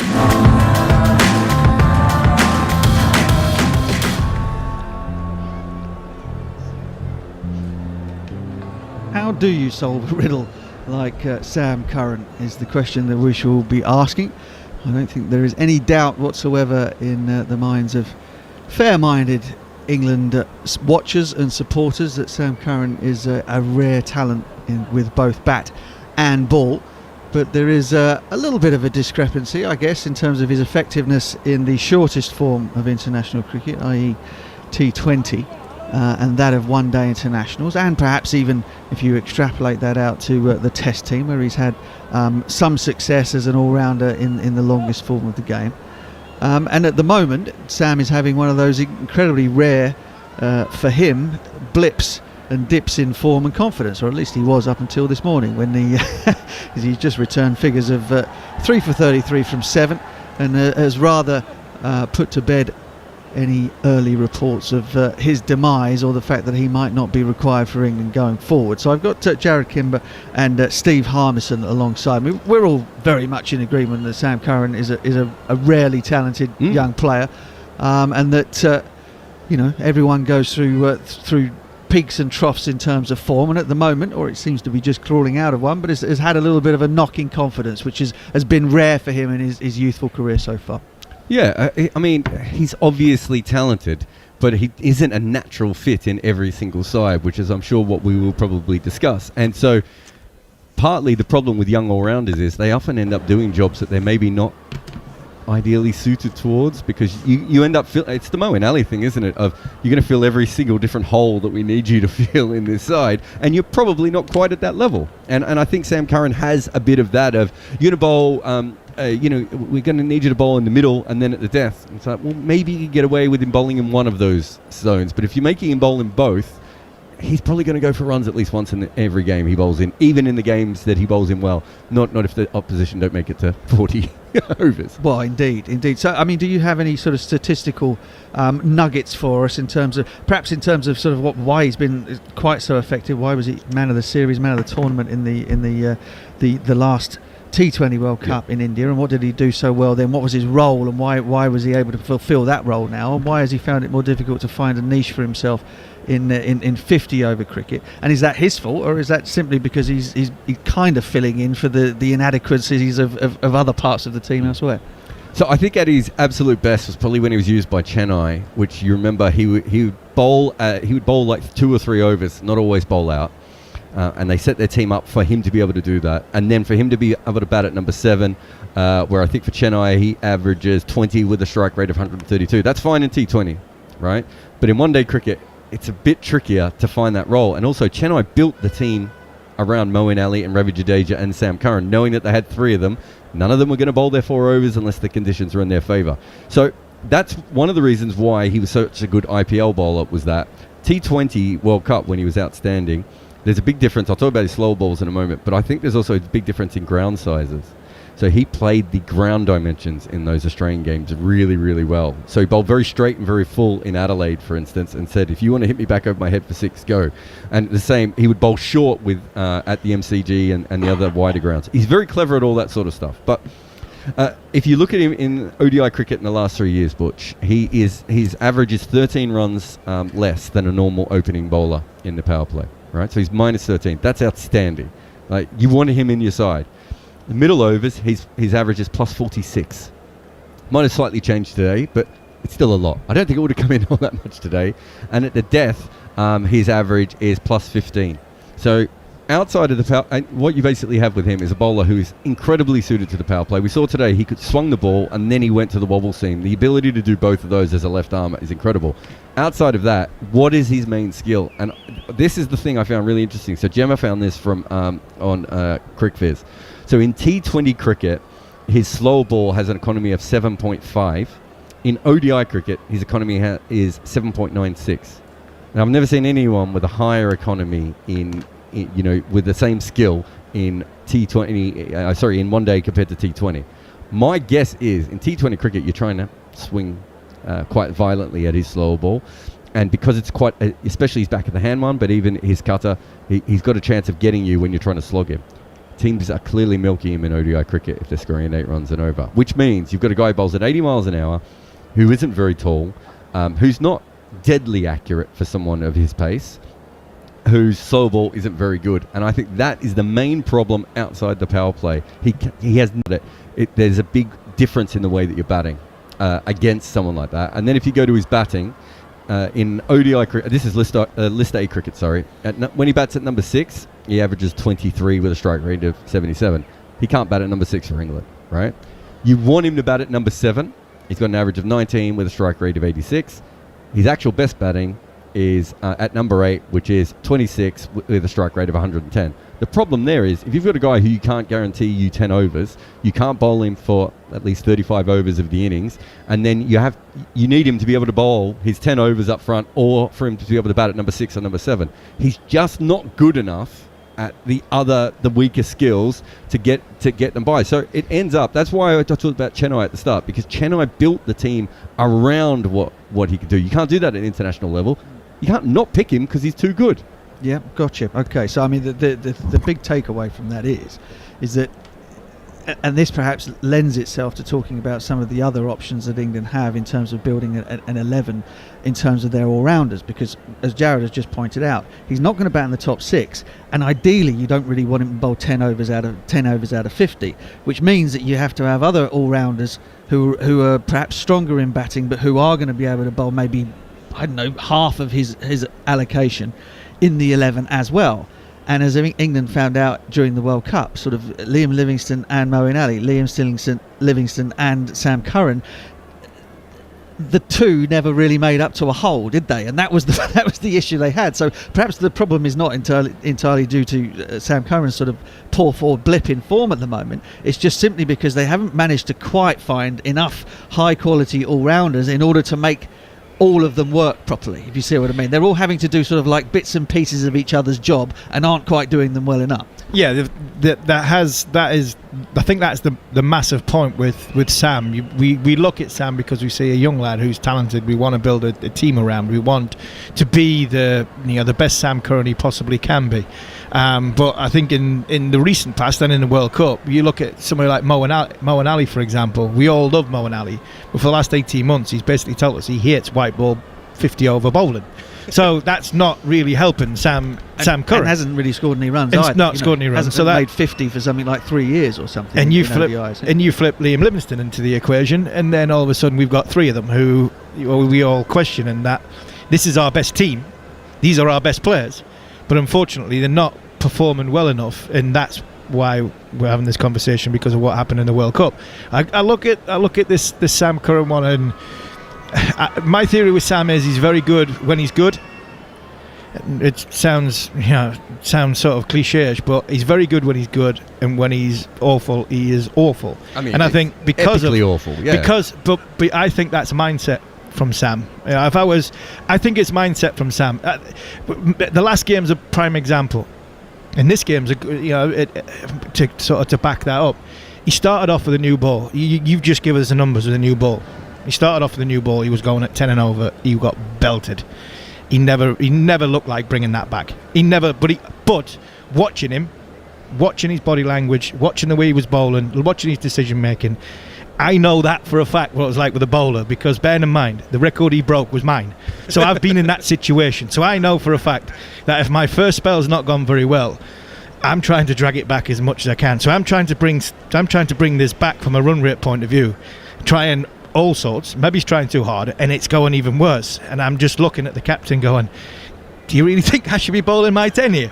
But unfortunately, that's where he was in. But in this, my case in point to back that up is, I watched that this afternoon, and for 2.5, 2.6 overs, I thought the same Sam Curran had turned up, because he's opening, his lead shoulder was pulling away too much, too quickly. He was trying to get through his action far too quickly. He wasn't getting it to swing to the right-hander, pushing it across, and that tells you that he's not in tune with his action, and he's possibly trying to put it there because his confidence is not that high. Been there many, many times where, my left foot's telling me right foot to get in front of it, but it's not going anywhere near it, and then all of a sudden anything could possibly come. Not quite from what Sam's got, but as soon as he took that wicket, all of a sudden, to the right-hander, he ball looked straighter. To the right-hander, he looked as though he got a little bit of shape, and he held his length. He got that off the back of a wicket. And that, for me, when Sam is and that's why I mean, when Sam is good, his confidence is high, and he gets a wicket early, or he goes and belts a few runs, he comes out, and Sam looks invincible. Yeah. And I think for me, the big thing for me with Sam is the human element of Sam is this confident cricketer who can hit sixes, can bowl, decent, runs around in the field. I don't actually think, from a confidence point of view, he's that confident in the ability that he's got. And I think that's not a criticism of him. I think that's just the way he is as a person. That's not a negative. It's just the human element of Sam Curran. I think this boy is skillful. I want to build my team around this lad. And I think over the course of the last sort of 12 to 18 months, potentially, possibly in 50 over cricket, that I think there's a lot of other things gone wrong within the team which haven't helped Sam Curran. No, I think that's true. What I would say is, I do think some of it is technical though, because I don't think he has the techniques for batting higher in the order. I don't think he has the technique to bowl later in the innings sometime. But the other thing I would say is, if you look at Daniel Vettori, Imran Khan, Ravi Jadeja, I know they're all pretty handy players. But a lot of those guys came in with unrefined games, right? But they had one skill that was really good, and that got them in the side. And eventually you knew that Jadeja was going to work out batting. He'd made 2 triple hundreds in first-class cricket. He's at least going to be able to bat at number 7, right? But it takes a long time. And Curran is at that level where his new ball bowling is good enough for him to be in a side. It's getting all those other things and how you improve that. And this sounds weird, but I told Bats this, but Bats wouldn't allow it. The best thing for Sam Curran was to go to another county that wasn't Surrey, where he had to bat at number 4 or number 5. Just get himself a little bit better. I bet that was popular with Gareth Batty. Gareth Batty, Surrey coach, just didn't like. I don't know why Stewie doesn't like me. Why didn't he like that? But a little point, but something else on this one, Butch, is you've got to be manageable as well. And I think our case in point, where we have sat here like two old men, and we were being, all the modern cricketers have been listening to us today shouting Butcher and Armas, and they're just old, criticising Will Jacks coming on. But you look at the way Sam Curran's numbers are. You look at the way Sam Curran was as a bowler in them first 5 overs. I think a captain, I would say a better captain, would have bowled Sam Curran through 7 or 8 overs. Sam Curran wouldn't have come off after 5. And he wouldn't have captained by numbers. He would have bowled his 6th over, he would have bowled his 7th over, he would have bowled his 8th over, and possibly by that 8th over he might have had 5 for, he might have had 6 for, and he might have bowled the West Indies out for next to nothing. So I think there's an element of that as well. Yeah, for sure. I understand that. And the other thing that I know from knowing the lad reasonably well is that he is really, really feisty. He's got a terrific sort of competitive spirit. He's very, very tenacious. He'll come at people if you criticise them. He feels that quite deeply, but it's not something that affects him in a negative way. He turns it into something positive. So I don't think that there's any question here that people are sort of writing him off and saying that he doesn't have what it takes, because he has more than what it takes. What it needs perhaps is for the role to be found, for him to be the best of himself more often, as opposed to being exposed by the things that he is not so good at, which, his new ball bowling, as you've said, the sort of the minus 13 element of his new ball bowling is obviously outstanding. We know he can bowl at the death, but you don't want him to have him bowling a large chunk of overs in the middle, and you don't want to leave him with 4 at the end either. I mean, 2 would probably be about the limit, and that sometimes leaves you looking around for the rest of the 11 and say, well, where are we going to make up the shortfall for this all-rounder that isn't quite the all-round package for us yet, which is not to say that he won't be at some point. He's still a very young man. Let's move away from Sam specifically, because it's quite an interesting topic now, because England have got their next assignment is the 2027 Champions Trophy. Managed to fly our way into that. Sorry, 25. Yes, 27 is the World Cup. The 25 Champions Trophy. Managed to sneak in through the back door to qualify for that one. But of course, there's the squad that was out at the World Cup recently. Okay, of that on this trip, you've got Butler, Brooke, Curran, Livingston, and Carse, I think, are the only ones that have survived. Oh, and Atkinson, of course, who have survived from that trip on this one. And we knew that this was always going to be sort of a younger squad, blooding new talent, etc., because let's face it, they have to get their one-day cap somewhere, because they're not going to get them playing for their counties. So it was very important that on this tour that as many new faces came in as possible. So if you take it from the World Cup, that there are 6 players that have survived from that. We know that there are probably, I reckon, Steve, you've probably written out a list here, but I reckon there's probably 5 or 6 that were in that World Cup squad on top of the 6 I've just mentioned, who might not ever play ODIs again. Would you agree with that? I've got out of the 10 that aren't here, I've got 4 staying in the 50 over setup, and I've got 6 not playing ever again. Okay, well, who are the 6? Milan, Stokes, Root, Ali, Wokes, and Willie, obviously, for he's retired. And the ones that I think might be still in with a shout to playing 50 over cricket going forward will be Bairstow, Rashid, Wood and Topley. Milan, I think that ship sailed now. I think Stokes, I think retired once. I'm not sure about Root. He's the only one either side. Moeen Ali's not wanted to play for a while in 50 over cricket, and I don't think Wokes will come back and play 50 over cricket either. Okay, all right. Well, ruminate on that, if you will, back there at home. We'll take a short break and pick that up on the other side. You're listening to TalkSport 2. On DAB, online and via the TalkSport app. He's gone! The second ODI live on TalkSport 2. Early breakfast, weekday mornings from 5 on TalkSport with Adrian Flux. Insurance for the individual. From the goal line to the golf course, the canvas to the crease. We've got all the biggest sports stories covered. Wake up to expert debate, analysis and opinion that's guaranteed to set you up for the day.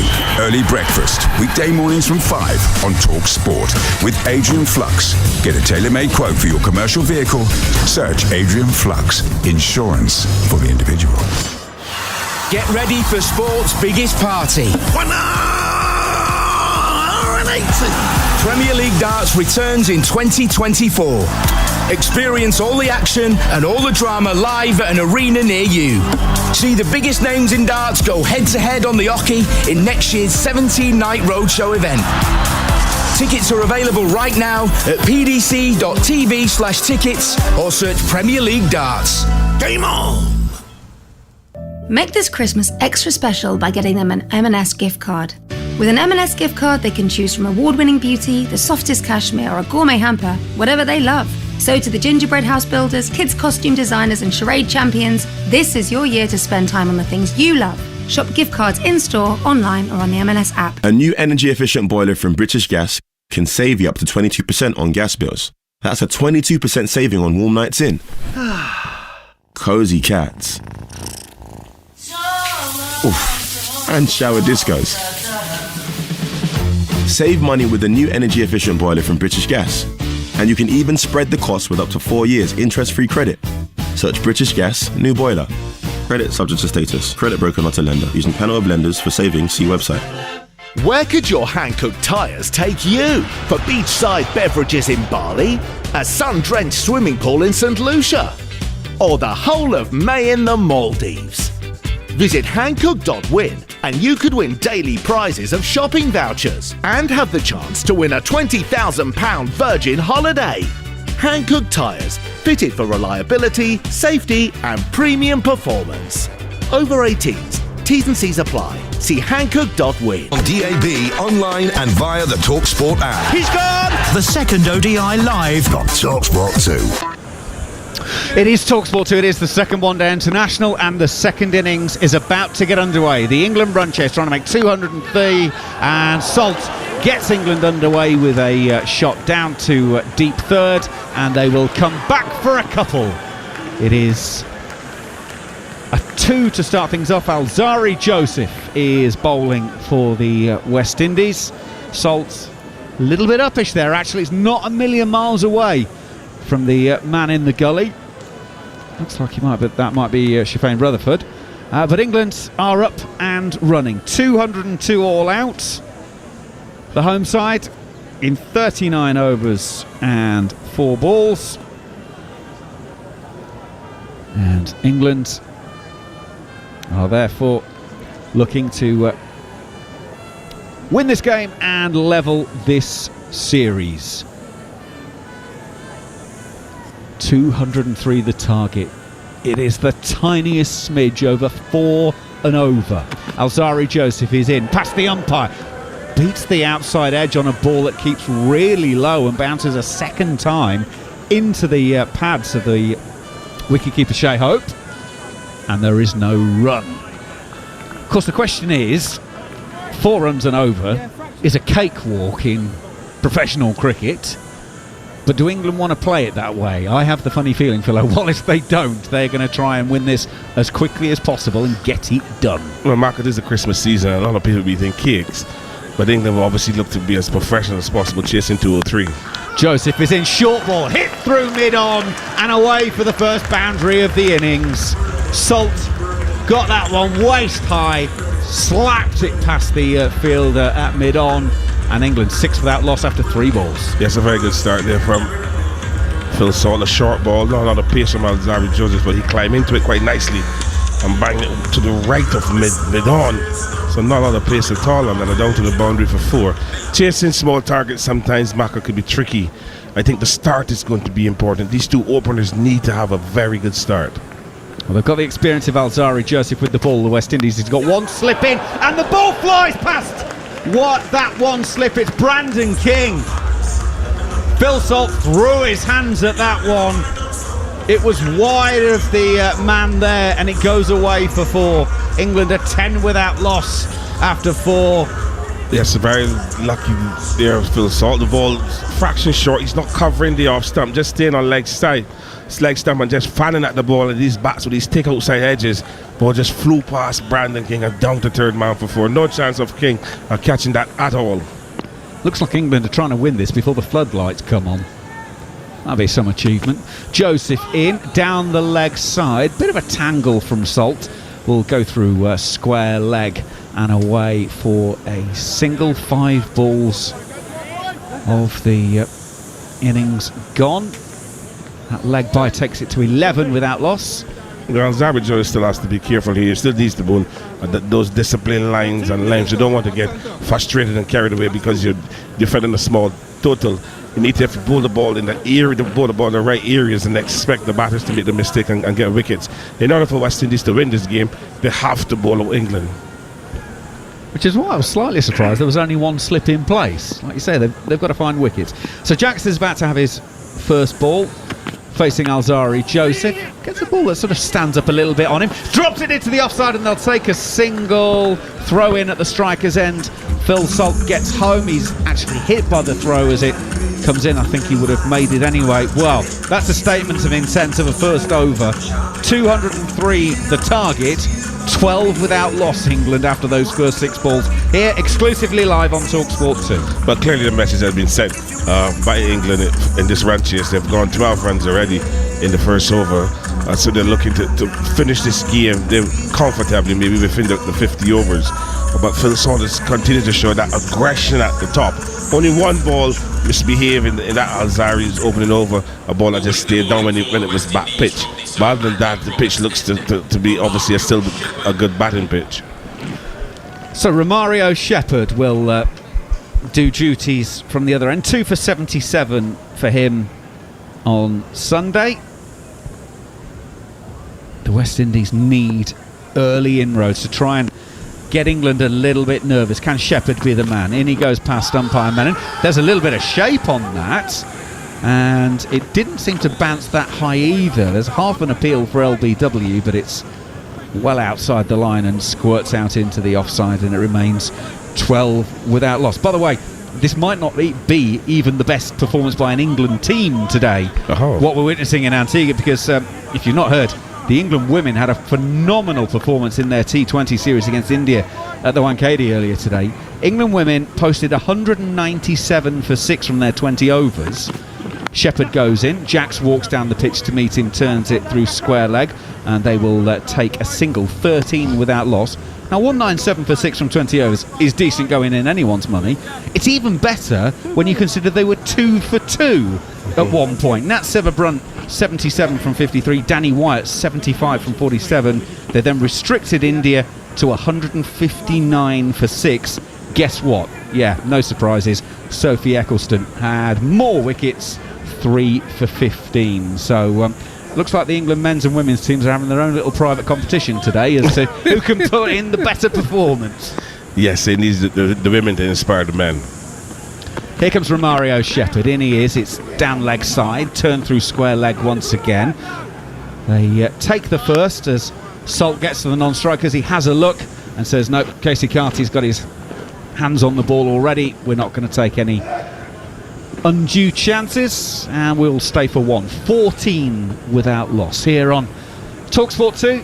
Get in touch. Cricket_TS at TalkSport 2 if you want to use the Twitter handle. If you're watching on the YouTube channel, if you subscribe, then you can send us a comment or a question through that. Romario Shepherd is in. There is a little bit of out shape there, and Will Jacks is just in danger of a little bit playing across that. The bat coming down sort of gully to mid-on-ish, and he needs to be a little bit careful, but so far so good. Yes, Mario Shepherd again has been given the opportunity to share the new ball with Alzari Joseph.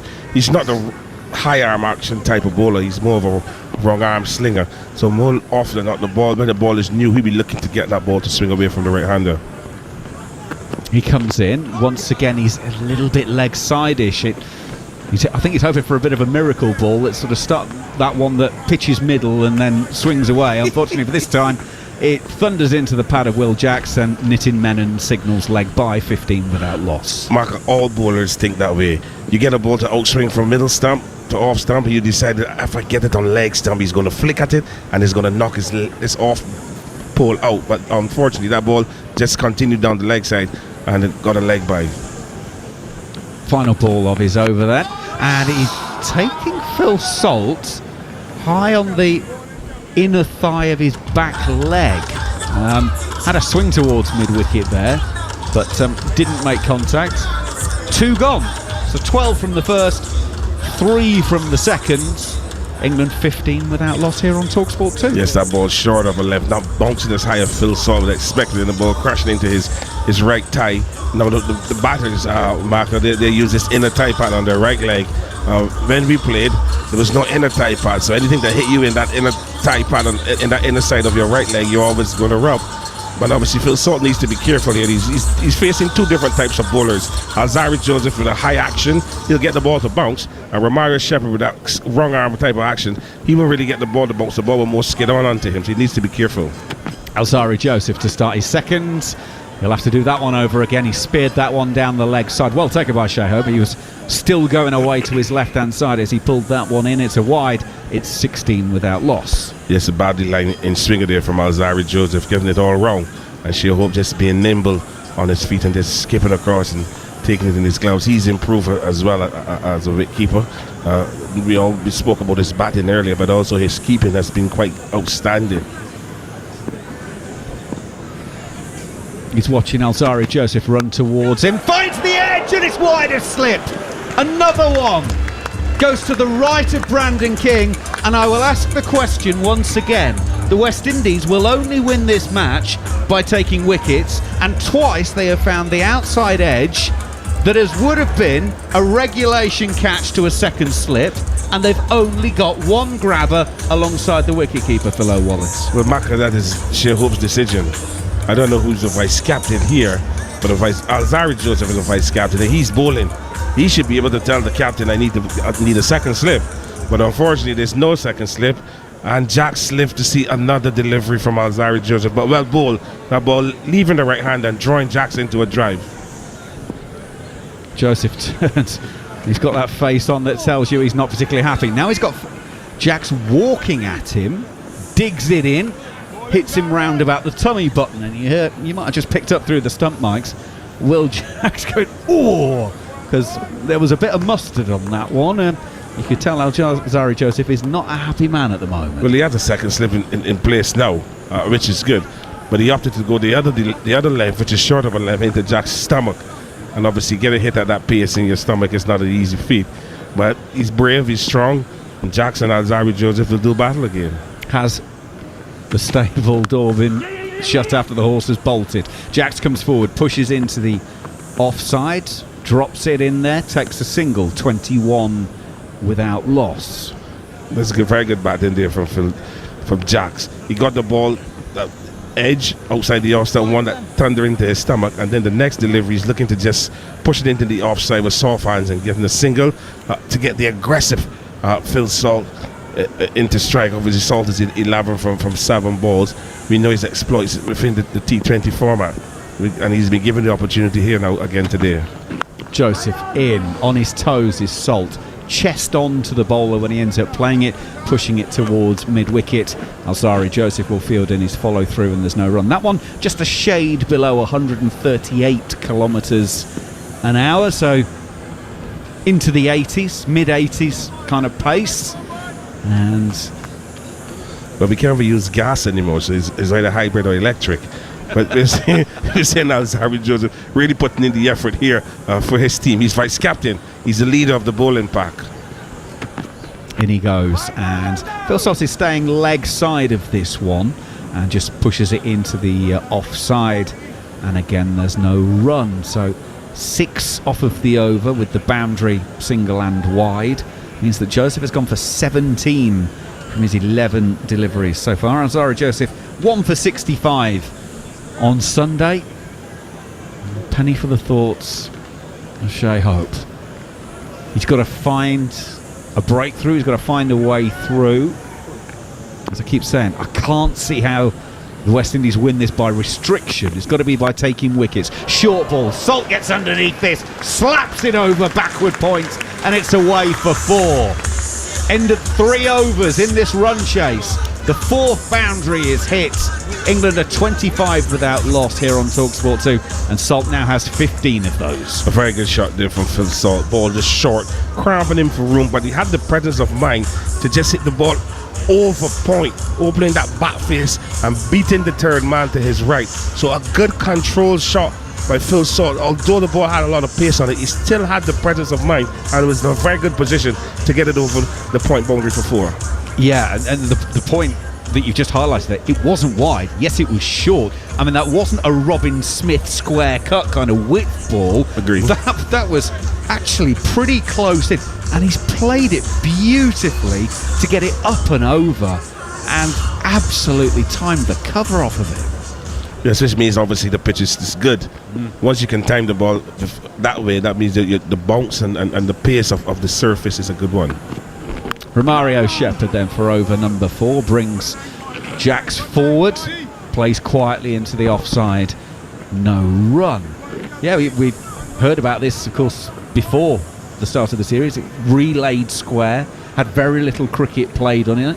We didn't really know how it was going to play, and Sunday's pitch was pretty good, as the scores will attest. Yes. This one's actually played better, and the scores have been lower, so go figure. Shepherd is in once again, right arm over the wicket, roundabout off stump. Jacks is playing to mid-on, and there's no run. This is a good start here from Mario Shepherd. He's bowled 1.2 over. He's only gone for 2 runs.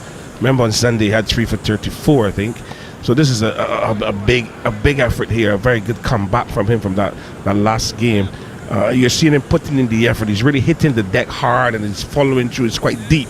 So it's good to see him really running in and bowling and trying to express himself and give that support to Alzira Joseph. Hopefully be looking to get a wicket as well. He's got a gold chain bouncing around his neck as he makes his way in. Gets a short ball, goes through to Hope. The wicket keeper is asking the question. Jacks just practices playing a short ball once again, and the West Indies will not review that. It remains 25 without loss. That's a very good short ball for Mario Shepherd. Ball dug in short and Will Jacks looking to pull it, but still looking to take his eye off the ball, not in control. And he's very, very lucky that the ball whizzed past the outside edge and through to Shea Hope. Hope took that, armpit height, jumping. Shepherd is in once again. He's put that one in short, not quite as short as the previous one. Jacks is able to play it chest high from the crease, drops it down in front of him, and there is no run. But that previous one, Hope was properly 2 feet up in the air and still took it at armpit height, and it was still travelling on him. Yes, Mario Shepherd really putting in a big effort here to support Alzira Joseph. He's not bowling medium pace, he's bowling medium fast, which is good to see. Shepherd in. Was wider of the crease on that occasion, angling in towards middle and leg, and it's been clipped by Jacks out to Carty at straight mid-wicket coming off of the boundary, and they'll take a couple to take the score to 27 without loss. A nice shot there from Will Jacks. That ball coming in from Shepherd just from outside the off stump, and he just worked it nicely with the pace and getting into the leg side and picking up 2 easy runs. To finish the over then, Shepherd makes his way in and gets a leading edge. Jacks was looking to sort of punch that mid-on, maybe even mid-wicket.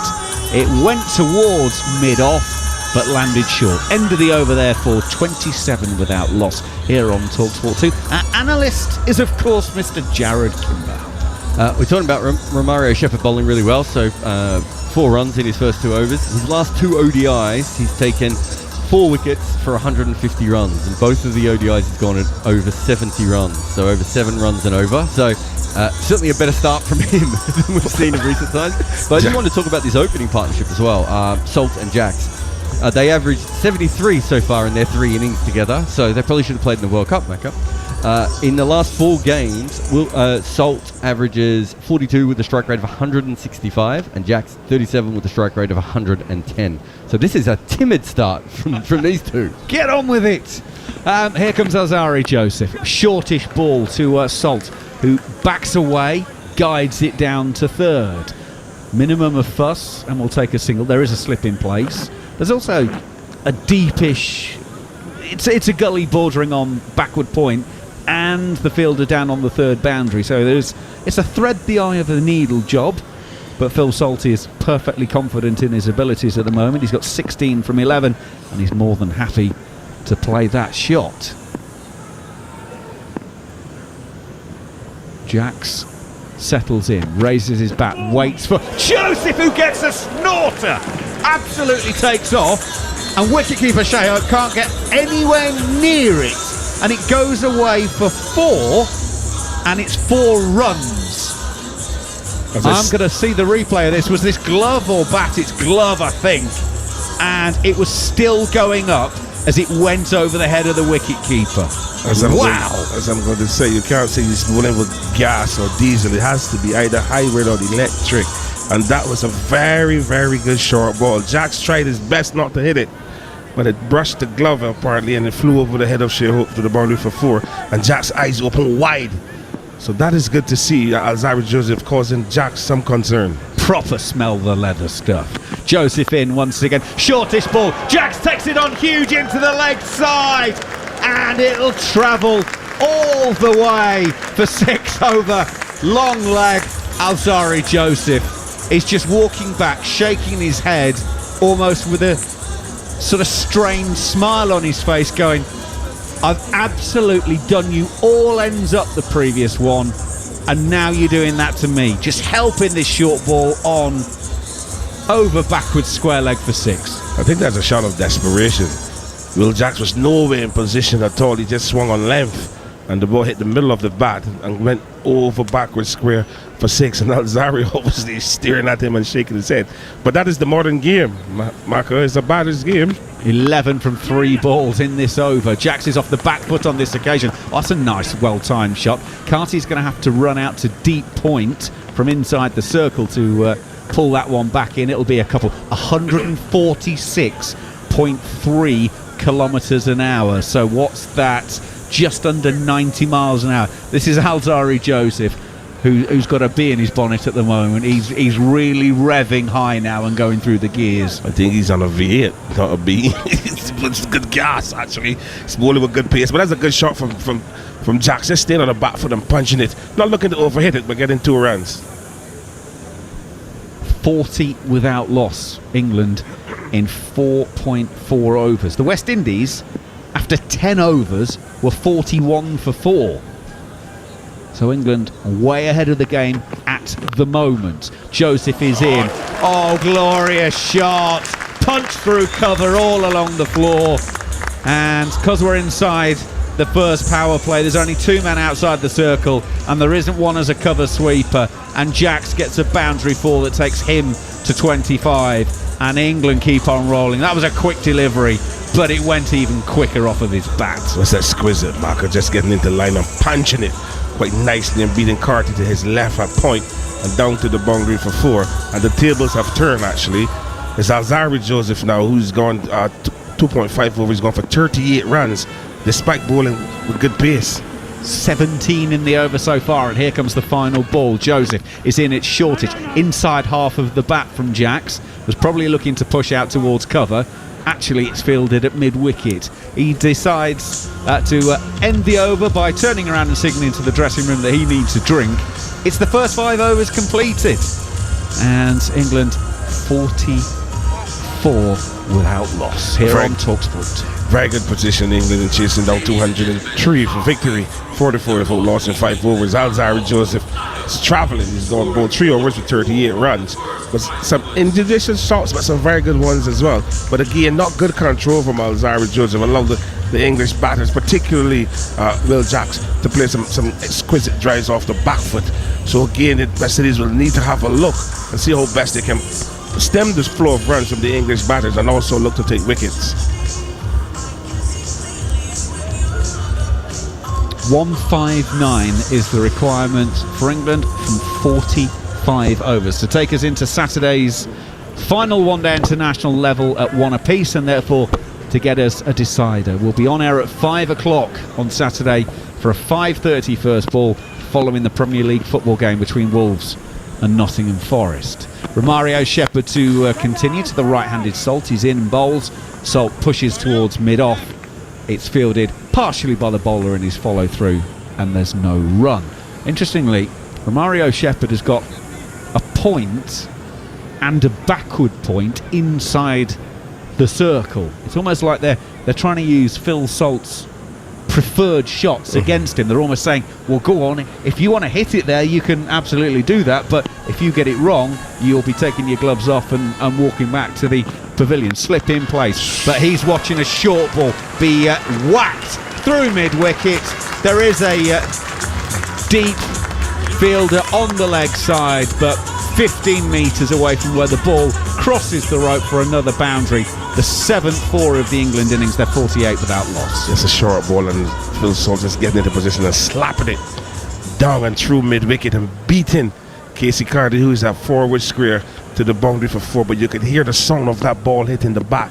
It really hit with a lot of power and smack in the middle. Shepherd is in. Salt on this occasion playing from the crease, beats the man at point, and it'll go all the way out to Shimron Hetmeyer, who is patrolling the cover sweeping role, and will take a single. 49 without loss. Is Nitin Menon officially warning Romario Shepherd? I think he might be, for running on the danger area. Salt at the non-striker's end has just very pointedly gone away and swept away some debris where he claims he's following through, and patted down some bits which were definitely in the danger area. It did look like Nitin Menon warned him. In he comes, and he's wider of the crease on this occasion. It's off the back foot by Jacks. Shimron Hetmeyer will field at deep points, and they take a single, and the England 50 is up. 5 overs and 4 balls to get there. Salt 21 from 14. Jacks has become the dominant partner. 26 from 12. Salt straight through the gate, hitting middle and leg. And there's an almost stunned disbelief around the ground. Salt certainly can't believe it. He's saying, well, what happened there? And the answer is, well, not a great deal. Except if he turned round, he would see his middle stump lying 45 degrees away from where it should be. Salt goes for 21 from 15. England 50 for 1. Yes, and Mario Shepherd are just looking to get that ball a lot straighter on a length. Phil Salt playing all around that delivery, and the ball crashing into middle stump. He has to go back for 21, and he's only faced some 15 balls. He looked good, but looking good, he didn't last too long. But a good 50-run partnership, but he'd be disappointed, Phil Salt, to get out in that fashion and not really carry on a pitch that seems to be playing very good. Now we see Zach Crawley walking to the crease. He had a reasonable outing on Sunday. He'd be obviously looking to get in here on this good track and form some partnership with Jacks, and hopefully look for a significant score for himself before heading off to Barbados. Yeah, Crawley made 48 from 63 on Sunday, and was arguably one of the 2 batters who actually sort of batted balls as much as anything else. We mentioned this earlier on, and Philo picked it out on Sunday. If you looked at the balls faced by the England batters, it was 28, 24, 23, 13. Salt on this occasion 15 balls today. It's that old thing about once you get in and you're seeing it, you don't want to leave it to anyone else. You want to do it yourself. Right, there's a slip in place for Zach Crawley. He's about to face his first ball from Shepherd. In bowls, right arm over. Crawley plays that going backwards, didn't seem to bounce quite as high as he thought it was going to, pushes into the offside and is fielded in the covers, and they will take a single. 6 overs gone, England 51 for 1 here on TalkSport 2. Yes, a successful over there for Mario Shepherd. Getting the wicket of Phil Salt. The dangerous Phil Salt scores quickly, but that occasion the ball just hitting it straight in. Salt looking to play the ball maybe a fraction late, and the ball just scattered into his middle stump, and Shepherd will feel quite happy. He'll be contented at that, because he's been working really hard and not getting the results. Seeing Alzari Joseph at the end under the cush, and he's picked up the first wicket, and he'll be quite happy, and West Indies will be happy as well to have broken that opening partnership. We have spin. It will be spin in the form of Gudakesh Moti, the slow left arm bowler. He is going to be bowling to Zach Crawley. So this is the 7th over. We're still well inside the power play. Moti left arm around, slip in place. Crawley turning it on the onside. They will take a quick single. It's a well-judged single. So Crawley's got 2 from 2. England 52 for 1. And it brings Jacks down on strike. Moti bowls first.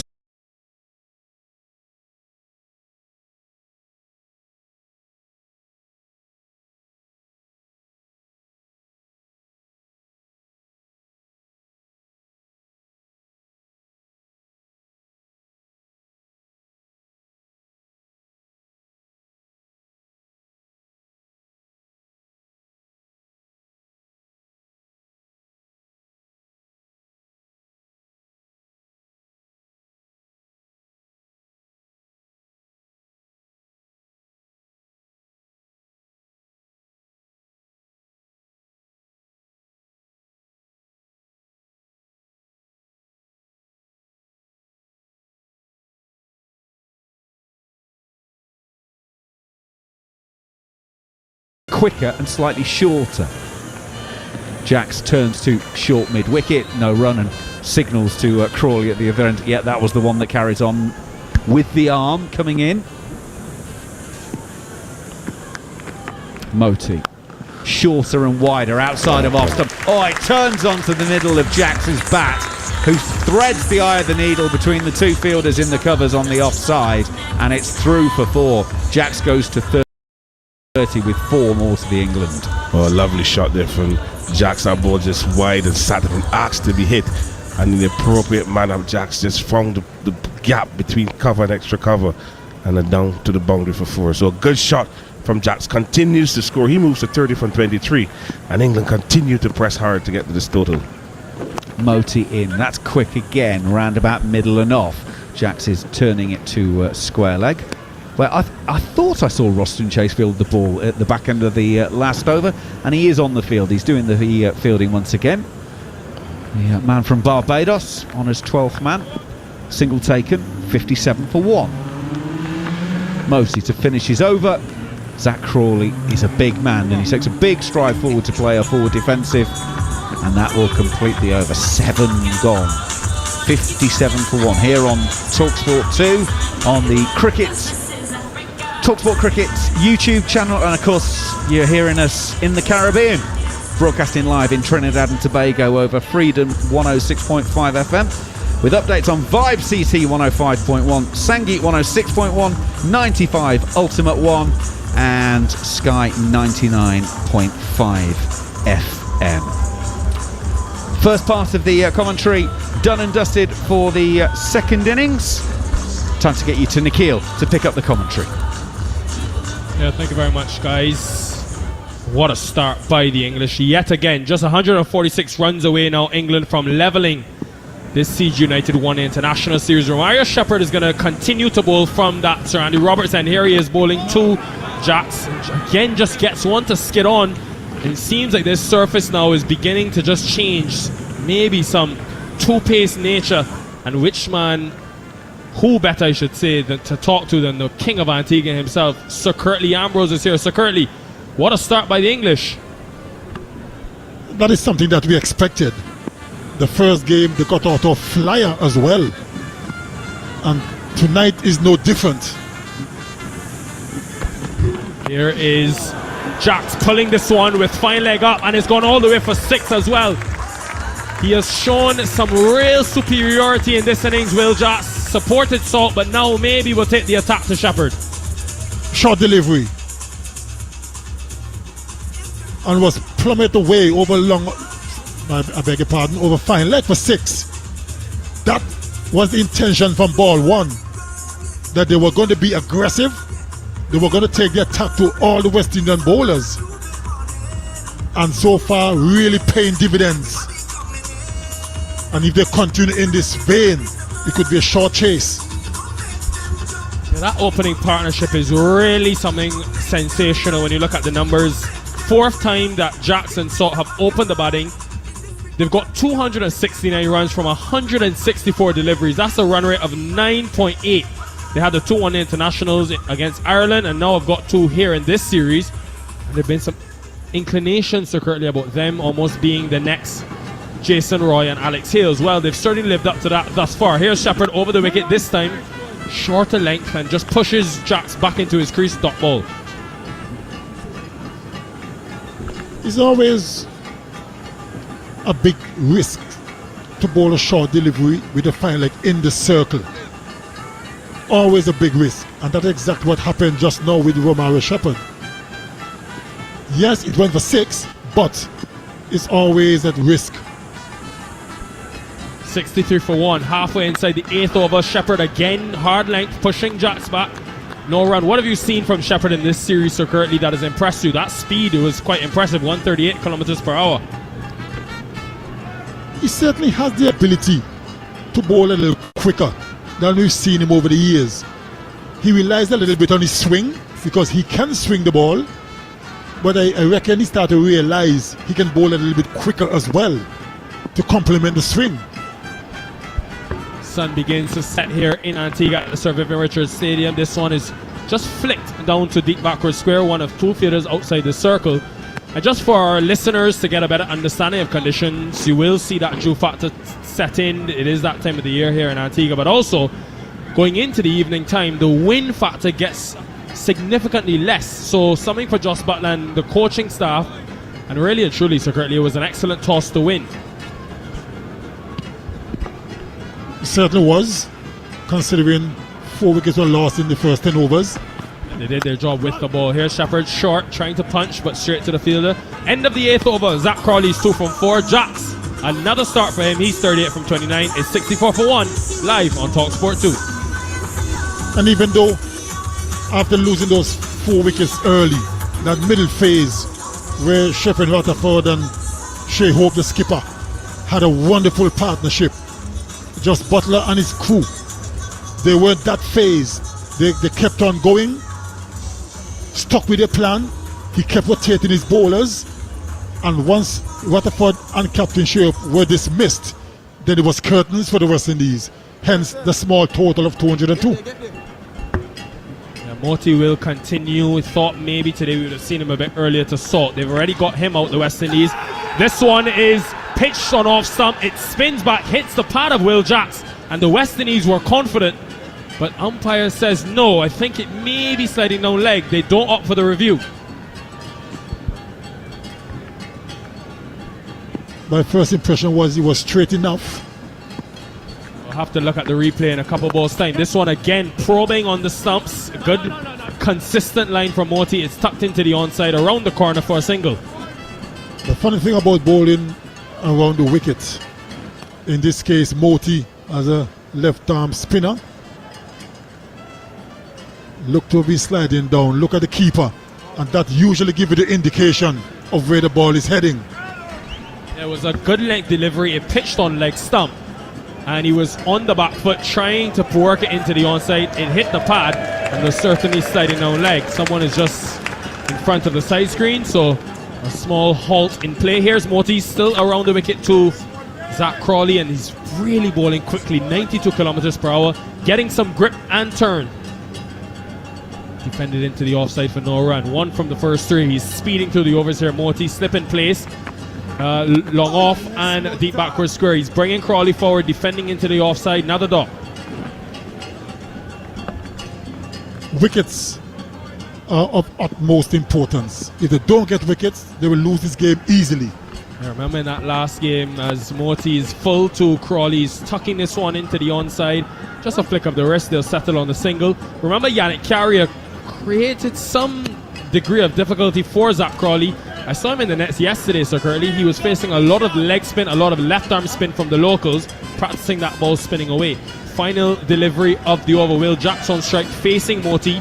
Two right-handers at the crease for England. Here's Morty around the wicket, quick again. This time on that leg stump line, is tucked into the onside again. All that's required from England. 3 runs from the over. End of 9, 67 for 1. Live on TalkSport 2.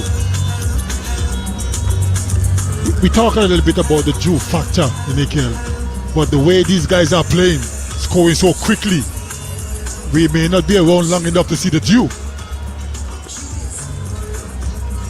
But they're really under pressure. Shea Hope and the West Indies. Wickets are going to be the key. There will be O'Shane Thomas, who really bowled impressively well in that first one international. Picked up 2 wickets in the end, but his first 2 spells, 4 overs, none for 15. His second spell, 2 overs, none for 9. And he's going to come into the attack now. Is playing his second one international since 2020. O'Shane Thomas, he's got a 5-wicket haul, 5 for 21, of course, against England back in 2019. It's his only 5-wicket haul in ODI cricket. So he'll need to produce something brilliant if the West Indies are to get over the line from here. Something Sir Curtly Ambrose-esque. Here's Thomas from the Sir Andy Roberts end. He's past the umpire, starts again on that 4th stump line where he found great consistency, and Jacks defends into the offside, no run. He did bowl well in the first ODI on Sunday. Was very economical. Then he picked up 2 wickets towards the end of his quarter, which was good for him. But today is a different situation altogether. He needs to pick up some wickets now. Containment is good, but wickets are key. Thomas steaming in as this one again is outside the off stump. Jack's trying to drive it, comes off the inner half of the bat, and it goes down to mid-on for no run. His control was really good in that first ODI, so currently, what impressed you the most about him? You just mentioned it, Nikhil, the control, the consistency in the areas that he bowled, because we know him previously. He used to be a little bit erratic, not quite sure where to bowl, but he was really consistent in the areas he bowled, and that was impressive, which means he's putting in the work. Yeah, Thomas yet to concede a run. Here he is now, and a big swing from Will Jacks, trying to go over that offside. He's very strong through extra cover, but it goes past the outside edge and to the keeper, Shea Hope. They've got deep third and backward square as the 2 fielders outside the circle, and a packed offside field. Slip is in place. They've got point. They've actually got 2 points, a very wide short third and point, and then extra cover mid-off. So maybe O'Shane Thomas won't mind that stroke too much. However, Will Jacks has shown proficiency through extra cover in his career. He's 40 from 35, facing Thomas. Wide again. This time, though, Jacks connects powerfully and unconventionally hits it some way, somehow, off the front foot, over point for 6. That was certainly a great shot. Never the easiest shots to play. On that off-stump line, and Jacks is opening the face, punching it to Hetmeyer at cover, who makes a good diving stop. They scabble for the single. Not going to be an easy task for the West Indian bowlers. It's going to be extremely difficult to defend 202. And I've been saying all along, you have to take wickets in order to stay in the game. If you don't, it could be easy pickings for England. I want to ask you about your experiences against England in your illustrious career, Sir Curtly Ambrose, in the next over. Here's Thomas. Probably the best delivery he's bowled of the over. Good length, attacking the top of off. Crawley, though, is able to mitigate it well. Defends it. It's an electric start for the English in this second one international. After 10, it's 74 for 1. Live on TalkSport 2.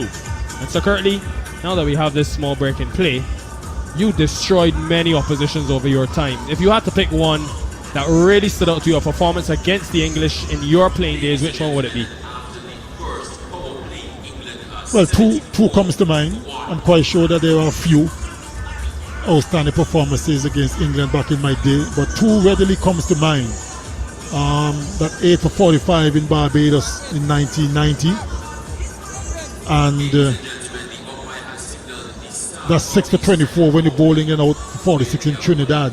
Those two readily comes to mind, but I'm sure there are one or two others. Maybe Alzari Joseph will try to do similar when we go to both Barbados and Trinidad in this series. Barbados for the third one international and first T20 international, and then Grenada to close out the T20 series along with Trinidad and Tobago. Now we're outside the power play, so Gudukesh Moti, who has the ball from the northern end, is allowed 4 fielders outside the circle, and he opts to have mid on in. So a bit of aggression by Shea Hope. Slip is in place as well. Here's Moti wide of the crease. Starts it on about leg stump, just spins away. Bit of purchase. Jacks defends. And how can the West Indies and Shea Hope prize wickets? That's the only way they can win this game. England are off to a flyer like they got off to in that first one international when Hope and his team were able to pull things back. Shorter delivery, defended back to Moti, no run. Similar score today as it was on Sunday. The only difference is they lost 1 wicket today, but very similar. Moti flighted, defended again into the onside, spot on. So currently they were 78 for 2 on the first one international, and then today they've been 74 for 1. So Shea Hope will have the confidence knowing his team was able to bounce back. Can they do it again? Here is Moti very close to the umpire this time. Another short delivery on the line of leg stump into the onside, down to deep mid wicket for a single. How do the West Indies get into this game other than taking wickets so currently? How do they get the wickets? It's the only way to get into the game, taking wickets. It's a good track to bat on. There's hardly any assistance for the bowlers. Moti again around the wicket. Ooh, got him. Zach Crawley seemed like he was in some indecision there whether to go across the line with a slow sweep. In the end, plays a half-hearted shot. It comes off the inside edge and hits leg stump. That could be the way, Sir Curtly. It's the only way to get back into the game. You gotta take wickets. It was a wideish delivery. I'm not quite sure where he wanted to play it, and got it on the edge, dragged it onto his stumps. And Gudukesh Moti in the West Indies celebrates. Zach Crawley's short stay has come to an end. He's gone for 3. England still doing well, 75 for 2. Yeah, credit to Shea Hope, credit to Moti as well for just realizing the threat to Zach Crawley. Remember, Yannick Carrier in that first one international, the leg spinner, created 2 opportunities that were missed in the field against Crawley. In the end, he was run out in that same over off Moti's bowling for I think 45. Now today, Moti continuing to probe, starting the ball on off stump, allowing it to finish just outside the stumps. And it's to the detriment of Zach Crawley. So, could this be, here we go again for England? Remember, they still got to 325 on that occasion when they lost their way in the middle in that first one international. As Ben Duckett, who in 10 innings has averaged over 40 with that 107 and unbeaten century against Ireland just a couple months ago before the ICC Men's Cricket World Cup, and he'll be hoping to cement his place. He's very important as well because he's the only left-hander in the top 7 for England, so maybe will neutralise the threat of Moti and Yannick Carrier. Jog the wide delivery back onto his stumps. Zach Crawley. Not sure we wanted to hit that nickel, but success for Gudukesh Moti in the West Indies. It just seemed like he wanted to go with the slog sweep, obviously hitting with the wind, but instead almost pulled out at the last second. It took the under edge of the bat and just rolled on to leg stump. So if you're now joining us on TalkSport 2, England in reply to the West Indies minuscule 203 are 75 for 2. They've just lost Crawley. They also lost Phil Salt, who made 21 from 15 deliveries when he was dismissed off the bowling of Romario Shepherd. Here is Moti, final delivery of the over to Duckett, and he's causing some problems, you know. Asking the question, probably pitched outside leg. Duckett trying to defend into the onside. In the end, it spoons up into the leg side. 1 from the over and the wicket. It's great from England thus far, but a good comeback from the West Indies, 75 for 2. This game is far from over. we've seen strange things happen in this game where one team looked to be in control and then something spectacular happens and then the whole game has changed. So there's still a long way to go before we can say England, well, they should win this game. 202 is a small total. But like I've said, Nickel, strange things have happened. So you can't write off the West Indies just yet. Yeah, Brooke, Butler, Livingston, and then the all-rounders in Curran, Carson. You could almost call Ryan Ahmed and Atkinson all-rounders as well, because Atkinson, I think, averages 28 in first-class cricket. So a lot of batting depth for the English. O'Shane Thomas will continue. This delivery is short and it's cut well, but straight to deep point. Shimron Hetmeyer was waiting. It went one bounce to him, just a single. I wonder how this securely will affect Will Jacks, the loss of the other wicket. Does he continue to be positive? He certainly will. That is not going to slow him down. It's not like he's taking unnecessary risks. He plays some good cricket strokes, and that's the key to it. He has minimized the risks. So I think he'll just continue to play his natural aggressive game. And now left-hander in Duckett on strike. What does O'Shane Thomas want in terms of field? He's got a wide catcher at slip, almost a third slip or gully position in line with Shea Hope as he's going across Duckett. Starts on a good length. Almost hits the top of off, and Duckett defends into the offside for no run. Where would you, being a left-hander, in terms of bowling to Duckett, Sir Curtly, where do you think is that ideal place for Thomas to pitch the ball?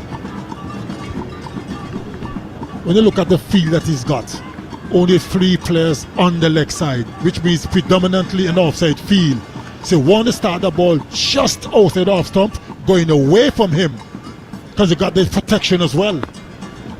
He's bowled some good speeds as well. Here is Thomas again across Duckett, Yorker, and it crashes into the pad, but definitely outside the line. They scamper to for what will be waiting for the signal. Think it was runs actually, but yeah, also with the field, he's also got the option to go short because he has got that extra pace and bounce. Deep cover, deep third, backward square, and fine leg are the 4 fielders deep. Everyone else in the circle. Deep point, extra cover, mid-off, mid-on, mid-wicket. Thomas, top of his mark. Deep breath. In again, here he is. Oh, get some bit of variable bounce there. May have just stayed a touch low. And they scamper for the quick single. It'll only be a single though. But that one seemed to have died on Will Jackson. It will be a half century for him. A second one-day international half century in just his 6th ODI. And really admirable in terms of the rate. 43 deliveries, 4 boundaries and 3 maximums. Seemed to be a very confident young man. Not afraid to play shots. Not afraid to be aggressive. But all within reason, and that's the key. Nothing too expansive, hardly any risks taken, and that's what you want to see. What a year he's had as well. Will Jacks made his debut back in that Bangladesh series earlier this year. Got the 94 against Ireland. He's looking to enhance that now. Here is Thomas. Again going across, Duckett the left-hander. Oh, big trouble. Run out at the non-striker's end, and it hits Will Jacks trying to run back. A lot to unpack there. So Duckett defended it into the offside. Jacks took off, didn't get the call.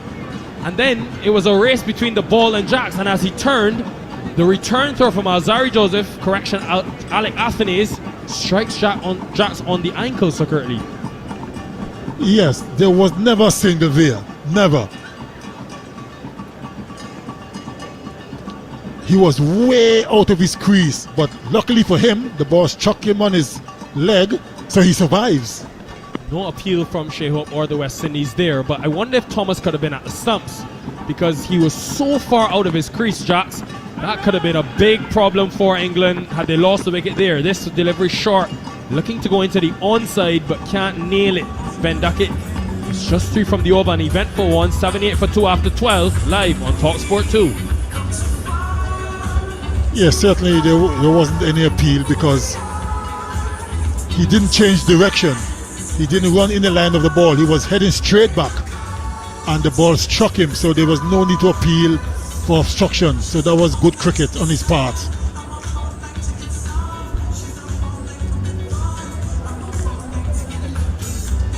Wickets are going to be the key. Can Gudakesh Moti pick up another 1 or 2 here in quick succession?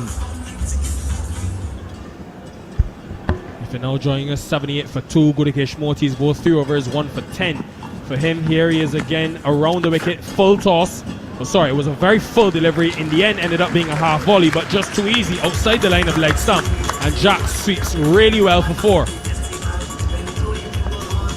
A loose delivery from Gudakesh Moti. Well flighted. Turned to be a full toss. Hit at the toe end of the bat, but still went away for 4. Here is Moti again from around the wicket, this time short, and that one got a lot of extra bounce there. Really surprised Jats as he was looking to punch it in the offside. Top delivery. One of the rare deliveries that spun quite a bit. Well, he spun more than that, a lot. Here is Moti bringing Jats forward. He's defending, well actually sorry, he's driving it down too long off for just an easy single at this stage. West Indies were 51 for 4. They're a long way behind England at 83 for 2, halfway inside the 13th over.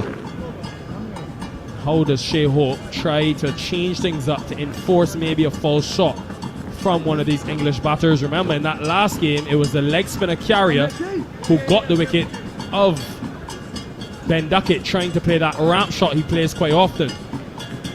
I was just going to suggest get Carrier into the attack. We'll see very soon. Here is Duckett sweeping. He loves those sweeps, both the conventional and reverse sweep. It's work to do down at deep mid-wicket for Yannick Carrier himself, and it's able to keep it to 2. But progressive start to the over. 7 has come from the first 4 deliveries. Moti under some pressure here.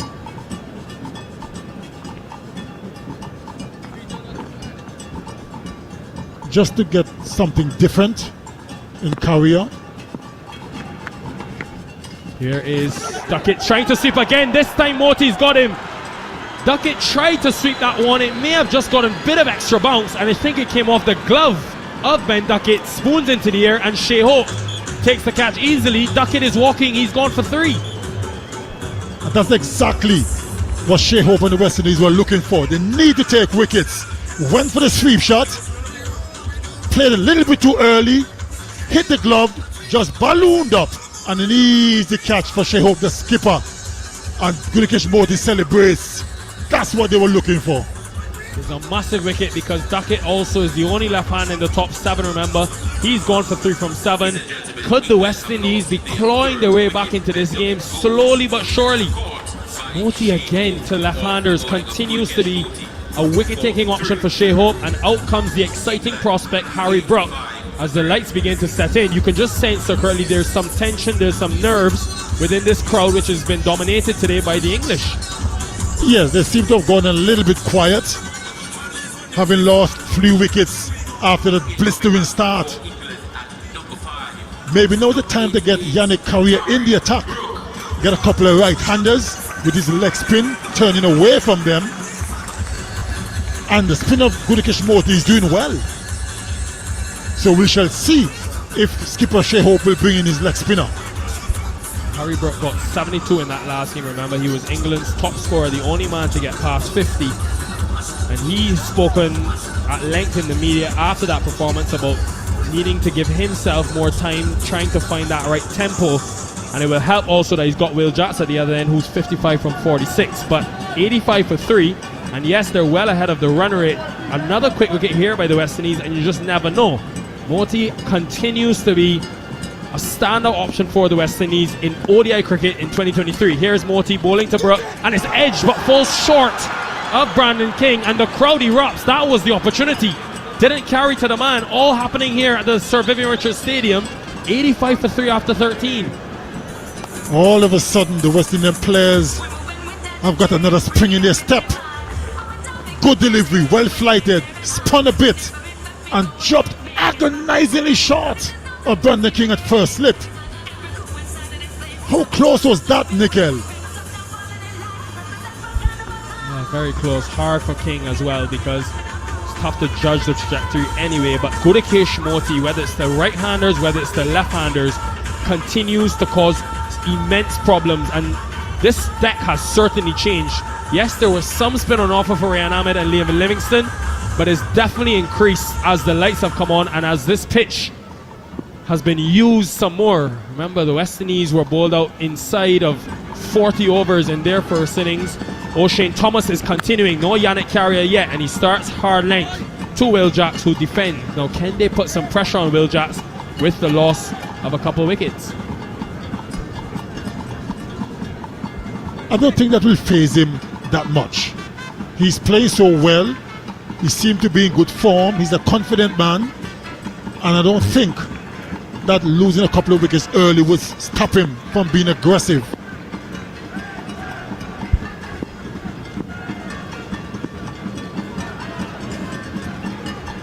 Thomas past the umpire now, again probing outside the off stump, but Jacks is equal to the task. He cuts a bit of a misfield from Shepherd, which allows him to get back for the second run.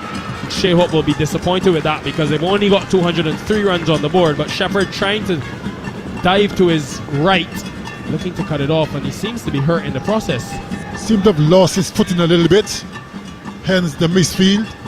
That area of the ground looks a little bit soft, and he's limping just a little bit, but he seems to be okay, even though he's walking a bit gingerly. Important member to this bowling attack from Myra Shepherd, especially as we go on into the middle overs and the end of the innings. Will Jacks is on strike, 57, the 5th highest score in the T20 Blast, the highest run score in the men's 100 this year. Here's Thomas bowling to him, and again he's been pretty consistently going hard lengths of Curly into the pitch to Will Jacks. He's that kind of bowler. O'Shane Thomas hits the pitch very hard, and I'm quite happy and I'm pleased to see his consistency in the areas that he bowls. Certainly has improved since the last time I saw him, which is always a good sign. Here is Thomas again, past the umpire this time, again short. And Jacks continues to make that inclination about the surface. Seems to be quite surprised. It definitely has gotten a bit too paced, and some balls are skidding through, others are holding up, especially from the bowling of Thomas. That is why it is so important for a fast bowler to bowl straight between wickets, look to hit the stumps, because the variable bounce makes it difficult for the batter. One bouncing, one keeping a bit low, bowl straight. Here is Thomas past the umpire, and again just seems to catch Will Jacks by surprise. A short delivery that rushes him, and he defends. So far, just 2 runs from the over. The last 3 overs, the West Indies have only conceded 12, and Shea Hope and his men have been able to prize 2 wickets. Could there be a swing of the pendulum a bit here? 1 delivery to go in this over, and just the 2 runs. Where does Thomas go for this final one? Even though he's a slowish surface, the pace of O'Shane Thomas, Jacks wouldn't want to be on the front foot too much. Final delivery from O'Shane Thomas. Here he is, still over the wicket. Goes Yorker, excellently nailed, but Will Jacks keeps it out. It ends the over, 87 for 3, 57 on the board for Will Jacks. And you're listening to us live on TalkSport 2. Back to you guys in the United Kingdom. Thank you very much, gentlemen. Not plain sailing for England so far. Lost 3 wickets by a little bit of generosity from England's batters, Zach Crawley in particular, and Duckett out sweeping for the 2nd time in the series as well, something that is absolutely a strength of his, that has been his downfall on this occasion to Moti, a left-arm spinner. And in control, you would say. Certainly the run rate isn't going to cause them any problems, as Moti is in left arm around the wicket to Harry Brook, who in that distinctive style of his is really light on his feet, on his toes, back in line with the ball, so back sort of outside the line of leg stump, access it with the full face of the blade, hits it to extra cover, no run, resets himself, and Moti is in once again. And Brook, rather like Shea Hope did in the course of his innings, just plays beautifully forward, full face of the bat down to long off, and that gets him off the mark. Will Jacks is 57 from 52. Brook off the mark with that single, and it's 88 for 3. He's in with a glimmer of a chance with the wickets that have fallen. Will Jacks tries to turn that ball into the leg side against the turn. Moti has been getting appreciable spin, and I believe Jared's got a little interesting snippet from QuickViz database on Moti. As he drags that one down, it kicks, bounces and spins, and as a consequence Jax can't hit it square and hard as he wanted to. Hits it down the ground off the back foot with a horizontal blade, and they pick up a single. Go on then. I was about to say something nice, he was a half tracker, but I figured he was spinning the ball a lot, and I wanted to know how much he was spinning it compared to other left arm finger spinners. According to the QuickViz database, he spins it more than any left arm finger spinner ever. Wow. And those are numbers that will played crisply by Brook into extra cover, and there's no run. That database goes back to what, 2006, 6-7, yeah, and so it's only ever being that 2006 to now. Well, back in the old days, everyone bowled straight. That's why you had so much trouble with them. That one doesn't turn quite so much, and again Brook plays full face of the bat, slap bang in the middle of the bat, straight to extra cover. No run, end of the over, 2 singles from it. 89 for 3 now England. It's worth the saying. Target's 203. Sorry, mate. It's worth saying that he's only played 10 games, and they're all in the West Indies. But he's significantly more than anyone else. He Go on turns then, give us your degrees. He turns at 4 degrees. Aaron Fangiso from South Africa is the next best at 3.7. So he's almost 10% more than anyone else. Now, it might mean he doesn't bowl as many straight balls as other people, but if you look at what he's doing, most modern spinners have the scrambled seam, and he actually has the seam that you would have seen when you were, the very poetic bedding. Yeah. Yes. So I think that might be part of it. He's not sliding as many straight through, but it's clear that he spins the ball a lot. That's why we looked it up. I was a bit shocked that it was the most, but there you go. It's fun. That's a fun thing. Even you like that. But I like it twice in a game when you enjoy a stat. Twice a year. Here comes big O'Shane Thomas. Quick delivery, angled in towards Jax, who tries to whip it around the leg side, hits the back of the bat, ends up at backward point, and there is no run. Good evening, Steve. How are you, sir? Good evening, Mark Butcher. Yes, very well. Good evening to everybody at home. I'm enjoying O'Shane Thomas. He burst on the scene when we were out there a few years ago. We just thought he was a lunchtime and tea time bowler, but then he played in the one days, bowled very, very well, and he's been in the wilderness a little bit of injury, I think fitness, and now he's a big lad. He's always going to look, he looks a big lad, but when he hits his straps, he can get the ball down a good lick. Yeah, genuinely quick. He runs in, just slightly jumps away from the umpire in his delivery stride, angles the ball back in towards the right-handed Jax, who nudges it to mid-wicket, and again there's no run. Jax has been impressive. I know that he's one of few international cricketers representing England that doesn't have a contract. His contract's going up and up every time he plays at the moment. When he eventually gets one, it's going to be worth an absolute packet. It is going to be worth a packet, because I think by the time he does get one, I think he'll be getting one for his Test cricket as well, because I think this kid has got such a bright future in the game. I really do. I think he can play all formats for England. And he already has, as O'Shane Thomas goes in. That ball is just wide of off stump. Jack's up on his toes and pings it off the back foot through the covers.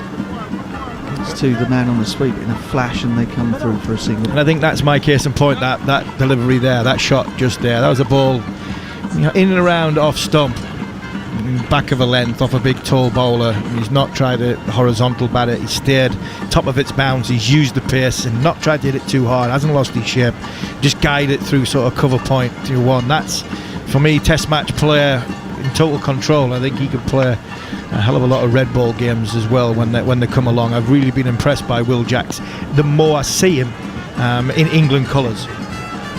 Harry Brook stands bat aloft, sideways on. I'm sure he did stay sideways there, because that might have hit him somewhere rather uncomfortable.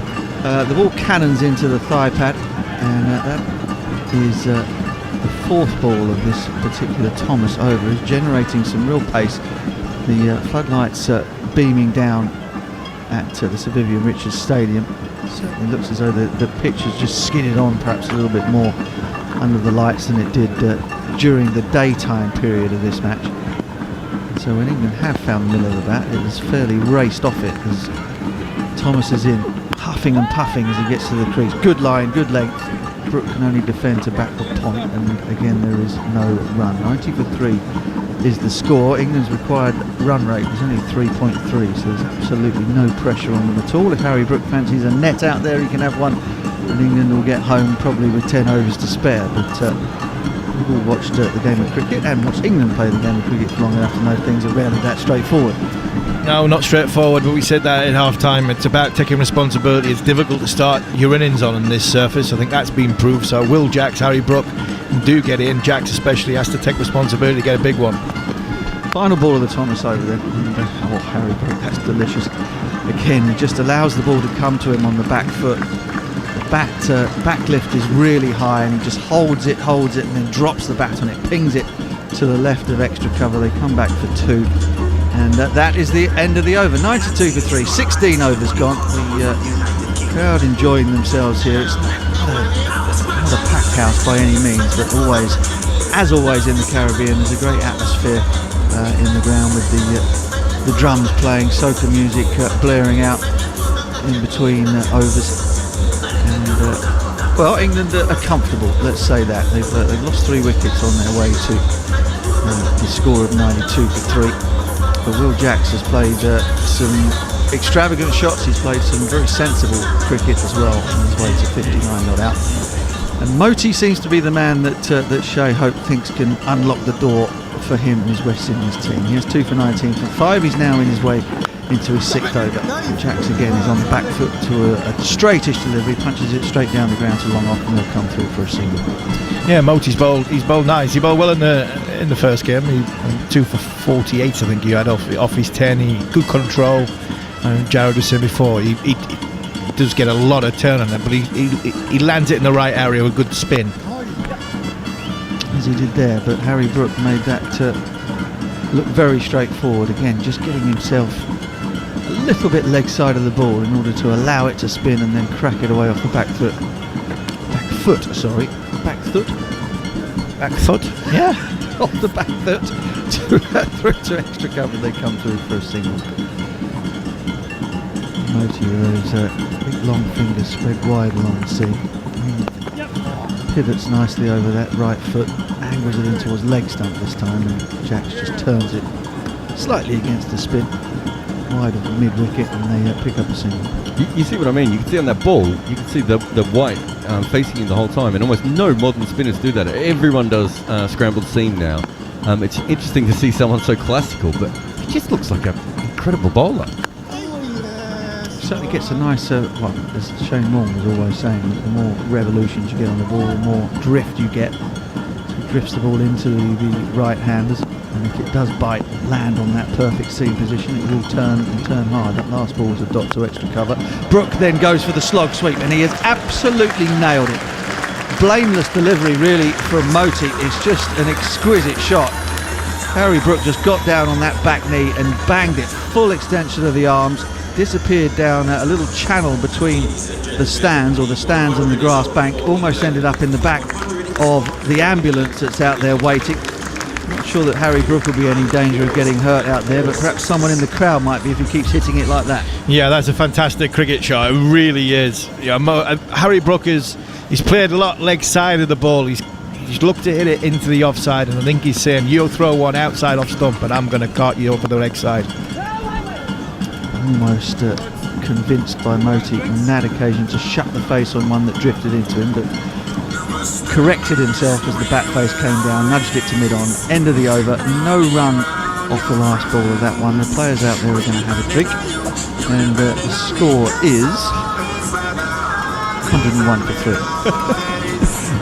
Just on Moti, just while we have a moment to talk about him. So he's 28 and almost 29. So very a late starter in international cricket, but also domestic cricket. He's taken a long time. This is his bowling average by format at the moment. 4 tests, an average of 18.95. 8 ODIs plus this one, I suppose, where he's averaging 17.68. In first class cricket, 40 matches, an average of 21.37. Plays in Guyana, so do have to bear that in mind. This day cricket, average of 20.4. T20 cricket, average of 23.96. I reckon they might have picked him too late, Harmy. Yeah, I'm hearing them numbers, and yeah, impressive numbers. The one I don't believe is he's 28-year-old. He doesn't look 28. He looks about he? 12. I know. He looks as though he's got a goatee beard. It looks as though it's been drawn on. He does. He looks, looks obviously a lot younger than he is. He's got excellent control. He gets all the height out of his bowling action. And he stays on the tip of his toe for that split second longer, which gets all the height, which I think that helps with the revolutions. I think that's what helps him spin it, because he's taller, and he's, to be fair to him, he's not the tallest of individuals, but when he does bowl, he's on the tip of his toe and he gets everything out of his action from a height point of view. And I think because of that, he's got good control, and he gets where he gets a lot of the spin from. He made his debut in 2015. So he played with Shivnarine Chanderpaul. I want to know how young he looks. Everybody's played with Shivnarine Chanderpaul. That is or true. against him. Is he the Kevin Bacon of cricket? Everyone's got a 7 degrees of separation with Shiv Chanderpaul. Well, you played against Air Chanderpaul. I'm sure you've played against Air Chanderpaul for the last 30 odd years in West Indian cricket. Yeah, what a fabulous servant of West Indies cricket he was, and an extraordinary player as well. Shivnarine Chanderpaul, not least the extravagant front-on stance with the bat and the shuffling across the crease. But at one point he had the fastest ever. Was it fastest Test match 100? I think it wasn't it? Against Australia of 50-odd balls? And also could block it with the very, very best of them as well. He came to Durham, and we signed him at Durham, and it was brilliant. Shiv got past 10 balls. You didn't take your boots off, you put them in the car. You just knew you were never going to wear them for the rest of the day. His ability. I remember when he played late career with the West Indies, that was when their pitches really got slow for that. I know they haven't got a lot quicker, but they were really slow. And it'd get to the 20 over mark, and he would just outside edge balls to third slip, but they would roll almost the minute it hit his bat every time. Didn't matter if he got an edge or not, nothing was carrying. He was amazing. We played a game at Somerset one day. Caddy bowled quickly, Andrew Caddick bowled quickly, and I mean, Shiv was asleep. He was asleep. He's standing up, sitting in the balcony, helmet on the top of his pads, and I mean, he was lying back. He's snoring, right? He's blowing them. We get a wicket. Shiv walks down the steps. He hits Caddick for 4, then 2 sixes, and we're looking at each other going, 45 seconds ago, this bloke's asleep. He's now 16 off 3 balls. He was just unbelievable. He was and a great person to go with it. He was a great player. I mean, great is sometimes used too much, but Shiv's numbers and the longevity of his career, Shivnarine Chanderpaul for me was one of the greats of our game. You talk about longevity. There aren't many professional cricketers who play with their sons at first class level. And to be honest, probably almost could have played test cricket with each other as well. Well, there's another one here. I made my first team debut for Surrey against my dad. So. Yeah. Wasn't your brother in that side as well? No, it was just... No. But anyway, we digress. Fane Rutherford into the attack for the first time. So West Indies going outside of the 5 bowlers that they used exclusively on Sunday.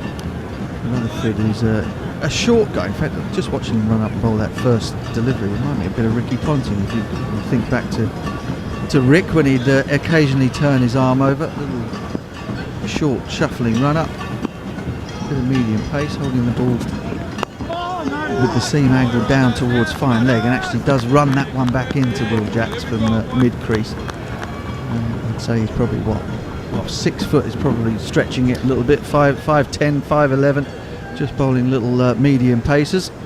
Medium paces, cross seamers, and if we go back to the first innings, Hope gets out just off a drinks break, off a ball which skidded on and bowled him, and Shai Hope was well in and around in the 60s.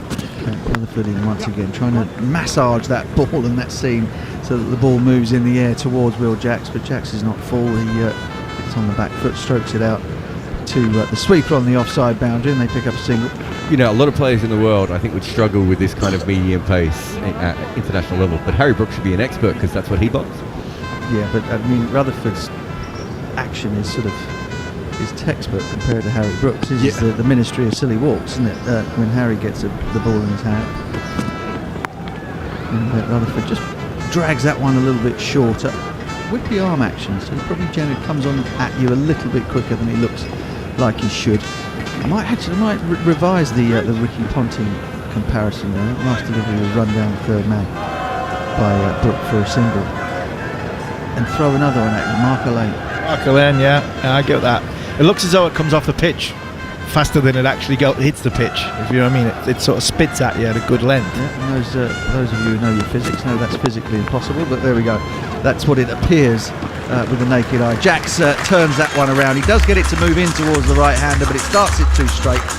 And Will Jacks says, thank you very much. In fact, no, it was Harry Brooke with a beautifully timed stroke off his toes, and that goes for 4.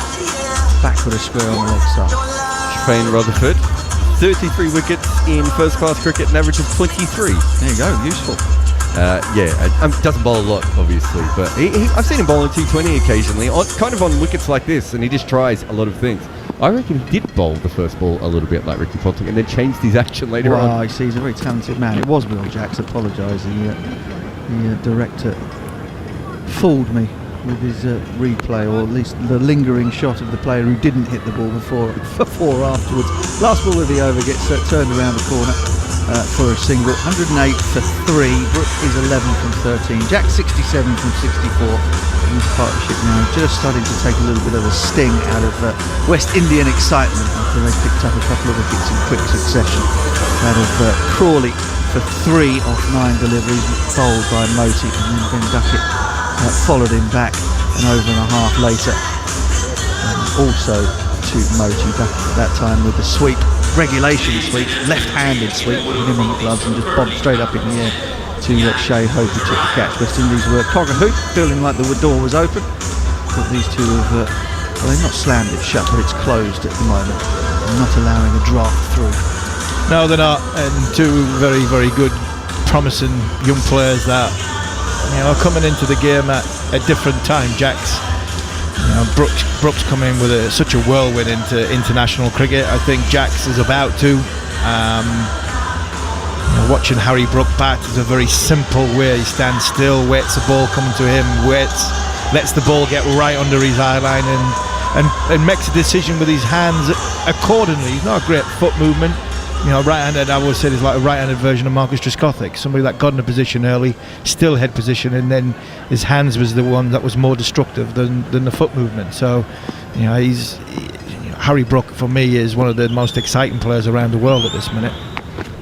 Yeah, correct. The leg spinner. And we've seen leg spin have success in this match so far. Asked Liam Livingston and Rayan Ahmed. And Correa very nearly picked up Will Jack's very first ball of a spell. Ball angled in, arced in, with a bit of drift, pitched middle and leg, and somehow missed the outside edge of Jack's bat, and then missed off stump by a whisker. Slip in place. Excellent start from Correa. Can he back it up? No, he can't. He's dragged that down, and it is an absolute pie. It has been dumped 30 rows back over backward square leg, and probably has a little bit of sauce on it now as it lands in the crowd. Not a good backup to a great first delivery. No, that got what it deserved. That was a filthy half tracker. That is ended up 15 rows back. Again, probably trying to put revolutions on it, trying to spin it as a leg spinner, and he's early in his spell, second ball after bowling a good one, and he's just kept a hold of it for that split second longer and dragged it down, and Will Jacks is not going to miss out on anything like that.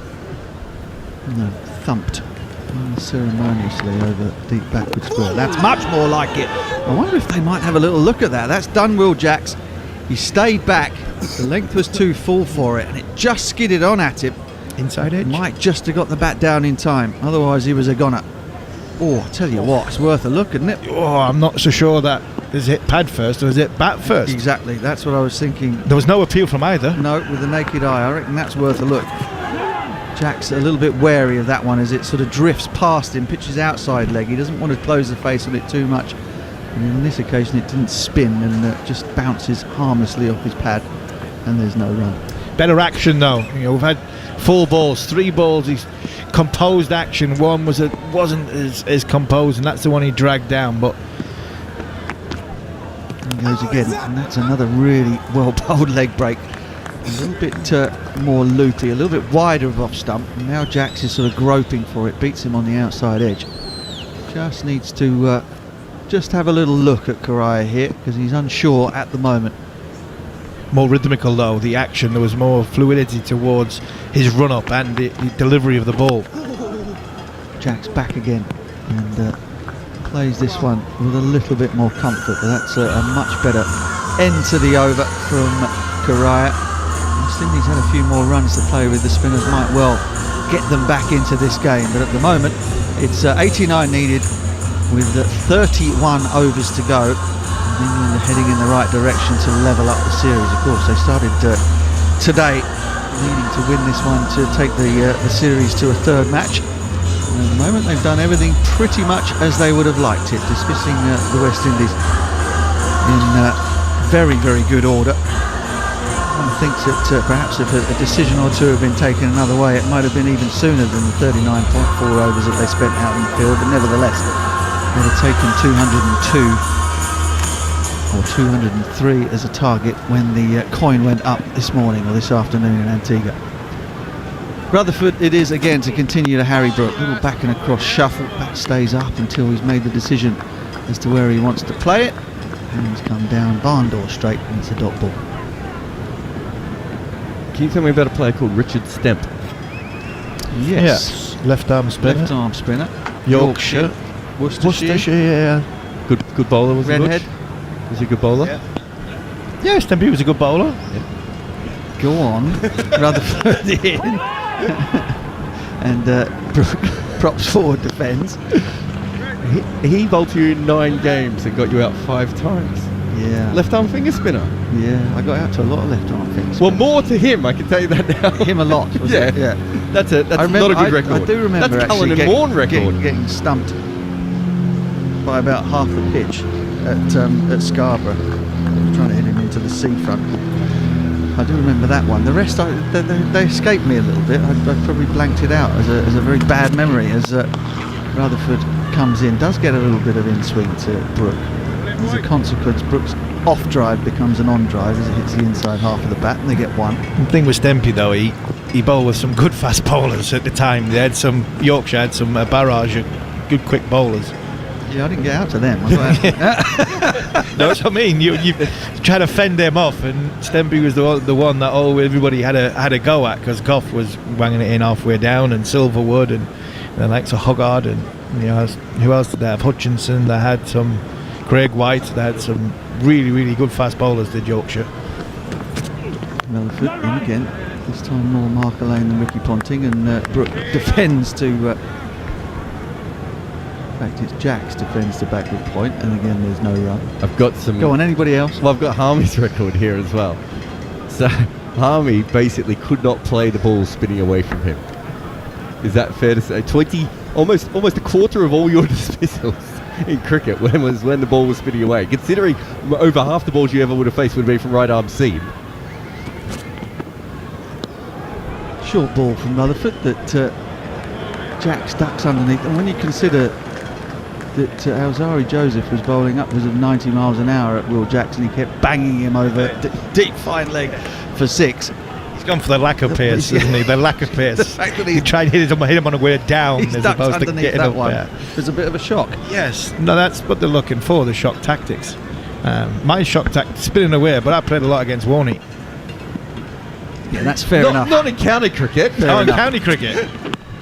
Oh, that's close. Rutherford gets it to stay down. It scuttles. It does go in on that seamum, and he's looking to bowl the in-swinger. It beats Will Jacks on the inside edge and crashes into his pads. Jacks just got a little bit stuck on the crease, both to the leg spin of Correa and now to Rutherford. He probably should have been forward, and he's not even going to bother reviewing that one. It hits him in the shins and probably would have smashed into the lower third of middle and leg stump. That's the end of Will Jacks. West Indies do have the breakthrough, and could there be a twist in this one, Steve Armisen? Yeah, we talked about how well these two have played in Jackson and Brook of hitting the ball down the ground, playing the game relatively side on, but this time Jack's got a little bit squared on. He's trying to hit it through mid-wicket, square leg, and all of a sudden it's just kept that little bit lower. Rutherford, not the tallest man we spoke about, and it's just skidded on with the arm. It probably would have gone on to hit leg stump. I think the DRS that I've seen in the first innings, I'd have been tempted to have a look at it,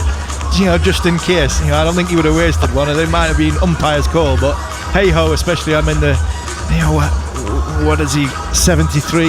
I think I might have had a look at that one, but no, he batted really well. And promising signs for England. It was only going underneath that, Steve. That's as out as it comes. Will Jacks has played well. I wonder if perhaps he had started to think about seeing England home, and that sort of lack of intent suddenly transferred itself into his footwork, because he had looked really good against the much quicker bowlers. The footwork was crisp, He got a bit stuck on the crease against the leg spin of Correa and was exactly the same there against Rutherford, just caught back to a ball he should have been forward to. Yes, it stayed down a little bit, but he shouldn't have been on the back foot, and that is the end of him. Very well played 50 for Will Jacks, but he leaves England still with a little bit to do, and with the out of form and a little bit under the pump, I should say. Not entirely. It's not a witch hunt by any accounts, but a few runs for Josh Butler would not go amiss at this point in time. He's in to face Rutherford. He does get forward, chips it into the leg side. There's cries of catch it because it was uppish for a moment. The man at short mid-wicket was perhaps interested for a second, but Butler finds somewhere near the middle of the bat, something he failed to do on Sunday, and he gets away first ball. He's on 1 from 1, and Harry Brook is 12 from 16. England 117 for 4. How long it takes. Find the middle of the bat, find a bit of rhythm with your footwork, and good things will follow from that. Correa has a think about it now. Moves smoothly in. That ball rags. Josh Butler with like a half a stride forward, and perhaps it's a good job he didn't get all the way forward, because he'd have nicked it. That turned a long way from middle stump straight into the hands of Shea Hope behind the stumps. That's a beauty. Missed it by a foot. Yeah, Shea Hope's nearly missed that on the outs. He's nearly gone down leg side, Shea Hope there. He did the splits trying to take that ball. It was a beauty. In again, a little pep in his step now. Butler unsure with a ball that pitches outside leg stump. He tries to turn it into the leg side, but gets an outside edge on it. It goes to backward point. Worrying times these for the England captain. Correa has found a really good length and a good pace to deliver the ball with. Not allowing Josh Butler to get his feet moving, but that's a bit better. A little over pitch from Correa on that occasion, and Josh is able to just lean into the drive and he thumps it. You forget sometimes, it's been so long since we've seen him find the middle of the bat, just how hard he hits it, because that was just a push and it flew to long off. He did well with the old-fashioned Kirtley and Courtney signature boot on it down there at long off, but Butler will pick up 3. He hit the ball to long off and got 3 though. I'm not sure O'Shane did well. Well, it didn't go for 4. It didn't go for 4. No, you're right. He stopped it beautifully with his foot. Then he ran 10 metres past it. It's a big old unit to stop once you get up to. They did to full open speed. the gate where the ambulance was to try and stop him, and then he turned and got it going. Jeez, he hit that well, Josh Butler. You need 83 runs to win. And Josh Butler is 4 from 6 and has timed a couple out of the middle. Yeah, he has, and that is it. Probably an over of what's been happening with Josh Butler over the last sort of 2 or 3 months, where he looks all at sea, and everybody that loves England, loves Josh Butler, loves cricket, and watching one of the greats time the ball. It was sort of symptomatic in that over, where he looked as though he had roller skates on for 3 or 4 balls, and he gets one in an area and just caresses it to long on and gets 3 runs for it because of the supreme timing he's got. This guy's he's an unbelievable player, and like I said, I'll reiterate what I said when he first come in. If he can manage to spend some time in the middle ball wise, then it'll do him the world of good, an absolute world of good, but he's got to get himself in. Rutherford has done his job, picked up a wicket, and now Shai Hope turns to Alzari Joseph, his main man, who went for 38 from his first 3 overs, but bowled a heck of a lot better than that. Sometimes the numbers tell lies, which is no reflection on your profession, Jared. It's just a statement of fact. Sometimes I tell lies. Well, maybe I wouldn't say. You're so handsome.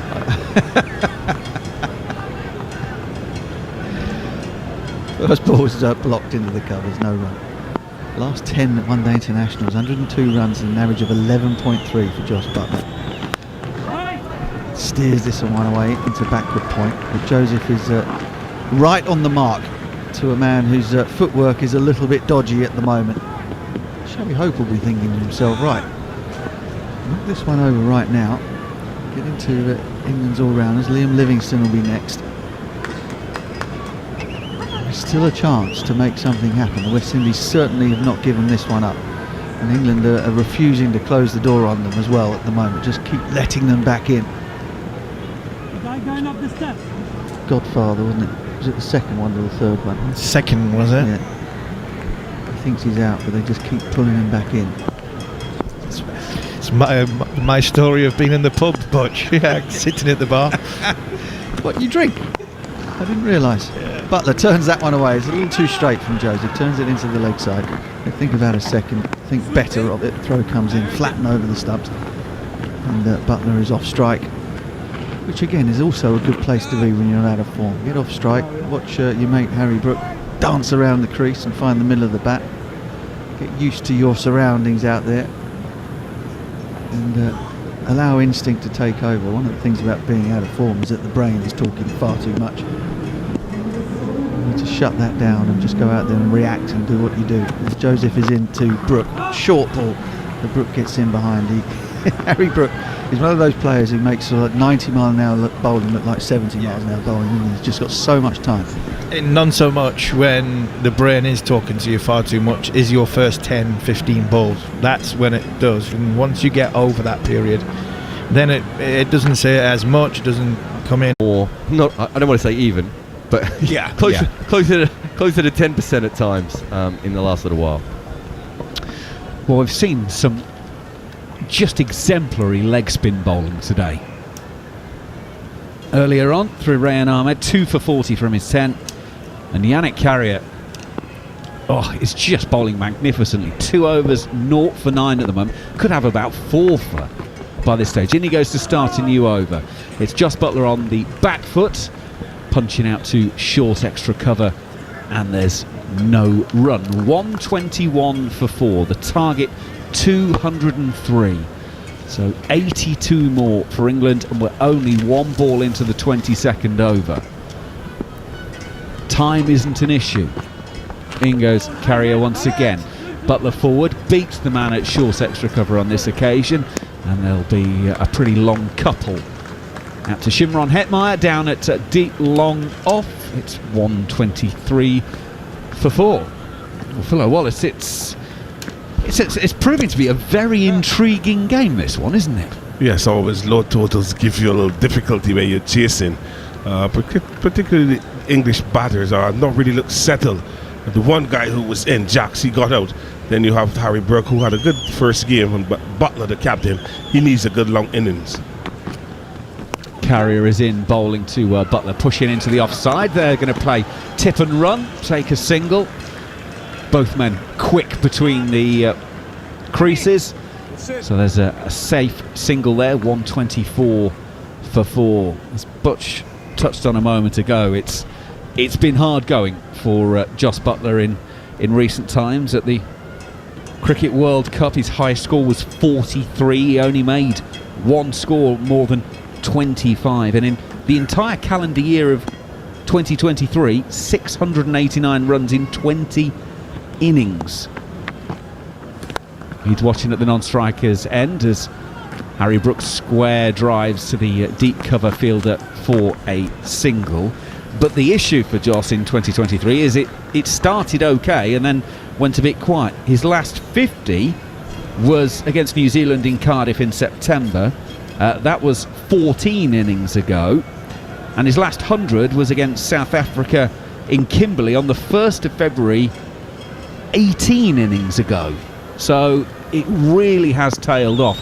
A man of supreme talent is so much better than those numbers, and that's almost backed up by that shot. He's played a leg break there, looking to push it out on the offside. It's hit the inside edge of the bat and gone through square leg for a single. It's 126 for 4. Yeah, well, the year 2023 is soon coming to an end, so Butler will be out of this misery. He'll have to regroup in 2024, but he's feeling his way. You can clearly see it. Doesn't have the confidence in his footwork, anything like that. So he needs to spend some time here with Harry Brook, try to build innings, and even look to go on to win the game from this position. Carrier in. It's a really good ball again to Brook, who's deep in his crease, outside half of the back end of the over. 5 from that over, 23 gone, 126 for 4 here on TalkSport 2. Brook 13, and with him is Jos Buttler, who is 9 not out. Jared Kimber. So Gemma from Crickfizz was listening, and she sent us through the pitch ratings. So in the first innings, the pitch by Crickfizz was rated 4.8, which means it's fairly easy to bat on. This innings it's 8.6, which means it's not particularly easy. That's a big change between day and night.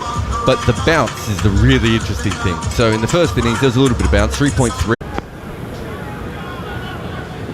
Joseph on his way in, past the umpire. It's the under edge inside half of the bat of Butler on this occasion as he's pushing back down the pitch to Alzari Joseph in his follow through and no run. 2 balls into his 5th over. Alzari Joseph's conceded 43.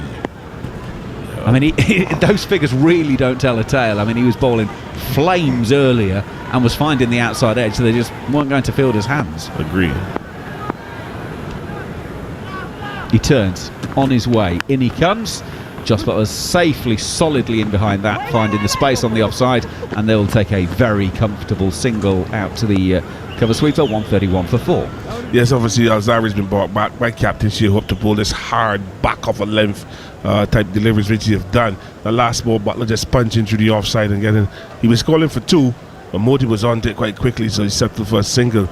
But obviously this is going to be very interesting innings for Butler. He's looking for form. He needs to strike form before he reaches Barbados, and he has the perfect opportunity. Steam's still a few runs away from victory, and he could be the one to bring it home.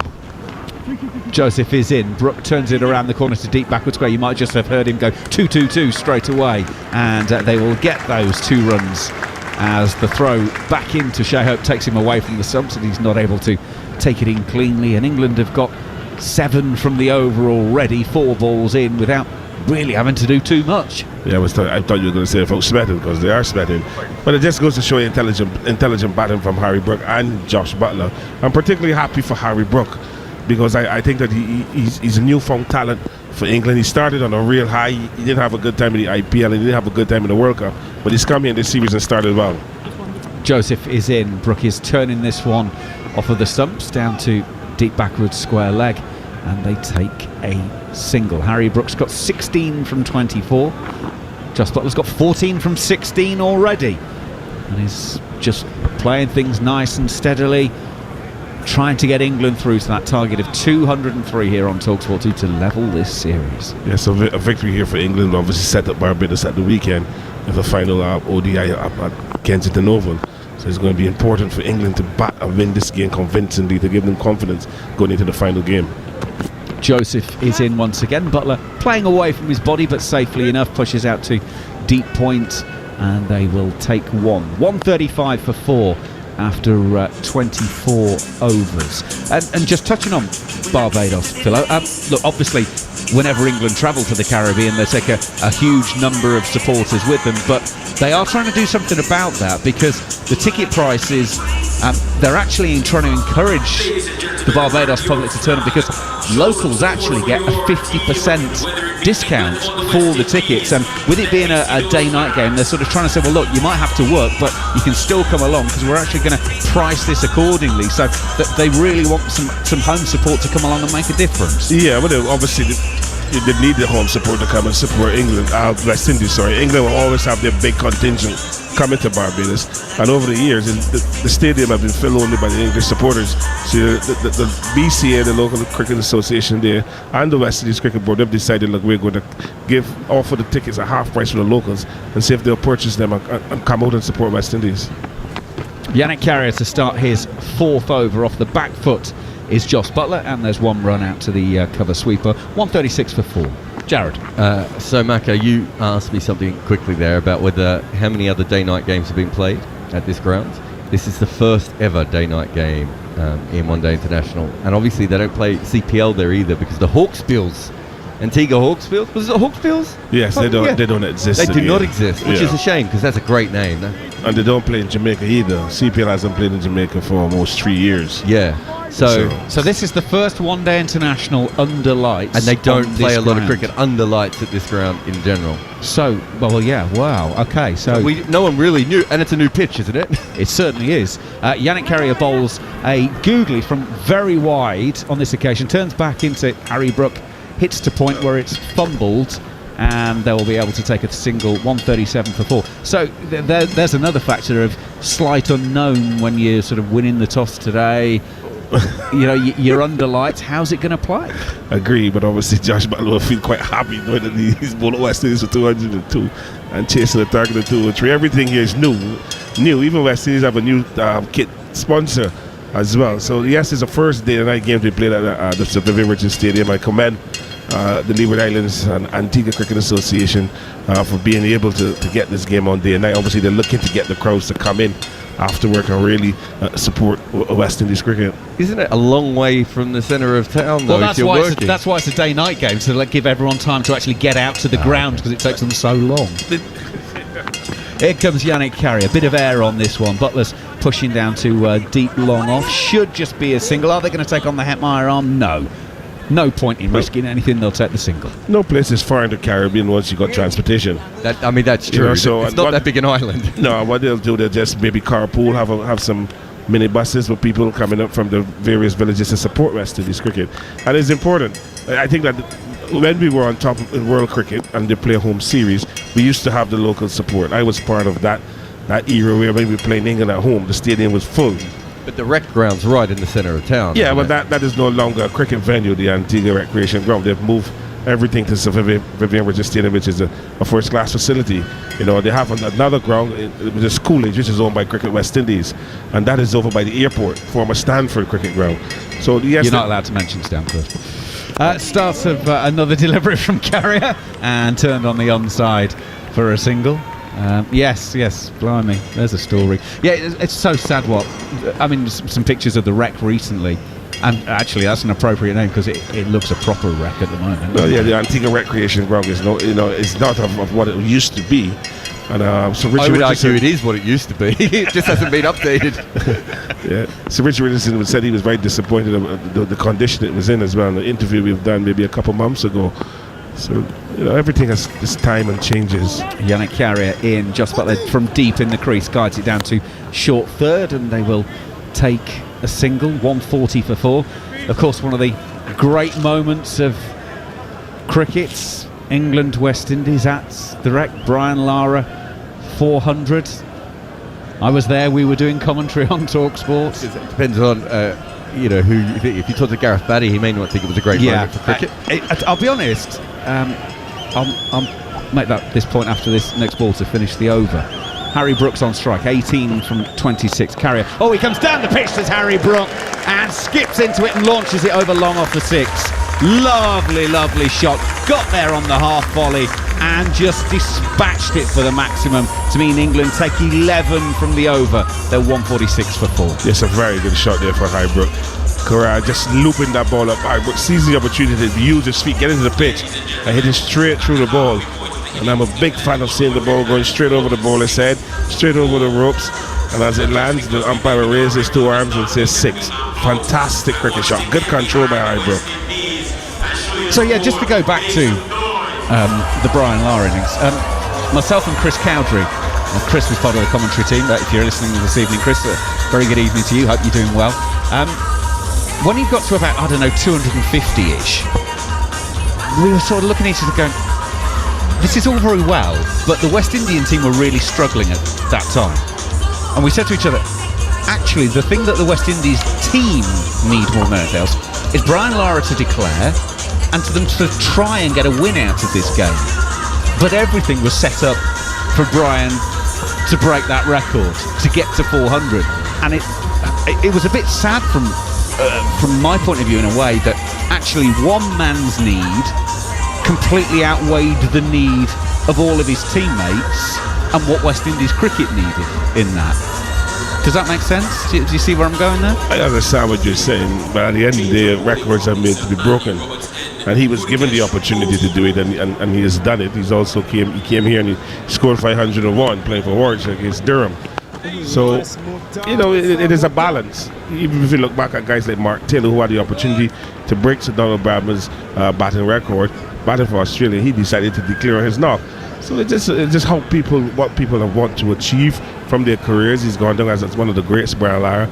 I played with him and I commend him. But West Indies cricket, we need to obviously pick up the pieces and move again. Gudakesh Modi is bowling again. First ball pushed down the pitch by Jos Buttler. The second one just turned to mid-on, and there is no run. Of course, Harmy tells a great story because, of course, he'd taken 7 for 12 in Jamaica in the first test in that one. Modi is in. Butler's pushing back down the pitch, no run. And he's had a good second test in Trinidad. Barbados went okay for England as well. They arrive in Antigua, and he's just looking at the pitch before the game, and the groundsman says to him, well, you won't get any here. And it's pushed out on the offside, except he didn't know it was the groundsman. He just thought it was some bloke chirping him. And he was like, oh, right, how do you know that? He said, because I'm the groundsman and I've made sure the pitch is going to give you nothing. And, of course, the groundsman was Andy Roberts. Square driven by Butler on this occasion out to the cover sweeper, who's Alzari Joseph. Single taken, so Harvey, number one bowler in the world after that 7 for 12. Had a great series, and then finished up bowling on what was basically a mattress. Well, we call it a feather bed. And it's just some of things happen like that in some pitches. You have to work harder than others to get wickets. Butler finishes the over with a crisp off drive down to long off. Shimron Hetmeyer does the fielding. 2 singles from the Moti over. 148 for 4. Trying to make 203 here on TalkSport 2 England.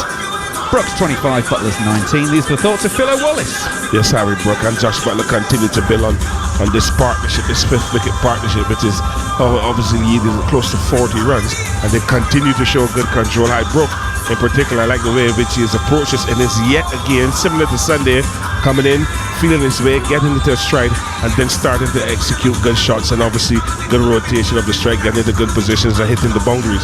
Josh Butler under a cloud with his form, even with his captaincy, but he's come in and he's looked the part, played a lovely pull shot of Alzari Joseph. Sometimes when you're struggling, you just want to get one in the middle, and then you'll see it flow. So Josh Butler now is starting to flow, some 19 from 25 runs, from 25 balls.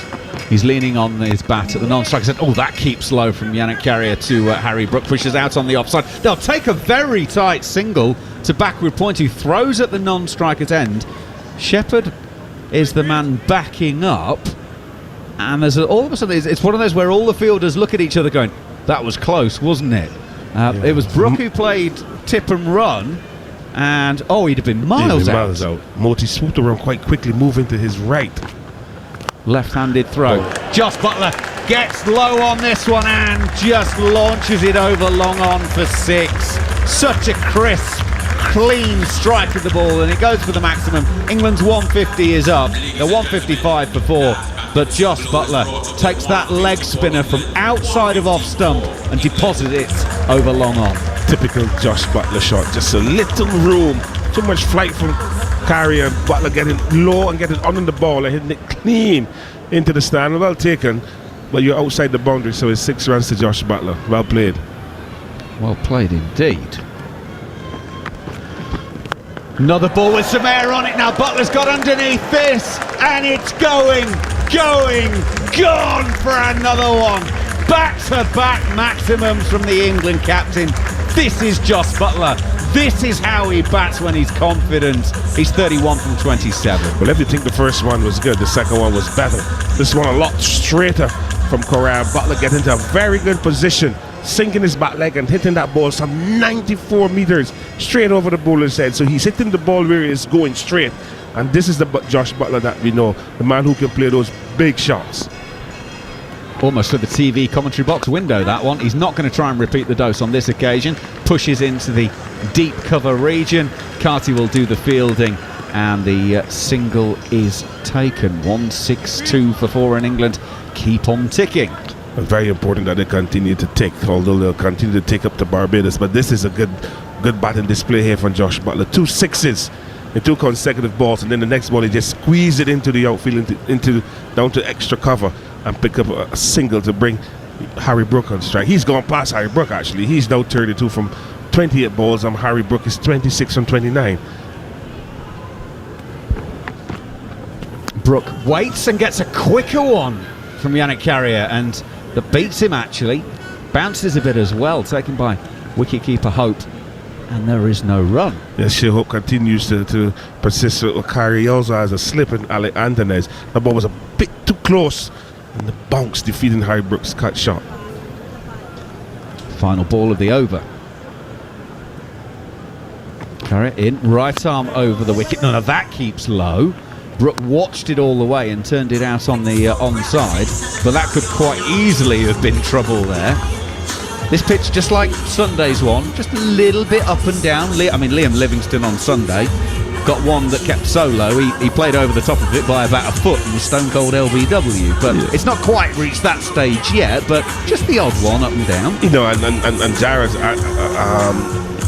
the way he analysed the bounce, obviously he said that the bounce is getting lower on the surface, which is surprising for a day and night game. You expect the Jew would have played some part in helping the ball to bounce and even skid, but maybe there's no Joe factor in Antigua. But well played in the end by Highbrook. I watched the ball onto the bat, although it was just low. It just got the back face onto the ball and down to mid-wicket. But these are good signs for England as well, with a pitch that is starting to get variable.